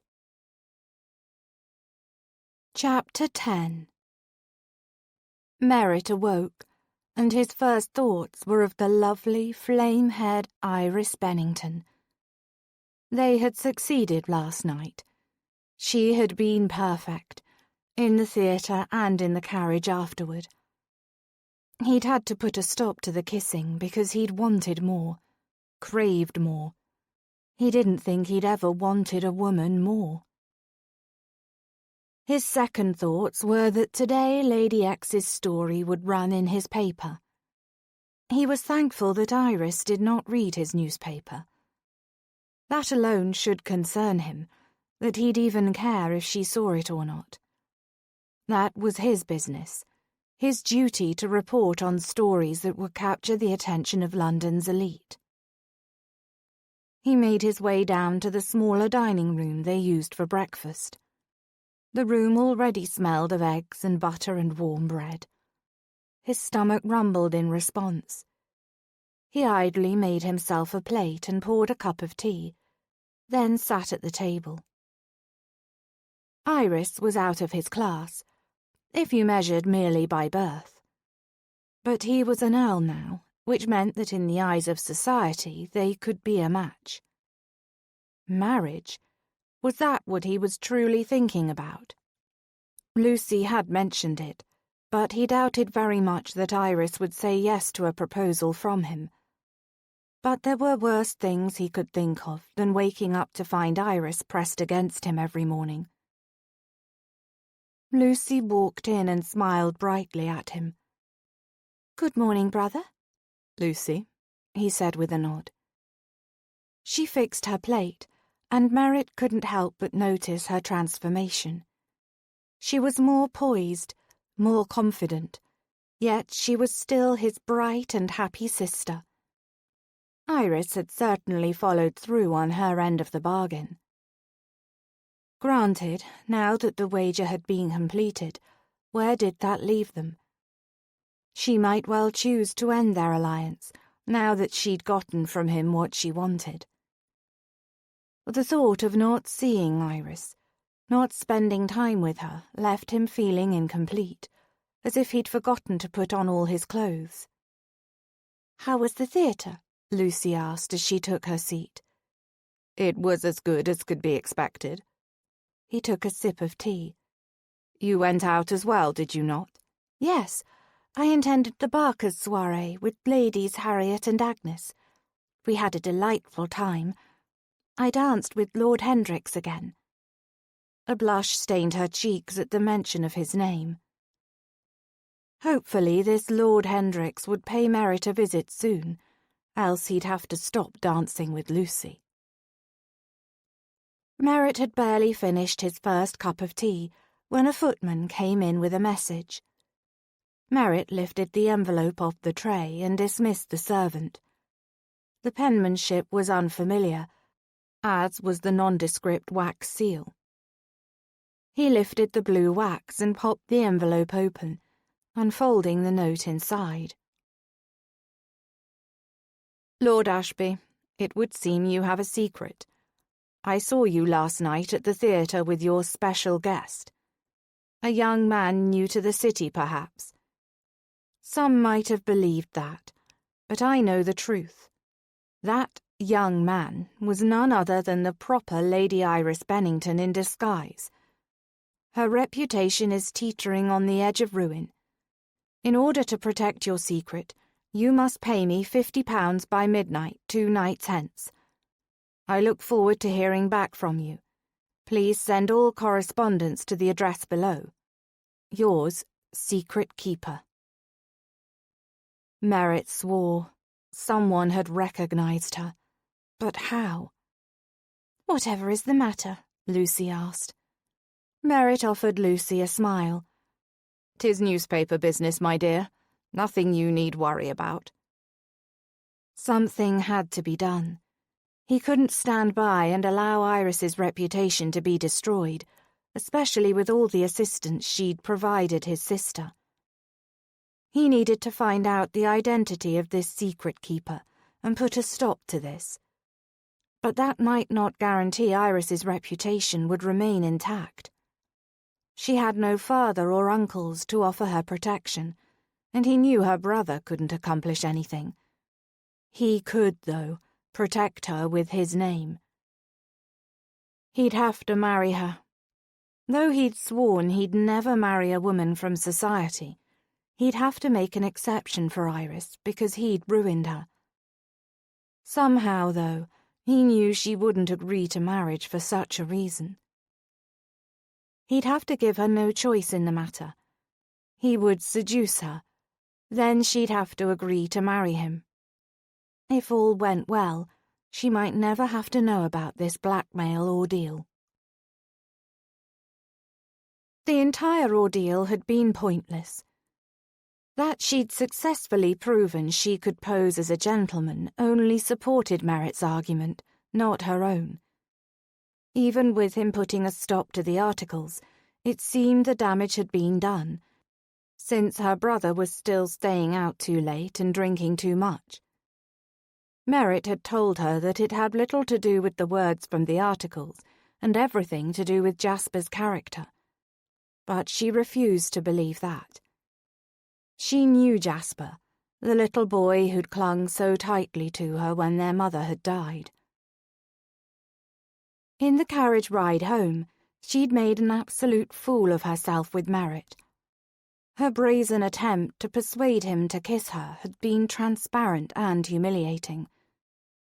He'd told her during the play that affection had nothing to do with physical pleasures. He'd been unwilling to give her either, as he'd quickly pushed her aside once the carriage stopped. Had all his flirtation and kindness been nothing but an act to win the wager? He'd needed her assistance with his sister, and so he'd played a ruse to get her to help Lucy. She'd done that, and she'd been played the fool. And the worst of it was Agnes had been right. Iris was losing her heart to Merritt. It was time for her to fiercely protect herself so that she would not be permanently broken. Which meant that now that their wager had concluded, she needed to not see him again. It shouldn't be too challenging, as their paths hadn't crossed until she'd forced them to. The following afternoon, her plan to never again see Merritt came to an ignominious end when he arrived at her doorstep, refused to be turned away by her butler, swept into her sitting room and kissed her soundly. Naturally, it took her several, quite enjoyable moments to recover her senses enough to push him away. What? She was breathing rather hard, as was only natural under the circumstances. What do you think you're doing? I want you. It is that simple, he said. Her eyes rounded. Well, you cannot have me. It wouldn't be proper. He closed the distance again between them. Not one moment we've spent together since we met has been proper. You cannot cry propriety only when it serves your purpose. I most certainly can. You crawled into my lap in the carriage last night. Shh! She glanced at the closed door to her parlour. Someone might hear you. He stepped over to the door and turned the lock. Now then, no one will hear us, or stumble inside. But, Iris. He trailed a finger down the bare part of her arm. Have I ever told you that I always get what I want? Her green eyes met his. She shook her head but said nothing. Oh yes, it is true. And you want? You. He looked directly into her gaze.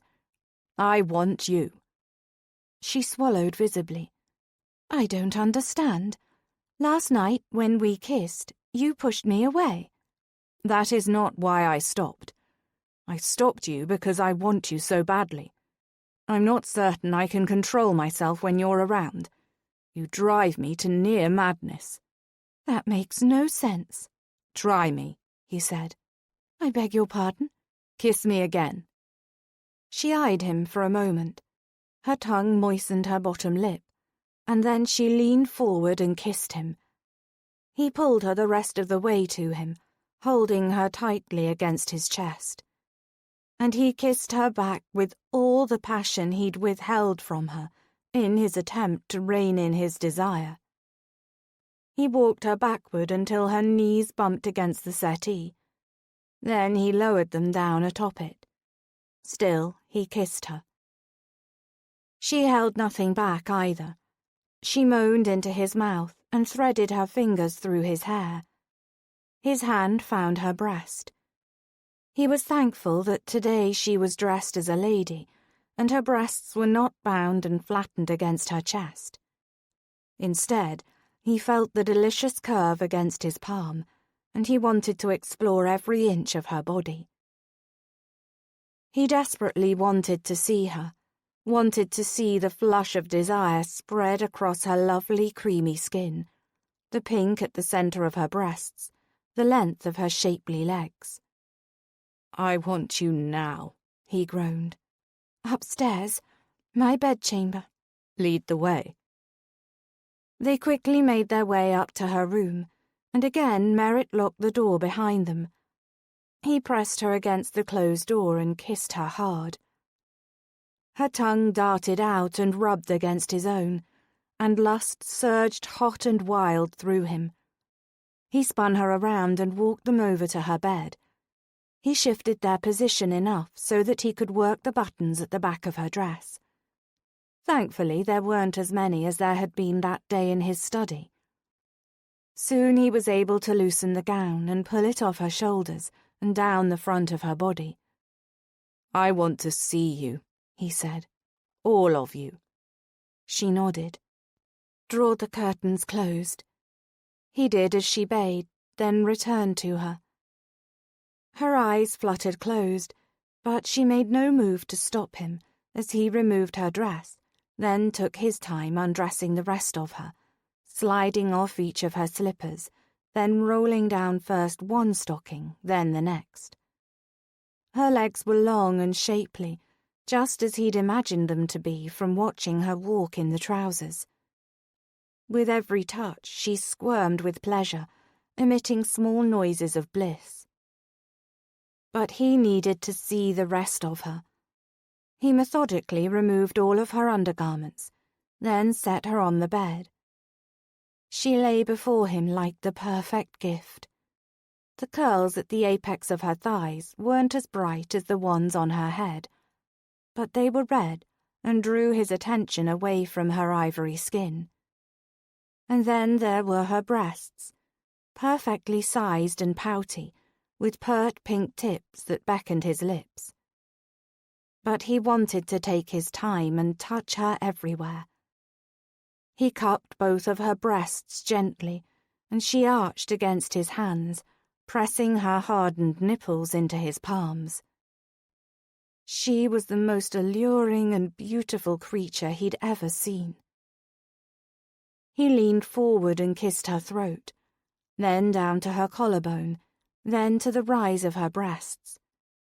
He kept a hand on one while he tasted the other. She was so sweet. His hands continued to explore her breasts while he kissed her thoroughly.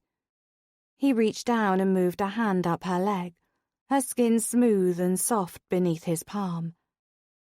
His fingers traced behind her knee to the sensitive flesh of her thighs. When he brushed across the juncture of her legs, she released a seductive sound of desire. His own need poured through his veins and settled heavily in his groin. He moved through her nether curls and found her flesh hot and slick with her need. She trembled when his fingers moved against her. She whimpered softly. He continued his exploration. He slipped one finger inside her, and slowly he began his rhythm. He found the nub beneath her folds and stroked across it. Her pleas became erratic. She arched toward him. She was intoxicating. Her body, her touch, her smell. All of her surrounded him, and he wanted this moment, this night, to last forever. Closer and closer he brought her to the edge, then he would pull back. He loved watching the pleasure play out on her expressive face. She was, undoubtedly, the most passionate woman he'd ever touched. He needed to be inside her.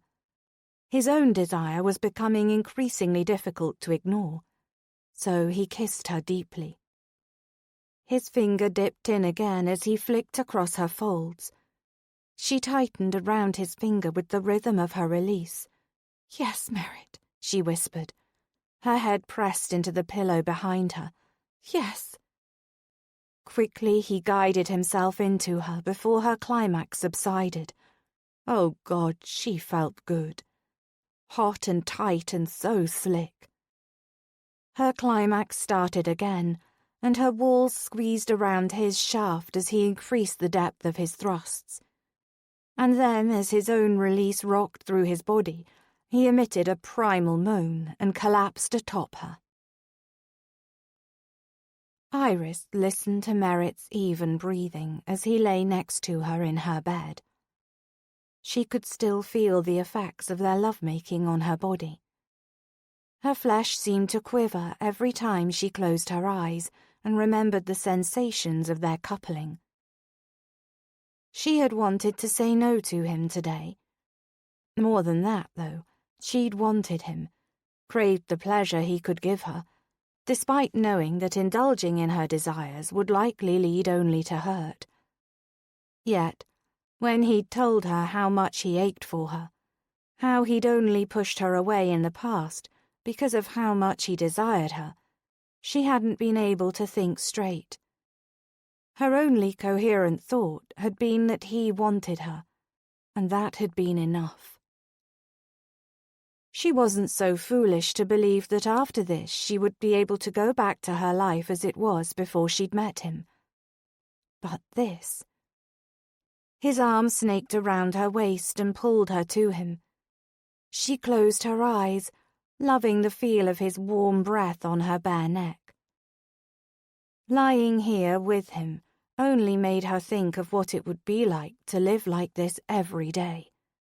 To wake up in the arms of a man one loved. It seemed ridiculous that she could already know she loved him. She barely knew him. Still, something powerful had happened between them these last few days.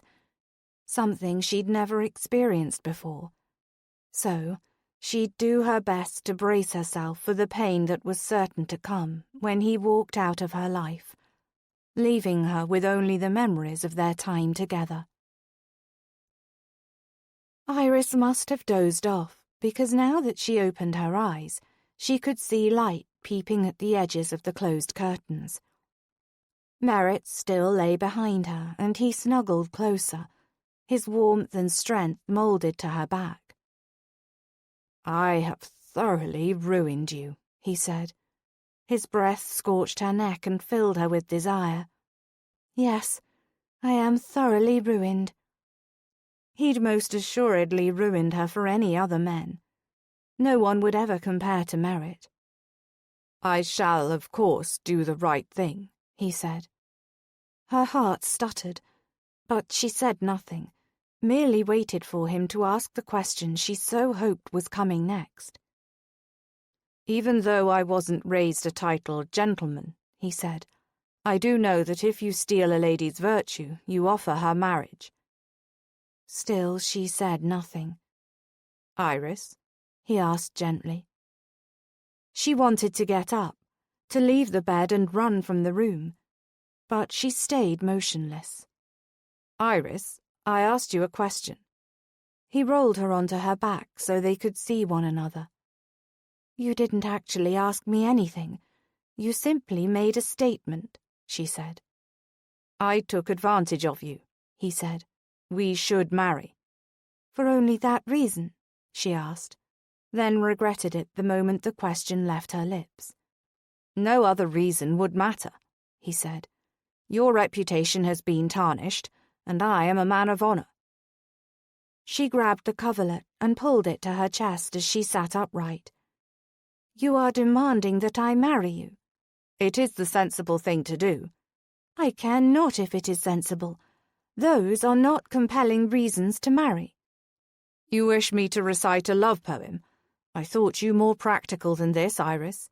"Well, I certainly wouldn't want you to do anything that would make you uncomfortable," she snapped. He shook his head, confusion clear on his face. "I do not understand. I thought this was how it was done." "Marriage proposals? Perhaps for some, but it is not what I am looking for." "You cannot afford to be so selective." Anger surged through her, and she came to her feet, taking the coverlet with her as she went. "How dare you? Simply because I am unmarried with no prospects does not mean I cannot still say no to a proposal I deem unworthy." "That is not what I meant," he said, his voice calm again. "Iris, someone recognized you the other night at the theatre. I received a letter demanding funds, or they will expose your secret." "What?" "Marriage will protect you. Protect your reputation from any rumors or would-be scandals. I can protect you." "Wait!" She sorted through all his words and actions since he'd arrived that evening, and it was as if he'd pulled a chair out from under her. She grabbed the back of one now to steady herself. "You did this on purpose. You came here to seduce me so that you could compromise me and force me into marriage." "It is not force, my dear. Practicality, perhaps," he said. "Practical? Why not simply come here with the proposal in hand?" "You would have said no had I come in and told you I was being blackmailed and should marry you to salvage your reputation. You cannot tell me that isn't true," he said. "Can you?" He rose from the bed and walked to her. She refused to acknowledge his nakedness, so she looked elsewhere. She exhaled slowly. "It matters not what I would have said, because you simply decided to come over here and deceive me." "Iris, you are being ridiculous. Would it be so bad to be married to me?" He pulled her to him. "We desire one another. Last night proved that. And we are good together. Marriages have been built on far less." "Perhaps, but my marriage will not be." "You would risk ruination rather than marry someone who doesn't love me?" "Yes, I would." Especially when it was so obvious that he didn't. She'd been so afraid to love someone and then lose that person that she'd missed the real heartache, unrequited love.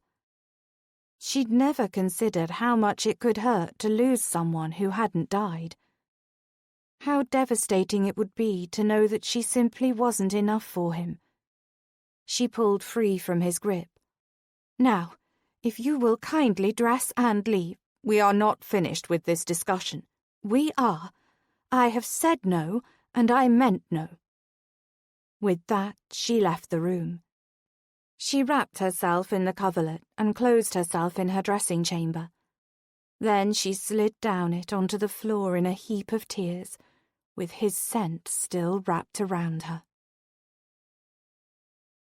Chapter 11. It had been 2 days since he'd first proposed to Iris. 3 days since the article on Iris's band of merry crime fighters had run in the Daily Scandal.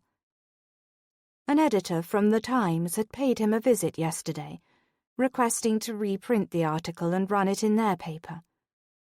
Merritt had waited a long time for that sort of recognition, yet the success felt oddly empty. Though he'd never used anyone's name in the article, it still posed a threat he hadn't accounted for when it had gone to press.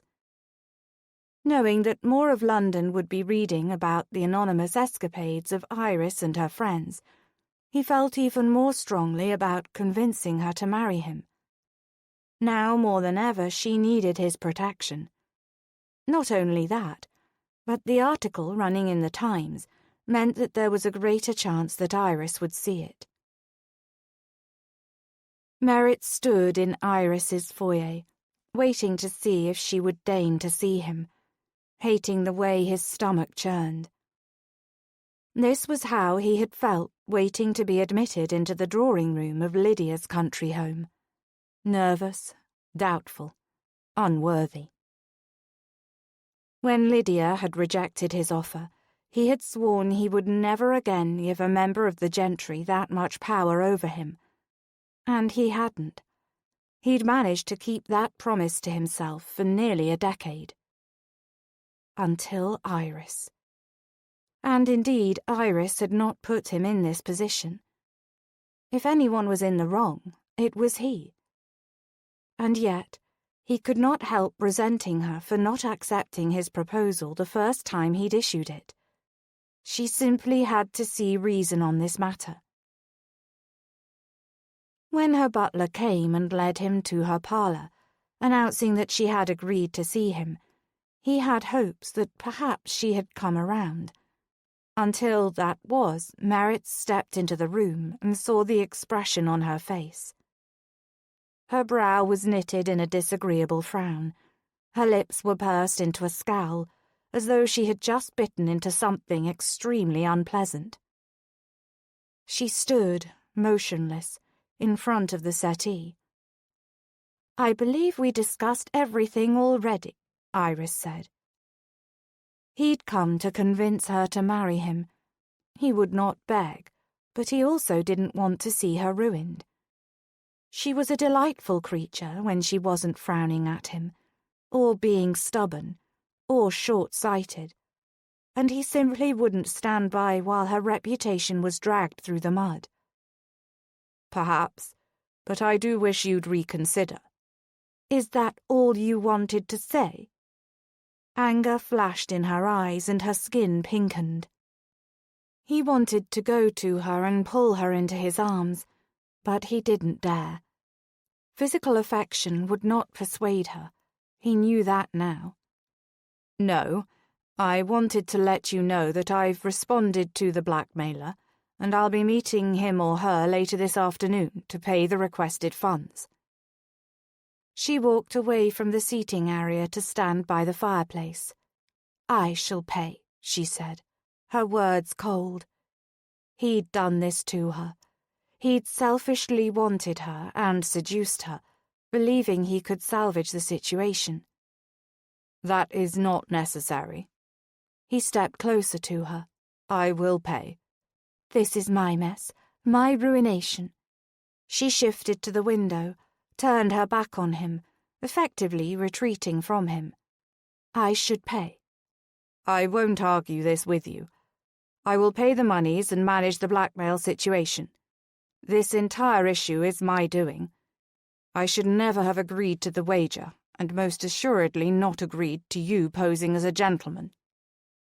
She turned to face him, her expression blazing. "You would not have been able to stop me. I had made up my mind. He exhaled.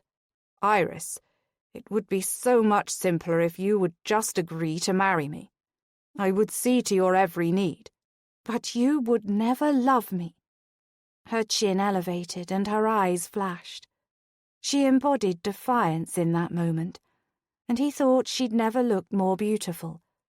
But he was not so foolish to tell her so.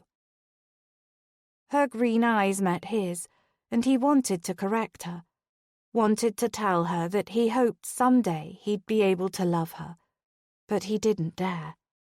He could never make such a promise. He didn't want to hurt her. She was far too precious for that. But he did not believe in the notion of romantic love. Passion and lust, yes, but romantic love was fleeting, and therefore not real. Those things were lies that men used to manipulate young ladies of gentle breeding. He had built a career out of exposing those lies for what they were. More than that, he'd built his own moral code on it. He would not lie now, not even for Iris. Our union would be one of mutual respect and passion and camaraderie, he said. That should prove enough. Her lips pursed and she shook her head. What shall you do if rumours spread? He asked. It wouldn't be a rumour now, would it? It is true, after all. It is what I deserve, Merritt. I sought you out in hopes of straightening out my brother, and all I did was end up behaving the wanton. She laughed a humourless laugh. No, I became a wanton. I am ruined.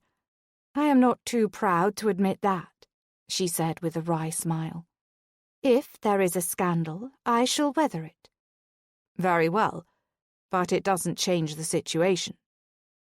Her delicate shoulders lifted in a shrug. It matters not.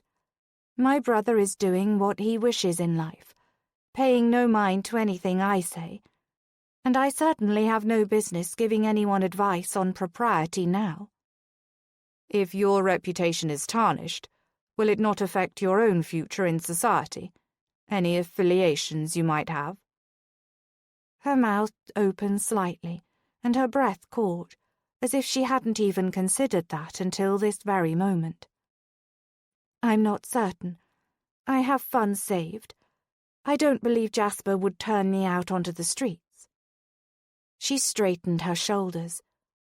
I shall endure this, as I have everything else in life. I mean to stay in London only until Jasper is married, and then I shall travel. I do not wish to end our alliance, he said gently. I do consider you a friend, Iris, and you've been truly kind to my sister. Despite her brief foray into society, I believe your sister shall be all right. She has grown so much. Her smile changed from something forced to something wistful. I suspect she shall make a great match. Iris, he said. She shook her head. Merritt, I am a sinking ship, as it were. Anger marked each word. You and Lucy would be better off distancing yourselves from me, so that my impending scandal won't tarnish either of you, for Lucy's sake. She was bold and defiant, but he could see the fear simmering beneath all her bluster. He would not insult her and offer sympathy. She'd see it as nothing more than pity. She was a stubborn one, he'd give her that. Foolish, but oh so stubborn. This wasn't the end of this discussion, but he'd leave it alone for now. You will let me know if you reconsider, he asked. Goodbye, Merritt. She turned away from him then, facing the window, and he was forced to walk away. Merritt had set up a meeting with the blackmailer to hand over the demanded funds. He figured one of two things would happen. Either the blackmailer himself would be foolish enough to come, thus revealing his identity, or he'd send a proxy that Merritt would follow. Either way, he was determined to uncover the man's identity. Merritt was willing to pay to protect Iris's reputation, but he also needed to know who this blackguard was so that he could end this now. He wouldn't stand for continued requests for money to keep a secret that might not matter after Iris was safely his wife. Of course, she'd thus far refused to see reason and agree to marry him. She wanted love. He wouldn't promise that. Couldn't promise that. He'd tried love once upon a time. He'd given his heart away and proposed, and he'd been rejected, cruelly so, all because he had been a merchant's son. He hadn't yet become Earl at the time, and no one knew that was even a possibility. And his heart's desire had cried false tears, saying that she loved him too, but that she had to marry another. As it was, he stood on the corner of the busy street and the alley where he'd hidden the envelope. He was determined to see whoever came to pick up the money. At the approximate time, a boy with tattered clothes and dirt-smudged skin crept in and went immediately to the designated spot. Merritt waited a couple of minutes until the boy was nearly out of sight before he moved to follow. They wound through the back streets, and then the boy stopped and gave out a loud whistle. A man stepped out of a door and into the alleyway. Damnation! It was Nickerson, Iris's own brother. Merritt waited until Jasper handed the boy some coins and sent him off before he approached. "What the devil do you think you're doing?" Merritt asked. Jasper turned to face him, his eyes wide with fear. "What do you mean? You would risk your own sister's reputation. Blackmail me?" Merritt closed the distance between them and slammed Jasper up against the side of the building. "She's your sister. I knew you would pay. Do you not realize everything she's done for you? All the sacrifices she's made?" Anger surged through Merritt, and he knew if he wasn't careful he'd lose control. If he hurt Jasper, Iris would never forgive him. Still, he kept his elbow up against Jasper's throat, holding him in place. "I wouldn't have actually told anyone. I do love her." He winced. "She did this to herself, though. Anyone else could have recognized her. What was she doing dressing as a man in the first place?" "That is none of your concern." Merritt pulled his arm back and punched Jasper right in the face. Jasper reached up and cupped his face, howling in pain. "You broke my nose, you son of a bitch," he whined. "Nothing less than you deserve. I'll tell Iris what you did.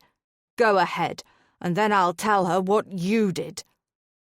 Merritt took a breath to slow his increasing heart rate. Jasper held up a hand in retreat. "Why did you do this?" Merritt asked. He wiped at the blood dripping from his nose. "I needed the money. Let me guess. A gambling debt? I couldn't ask Iris for any more funds." "How many debts of yours has she paid?" Merritt asked. Jasper shrugged and spat blood on the ground. "A few. From now on you come to me when you need assistance. Leave your sister out of it. Understood?" "Yes." "And clean yourself up. You are a disgrace to her and your family's name." Merritt turned to go. Then he stopped. "Know this, Nickerson. I will pay your debts precisely 2 times. If you continue to behave so foolishly with funds, I shall turn you over to the debtor's prison myself." Jasper nodded. "Thank you." Merritt wanted to hit him again, just for good measure, but instead simply walked away. Iris had intentionally missed a meeting with the ladies of virtue earlier today, because after Merritt left, she hadn't wanted to face anyone. Not after everything that had happened. She was good and ruined now, and she knew that Agnes would chide her for being reckless, and Harriet would offer tears of sympathy. She wanted neither. Harriet and Agnes knew precisely what she had been doing in her charade with Merritt.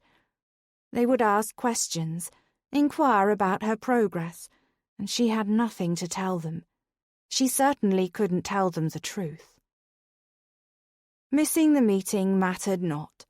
She'd be missing many meetings in the future. In truth, she'd been surprised that she hadn't been summoned by Lady Summersby herself and dismissed from the group.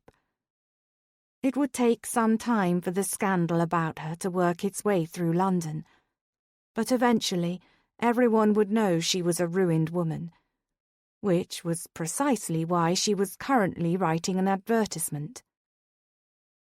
Paid travel companion wanted. There was a commotion behind her, and she stood from her writing desk as her two closest friends stumbled into her study. "Are you ill?" Harriet asked. "No, I am busy, 'tis all."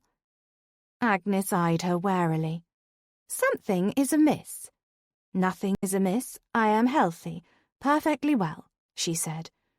"You've seen me with your own eyes. Now, if you don't mind, I have much to do."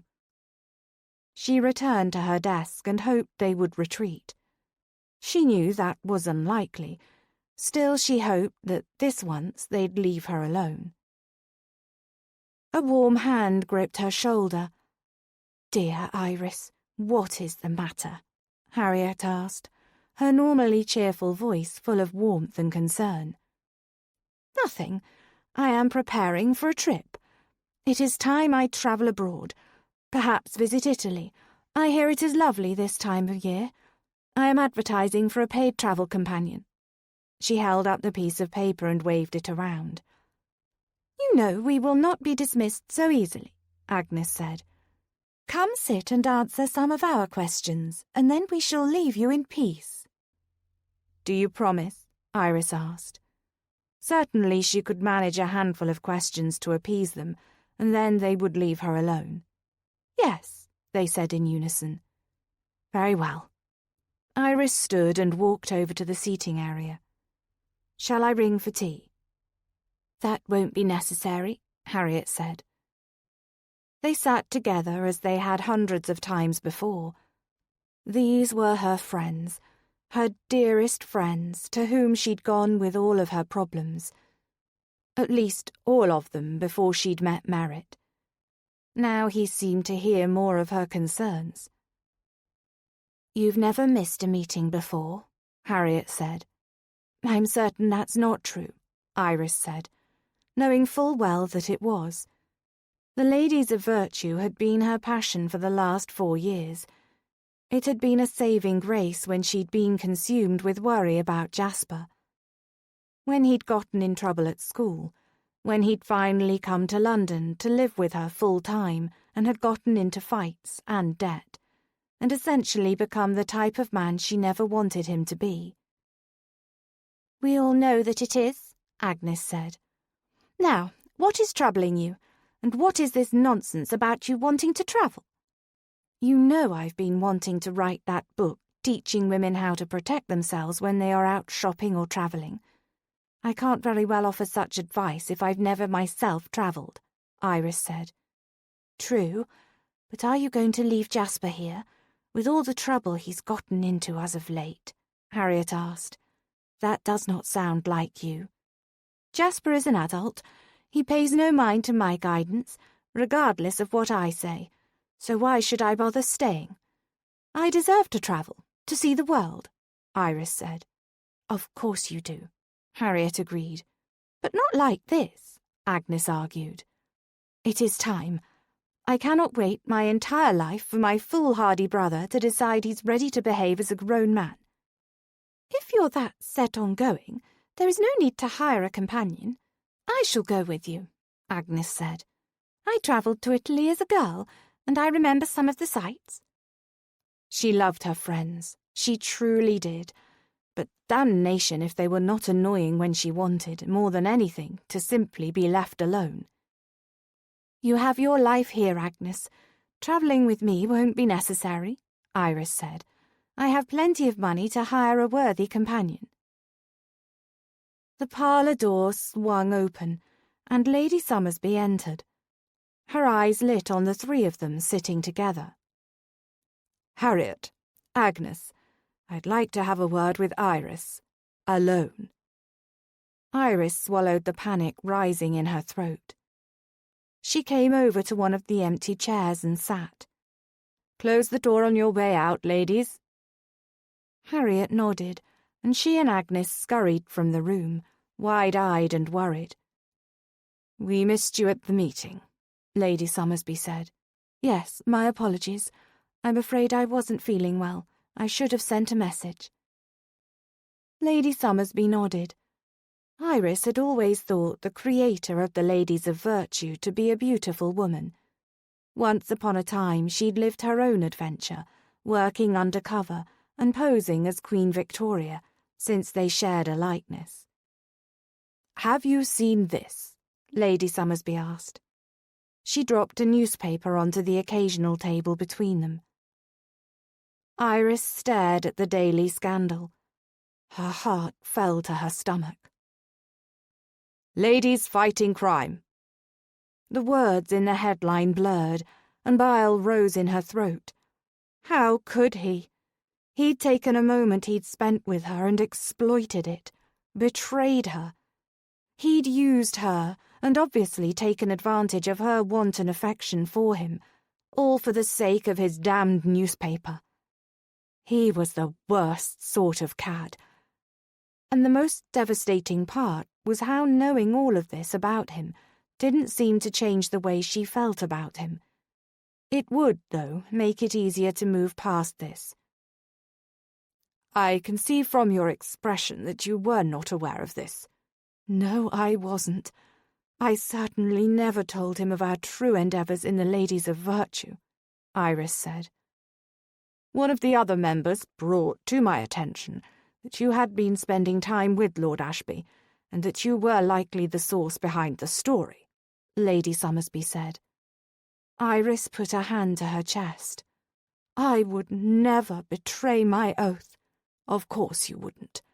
However, he did see me apprehend a thief." How could she explain masquerading as a man to the woman she respected most in the world? "No one else recognized me but Merritt." She cleared her throat. "Lord Ashby saw everything. He asked, and I only told him that I'd been trained to protect myself because I had lived on my own for so long." She frowned. Evidently he hadn't been jesting when he'd boasted about his investigative skills. "Would that it ended there. But unfortunately things are about to get much worse. Printing such a story in a gossip rag is relatively harmless, but I have a friend at the Times and have been informed that this particular piece is being reprinted in tomorrow's edition." "Lady Summersby, I don't know what to say." Iris shook her head. "I was planning a trip abroad in a couple of months, but I suppose I could leave sooner." "No, that would only raise suspicion. And as you know, if you are identified, then the entire organization will unravel. We are all too connected. Everything I have worked for would be ruined." Much like her life, Iris mused. What had she gotten herself into? "Iris." Lady Summersby placed a hand over Iris's. "You know how fond I am of you. You are one of the very best members of the Ladies of Virtue. And, as much as I am loath to do it, I'm afraid that you are suspended. You will, of course, continue to attend meetings so that no one in the membership has reason to suspect you. But you must remain inactive. Am I understood?" Iris nodded. "It is forever, my lady?" "This has never happened, so I cannot answer that. I suppose much of that depends on how much damage this article does. People will begin to ask questions. Rumours will spread. For the most part, we can ignore those and whatever suspicions follow. The real concern is that we quite obviously have a leak somewhere in our ranks. We don't know who to trust." "I'm so very sorry," Iris said. I never meant— Of course you didn't, dear, she sighed. My job right now is to protect the other girls and our privacy. I'm afraid we'll all have to suspend our clandestine activities so as to not draw unwanted attention, at least until I can discover whom is selling our secrets. I do hope this isn't the end of our special group. Iris felt her heart sink. She, of course, didn't want to be expelled from the group, but more than that, she didn't want to have caused the demise of something so beneficial. I hope that, too.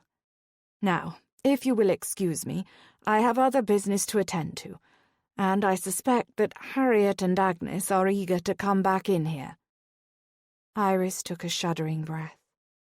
You are a strong woman, Iris, and you shall survive this. We all will. And with that, Lady Summersby walked out. It didn't take long for her friends to return to the parlour full of questions. She showed them the article and told them all that Lady Summersby had said. Though she'd been instructed to stay in town, she'd still post her advertisement for a travelling companion for when this mess blew over. However did he uncover all of the details of our group? Agnes asked. Someone must have talked to him, Harriet said. You know there have been rumours before, but they always dissipated. I've made a disaster of everything, Iris said. At least you kept your wits about you and did not give Lord Ashby your virtue, Harriet said. She winced. Oh, Iris, Harriet said gently, why didn't you tell us sooner? It would not have changed anything, Iris said. Do you love him? Agnes asked. I hardly see how that matters, Iris said. Well, if he has taken your virtue, certainly he will do the right thing and marry you, Harriet said. Iris sighed. He offered. I declined. Why ever would you do that? Agnes asked. You'll be ruined. Why does anyone concern themselves with my reputation? Iris said. I'm unmarried, and until Merritt's proposal, it would seem I was destined to stay that way. Jasper certainly isn't concerned with any would-be scandals, the way he's carousing through London. Still, you must marry Lord Ashby, Agnes said. Why? He has brought me nothing but ruination. Because if you marry him, it will give you added protection if a scandal is about to break, Agnes said. No one would ever presume that he would publish a piece that would risk exposing his wife to a scandal. He betrayed me, Iris said. Precisely, Harriet said, taking her side. She shouldn't have to saddle herself with that. She should get to marry for love. No one marries for love, Agnes said. It is a business transaction. You know that. And I don't see how he betrayed you, unless you were the one who confided in him the details of our organisation. Of course not, Iris said. Perhaps he had not truly betrayed her. He had not taken her words and printed them. He had not given his word not to publish a story about the ladies of virtue and then done it anyway. No, his betrayal was more insidious than that. He must have known that the story would hurt her. He must have known there would be consequences for her, for their relationship. And yet, he had still published the article. He had put his business dealings above their relationship. So, no, he had not betrayed her. He had merely revealed how little he truly cared for her. He may not have betrayed her, but he had destroyed her. For the rest of their visit, Iris barely heard anything her friends said. They were trying to help, but eventually they gave up and left for their own houses, vowing to check in with her later. She needed to remember her life before Merritt, before she'd lost her heart. Or maybe she needed to thank him for waking her up to the fact that she'd never be able to change her brother. Jasper would behave like the man he was, or he'd continue to squander his life and fortune until he had nothing. She could do nothing save take care of herself. Planning her future trip was precisely what she needed to remind herself that she was more than Jasper's sister, more than the sad girl who never had a real debut, never had any marriage prospects until a rake of an earl seduced her to save her reputation. She rolled her eyes at the thought. Chapter 12. Iris was still reeling from Merritt's article when her brother came in. Blood had caked around his nose and mouth, and swelling had nearly closed his left eye completely. "Good heavens, Jasper, what happened to you?" "I had a run-in with your friend, Lord Ashby," he said. Iris's heart thundered. "I don't believe it. Why would Lord Ashby do this to you?" She rang for a servant, then requested they bring her a basin and rag. They were quick about it and rushed the supplies straight in. Jasper held the damp rag to his nose and winced as he wiped at the blood. "I may as well tell you, because I'm certain that Ashby will eventually. He discovered I was blackmailing him." And just like that, it was as if he'd pulled the rug from under her feet. Her knees buckled, and she sank onto the sofa behind her. "Jasper," she said, her voice barely a whisper. "Why would you do that?" He shrugged. "I needed the funds." "And you did not think to simply ask me?" Hurt and anger and confusion collided inside her, swirling into a storm that threatened to consume her. "You said the last time was the last time. I did not think you would give me the necessary funds to pay off my debt." "Perhaps you should stop making wagers you aren't equipped to pay," she snapped. "You are no longer a child, Jasper. If you want to be a man, a gentleman of the ton, you should behave as such. As your Lord Ashby does, by pounding on a man in need. He is not my Lord Ashby, and you quite obviously deserved a good pounding." She folded her arms over her chest and allowed her anger to course through her. She'd been worried about him for so long, it was nice to feel something different, even if she was mad enough to box his ears. "I cannot believe you would say such a thing," Jasper said. "You admitted to blackmailing me, and you're offended with what I said?" she asked. "Honestly, Jasper." "Why were you dressed as a man at the theatre?" he asked. "That is none of your concern." Damnation. If he hadn't been the one to get her into this mess. Were it not for her brother's selfish and reckless ways, she might not have ever met Merritt Steele. She wouldn't be lamenting the fact that she'd lost her heart to the man, and, in the process, likely everything else she held dear. "We are not done with this discussion," she told him. She grabbed her reticule. "Where are you going?" "I shall return. I have someone I need to see."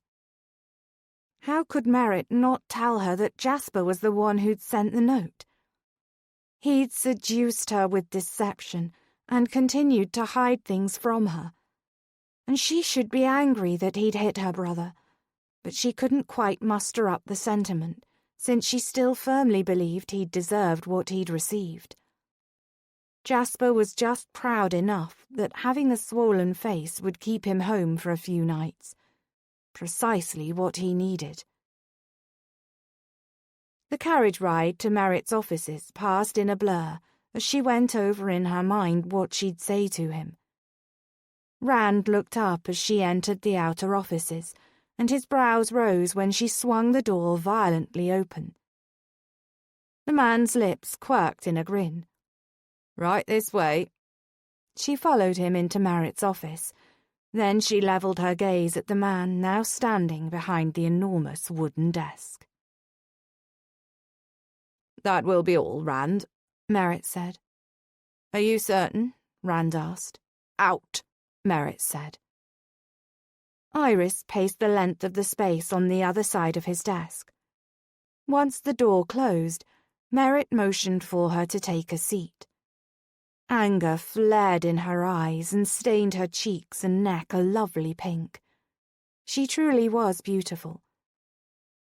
I suspect from your colouring that you've seen your brother. You look angry enough to strangle me.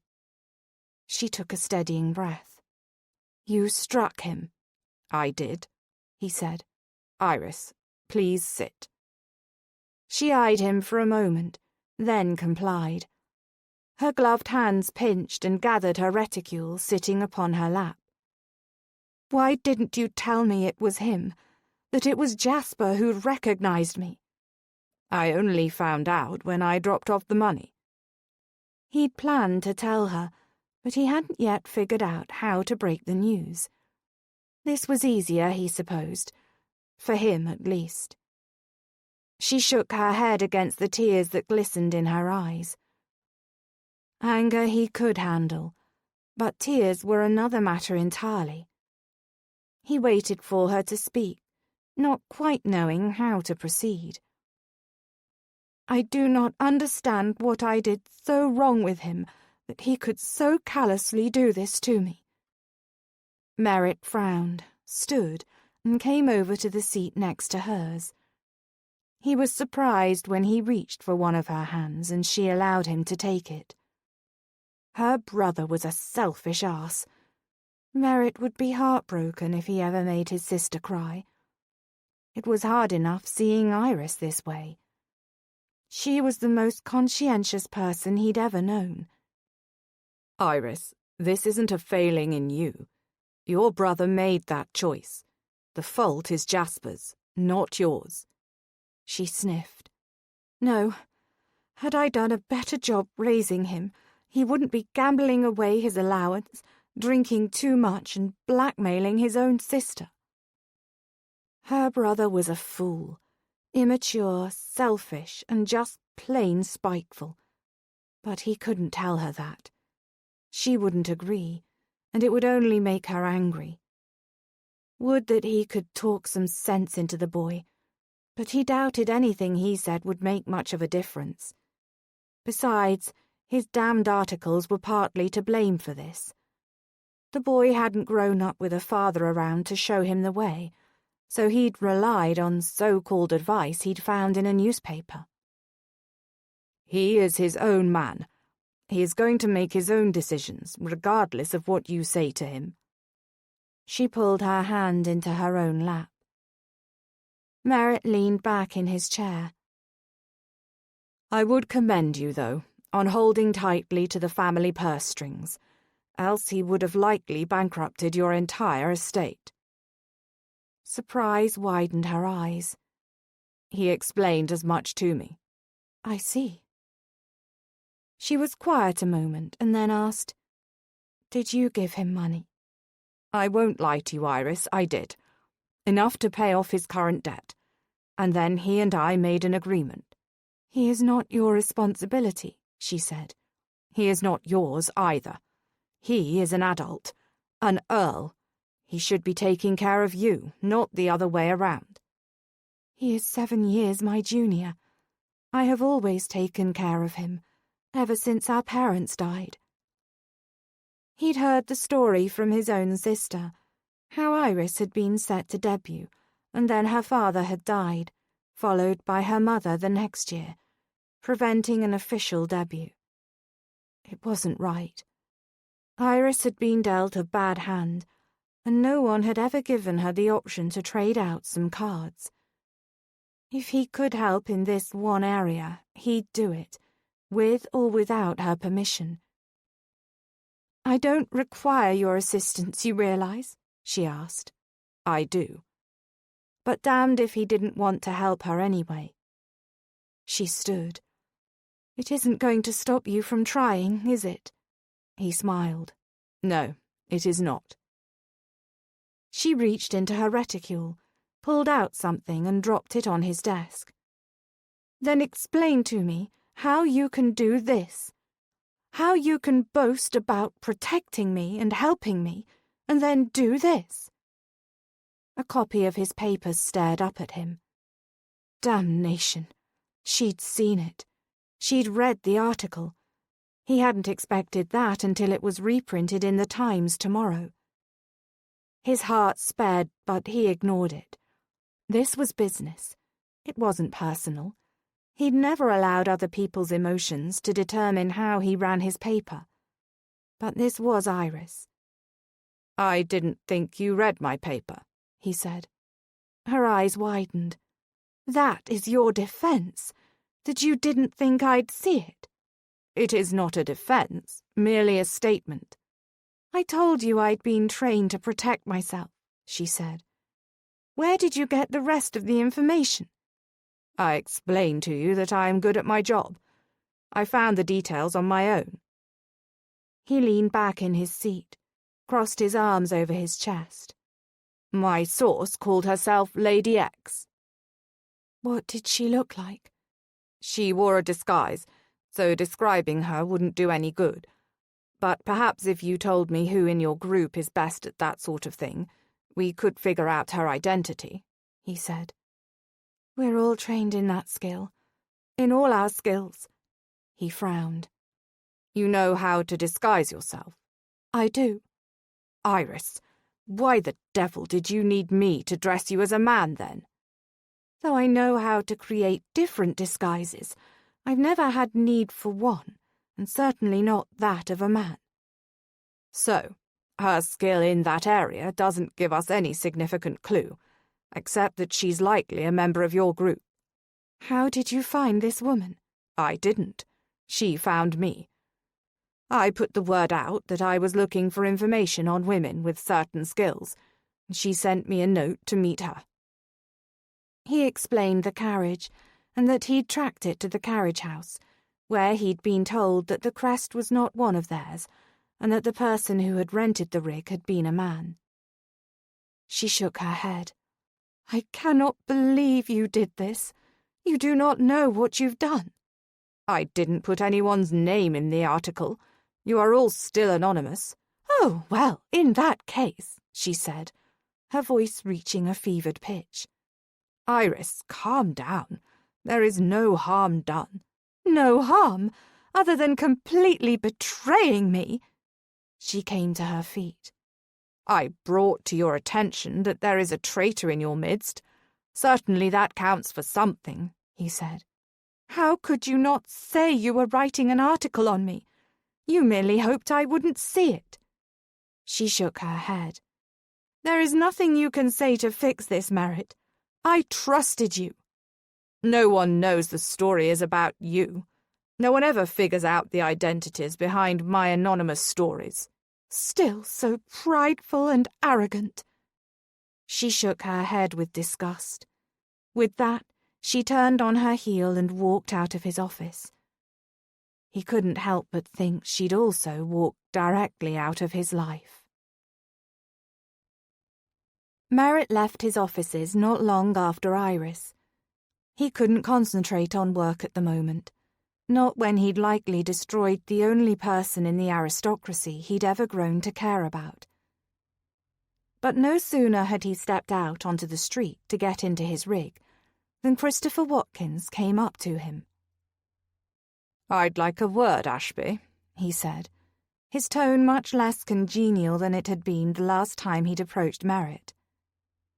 "Perhaps we should step into my carriage or back in my office for some privacy," Merritt said.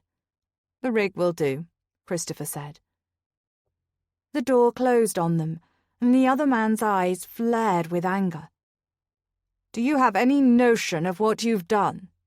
"Not particularly, though the list seems to be growing today. This is not a jest, Ashby. I realize you didn't mention any of their names, but do you have any idea how much damage you could do to them should the truth get out?" "You know about the Ladies of Virtue," Merritt said. "Of course I do. My sister is a member. Do you honestly think I would allow her to do such dangerous work without being able to keep an eye on her?" Chris asked. "You are a good brother, and you, sir, are a bastard. On the contrary, I am a businessman. It is my job to print stories that are of interest to the public. There is not much more interesting than ladies of good breeding foiling thieves on London streets. Perhaps, but you've now put them all at risk, all in danger. It was not just Iris's reputation you were toying with. Chris raked his fingers through his hair. I thought you were a good sort, Ashby, but I was quite obviously wrong about that. He opened the carriage door and stepped down. Good day. Merritt wasn't certain when the realization hit him. Sometime after Iris had left his office, or after Chris had confronted him. Or maybe he'd already known, but he just hadn't wanted to admit it. Somehow, in the midst of their time together, he'd fallen in love with her. He'd foolishly fallen in love with the woman he'd betrayed. Or, more to the point, he'd betrayed the woman he'd grown to love. Now he knew he had to convince her to marry him. Though he was still uncertain he'd be accomplished at such a thing, if she'd have him and be patient, he'd love her as best he could. But he also knew there was much to do to convince her that this was real, not simply a deception. The first step in his plan was to speak to her brother. It hadn't taken Merritt long to discover where Jasper preferred to spend his time. The boy favoured the club Blacks, known for strong drinks and cheap games of cards. When Merritt entered the darkened club, he noted that it was similar to the other clubs in London, but there was a certain cheapness to the tables and furnishings. The entire room smelled of stale smoke and liquor. Merritt winced but moved forward regardless. He spotted Jasper sitting in the back corner near one of the two large fireplaces. The boy leaned forward, his elbows on both of his knees, and stared into the embers, a contrite expression moulded to his face. Jasper, Merritt said, as he took a seat adjacent the young man. Jasper flinched and sat upright. Merritt held up a hand. I'm not here to fight you, if that is your concern. Did Iris send you? Merritt shook his head. No, she does not know I'm here. What brings you back to this little piece of London? I would imagine you're more accustomed to finer clubs, Jasper said. I don't actually frequent clubs, unless it is absolutely necessary. Though he had initially, when he'd assumed the title, because the amount of gossip he'd been able to gather from a simple game of cards had been astounding. I came to speak to you. Jasper motioned for Merritt to continue. The reason for my visit is twofold. 1, I intend to marry your sister, and though I will do so with or without your blessing, it is customary to seek it from the lady's closest male relative. That would be you. Jasper's brows rose, and he leaned back in his chair, far more interested than he'd been initially. Secondly, if I am to be your sister's husband, I shall expect some changes in your behaviour for the sake of her well-being. Jasper was quiet, watching Merritt with eyes eerily like Iris's. What do you have to say for yourself? Merritt asked. I haven't had anything to drink since our little rendezvous in the alleyway. I suppose that's a start. And I am meeting a friend here later, Jasper said with a shrug. I don't want to quit playing cards. I enjoy it. But I'm not very skilled. He has agreed to tutor me in some strategy. Merritt suppressed a grin. That seems like an excellent idea. You want to marry my sister? Jasper asked. I do. Why? She is delightful, unlike other women in so many ways. I know all about Iris's virtues. I've heard about them my entire life. Everyone I encounter likes to regale me with all of Iris's wonderful qualities. She's the perfect sister, Jasper said.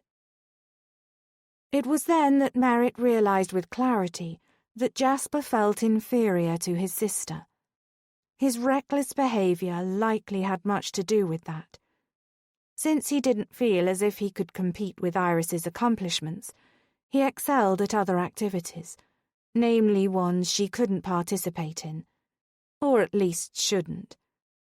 Merritt felt a stab of guilt at the paces he'd put her through with the drinking and trousers. "I love her," he said. "How could you not?" "Iris is... Iris," Jasper said with a genuine grin. "She's hard not to love." "Indeed. I do hope I can count on your secrecy with this. I have much to do before I can propose to her again." "Again?" Jasper asked. "She's already turned me down, twice." Jasper released a hearty laugh. "You are certain she will have you?" "Yes. I believe I've finally figured it all out. Women are complicated. I would clink your glass on that, but alas, I have none." "What do you normally drink?" Merritt asked. "Ale. You should try Scotch. It goes down much slower, harder to overindulge." Jasper nodded. "I suppose I should welcome you to the family." "Not yet, but soon. Hopefully very soon." They talked for another quarter of an hour, and for the first time since Merritt had met Lord Nickerson, he felt certain that, should the young man put forth effort, he'd be able to live a more subdued life, one that would not terrify his sister, one that could make her proud. Now Merritt was on to his next errand, to pay a visit to one of Iris's closest friends, Harriet Wheatley. He knew precisely what he wanted to do to convince Iris that he loved her, but he needed her friend's assistance to succeed. It had only been 2 days since Iris's advertisement had run in the Times, but already she'd had several applicants for the position of companion. One in particular had just arrived for a sit-down interview. Iris looked over the woman's references while the lady sat patiently. She was older than Iris, at least 10 years her senior, and had been a travelling companion before, but not outside of Britain. "It would seem that all your references are in order," Iris said. "Yes, my lady. I feel certain that Lady Hornsbeck would have kept me on, had she not broken her leg and been unable to travel long distances." Iris nodded. Everything seemed right about this woman, if Iris were looking for a chaperone. But a companion ought to be a friend, someone with whom she could laugh and share adventures. This woman, with her greying, frizzy hair and pinched expression, did not appear to know how to laugh. Though she was qualified. Iris would keep her in the running, but she would most assuredly keep looking. Just then Agnes and Harriet burst into her parlour, interrupting the interview. "Oh, we didn't realise you had company," Harriet said. Agnes frowned. "Her butler told us as much." Harriet shushed her. "I believe we were just finishing up," Iris said. She stood and held a hand out to the pinched Miss Frisbee.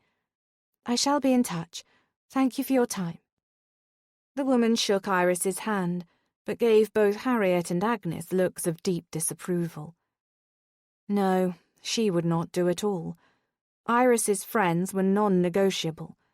If someone didn't like them, then they weren't for her. The 3 of them stood in silence until Miss Frisbee left the room. Once she'd closed the door, they all giggled. "Tell me that is not who you are considering hiring for your travels," Harriet said. "Well, I had been, but now I'm not so certain." "She seemed awfully severe," Agnes said. Harriet held up her hands. "That's it. If Agnes deems someone too severe, then they are not qualified to spend travel time with you." "Perhaps I should include both of you in the rest of my interviews," Iris said. Harriet and Agnes exchanged glances. "What are you 2 up to?" "Nothing," Harriet said perfectly innocently. "Mm-hmm. Though we do have a favour to ask for this evening," Agnes said. "Of course you do. Heaven forbid you come to see me for no other reason than to visit. Not true, but yes, tonight we do need a favour, Harriet said. You must say yes. Of course. Anything for the two of you. You know that. Excellent. Let us go up to your rooms then. There isn't much time to get you ready.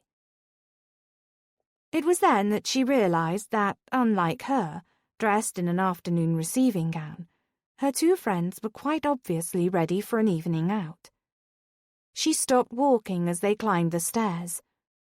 Wait a moment. What is this about? Iris asked. You already agreed, Harriet said. You cannot change your mind. She's right. A promise is a promise, Agnes said. I don't recall promising. But she followed them all the way up the stairs anyway. Now then, tonight Lucy is having her debut ball. You have been an important part of her life, and it is crucial that you are there, Harriet said. Which meant that Merritt would most certainly be in attendance. She'd have to see him. His handsome face and mesmerizing blue eyes. That scruff of whiskers he never quite freed his cheeks and chin of, but made her want to run her fingers along their bristle.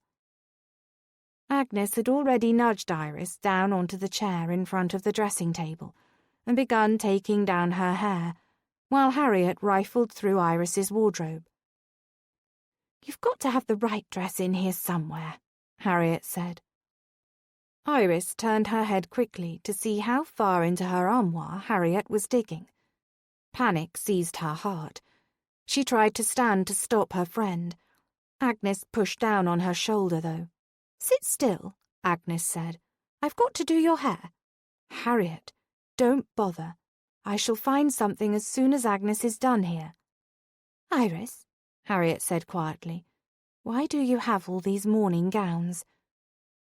Iris closed her eyes, but she knew from the sound that Harriet was pulling them out, one by one.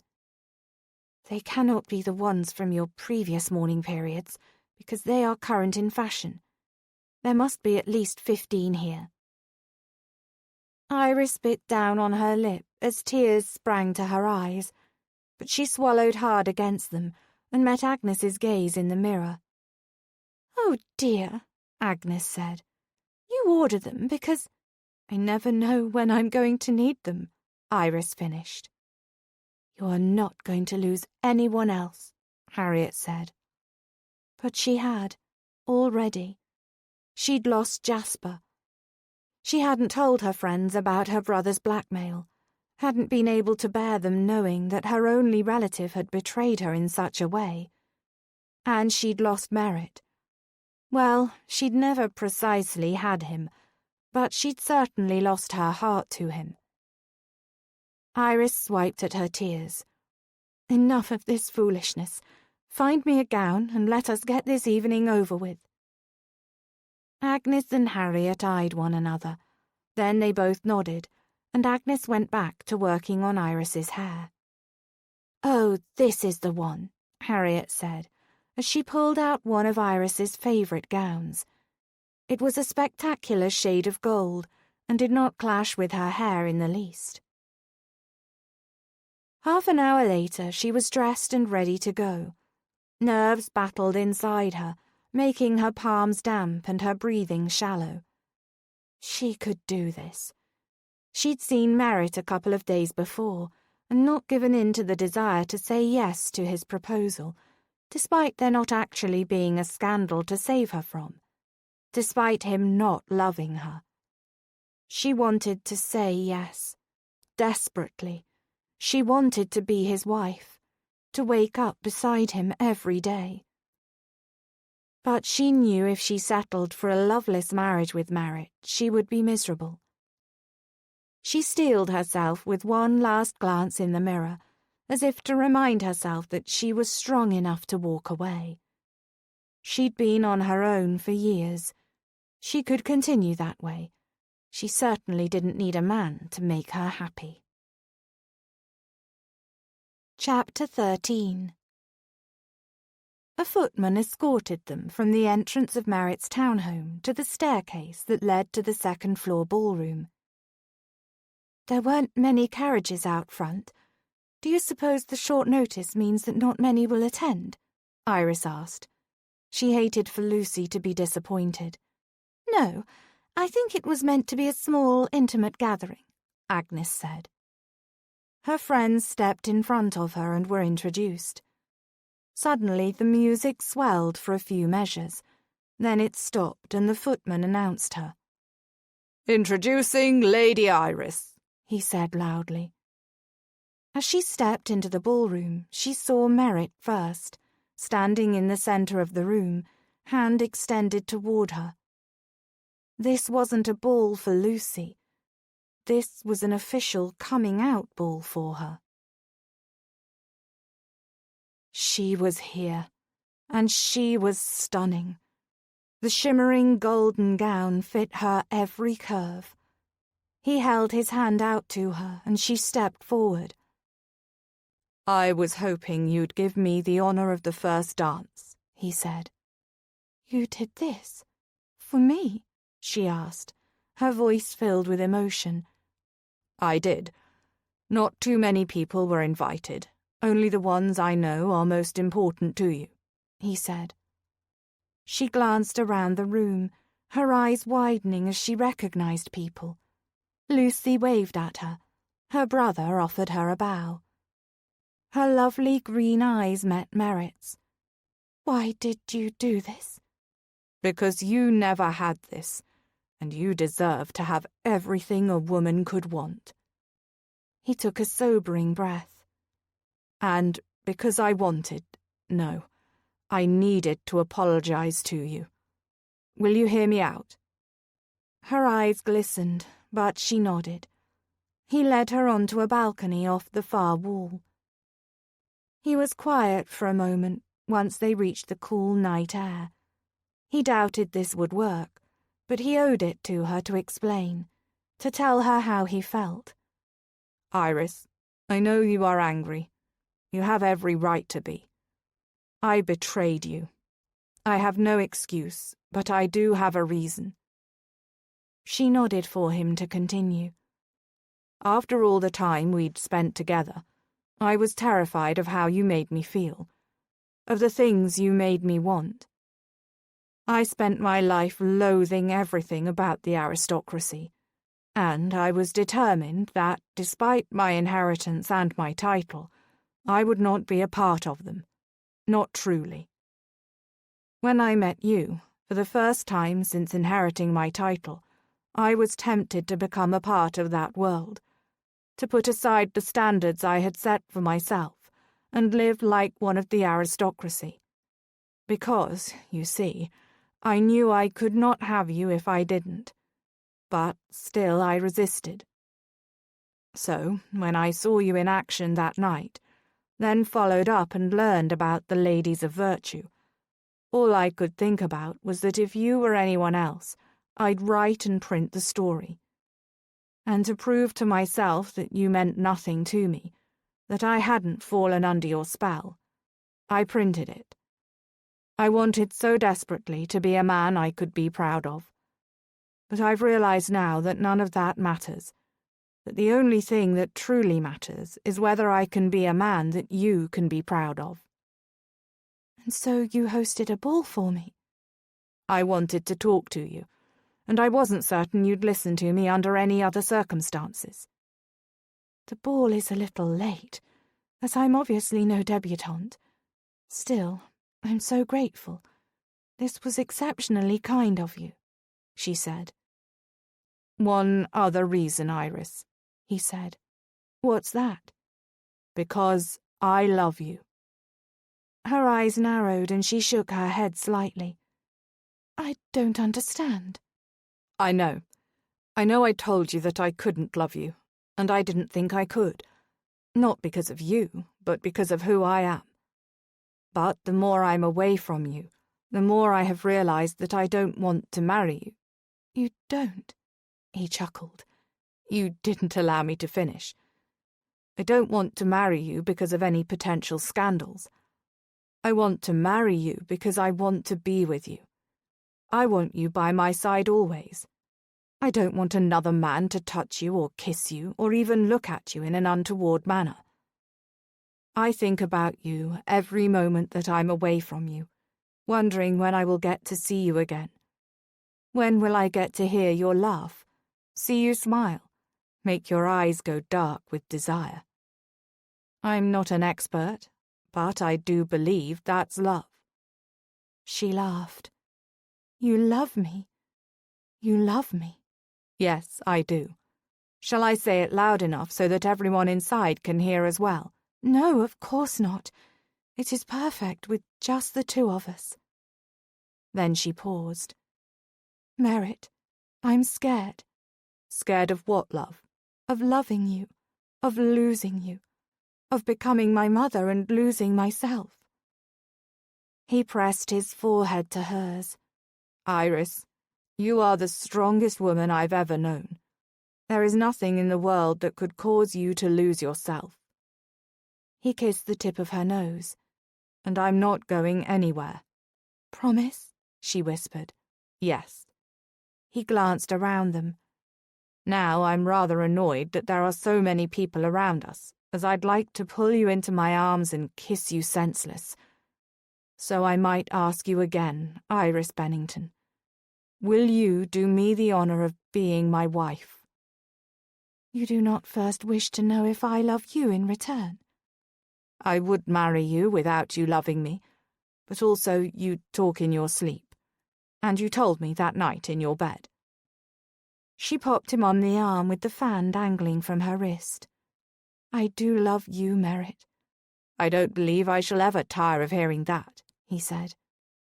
"Ask me again," she said with a wicked grin. "Will you marry me?" "Yes." She tossed her arms around his neck and clung to him, not caring about the people surrounding them. They were all friends and family. Certainly they knew why they were here. "Are you going to require I ask you that on a regular basis?" "Your proposals get better and better, so I just might." "I love you, Iris." Epilogue. 6 months later. "Good morning, wife," Merritt said as he came up behind Iris and wrapped his arms around her. "Are you finished packing?" She leaned into him and smiled. "No, and I never will be if you keep interrupting me." Her heart swelled. Oh, how she loved this man. They'd been married for nearly 3 months, and still the sight of him stole her breath. And it still frightened her too, loving him so deeply and knowing that if she ever lost him, the pain would be unbearable. Still, loving him and being loved by him was worth the risk. He nibbled at her neck, and she swatted him away. "Merritt, I'm quite serious. I cannot pack with you distracting me. And you know how important this trip is. I'll be doing research for my book." "That is not all you'll be doing." He chuckled and turned her to face him. "I am ready to begin our honeymoon." He pulled her to him in a passionate kiss. She pushed gently at his chest. "You are not supposed to be packing yourself. Where is your maid?" "I sent her to gather some books." He shook his head. "I'll allow her to fold everything, but I wanted to select the items myself." "Of course you did." She ignored his comment. "I nearly forgot to tell you. Last night, Lucy told me a secret." His eyes glimmered. "Are you going to make me seduce it out of you?" "You are the worst sort of cad, husband of mine." "Indeed, but only because my wife has turned me into a randy schoolboy." She smiled. "Lucy has agreed to let Rand start courting her." Merritt's eyes narrowed. "She told you that?" "She did." "I thought she was entertaining the attentions of Lord Brookfield," Merritt said. "Evidently, she found him tiresome."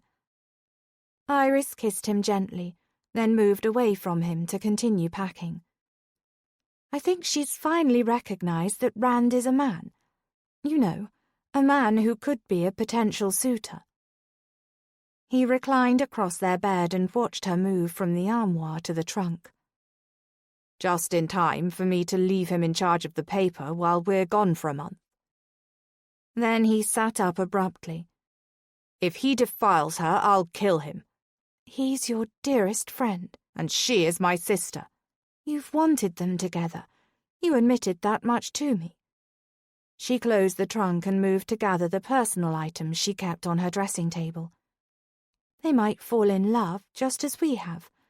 Don't you want that for her? He frowned. I don't think I do. You are being ridiculous. You mustn't worry so much about your sister. She is her own woman now and needs to make her own choices. And mistakes. His brows rose. I suppose you're an expert on such matters. In fact, I am. I allowed my brother to fail spectacularly. I do believe he is maturing. Benedict reported to me that he has switched games and drink and is doing less of both. She smiled. I do love that you check in on him. It would seem he is my brother now, too, though I still believe him to be a complete idiot. We're in agreement with that. But you must remember that I sheltered Jasper.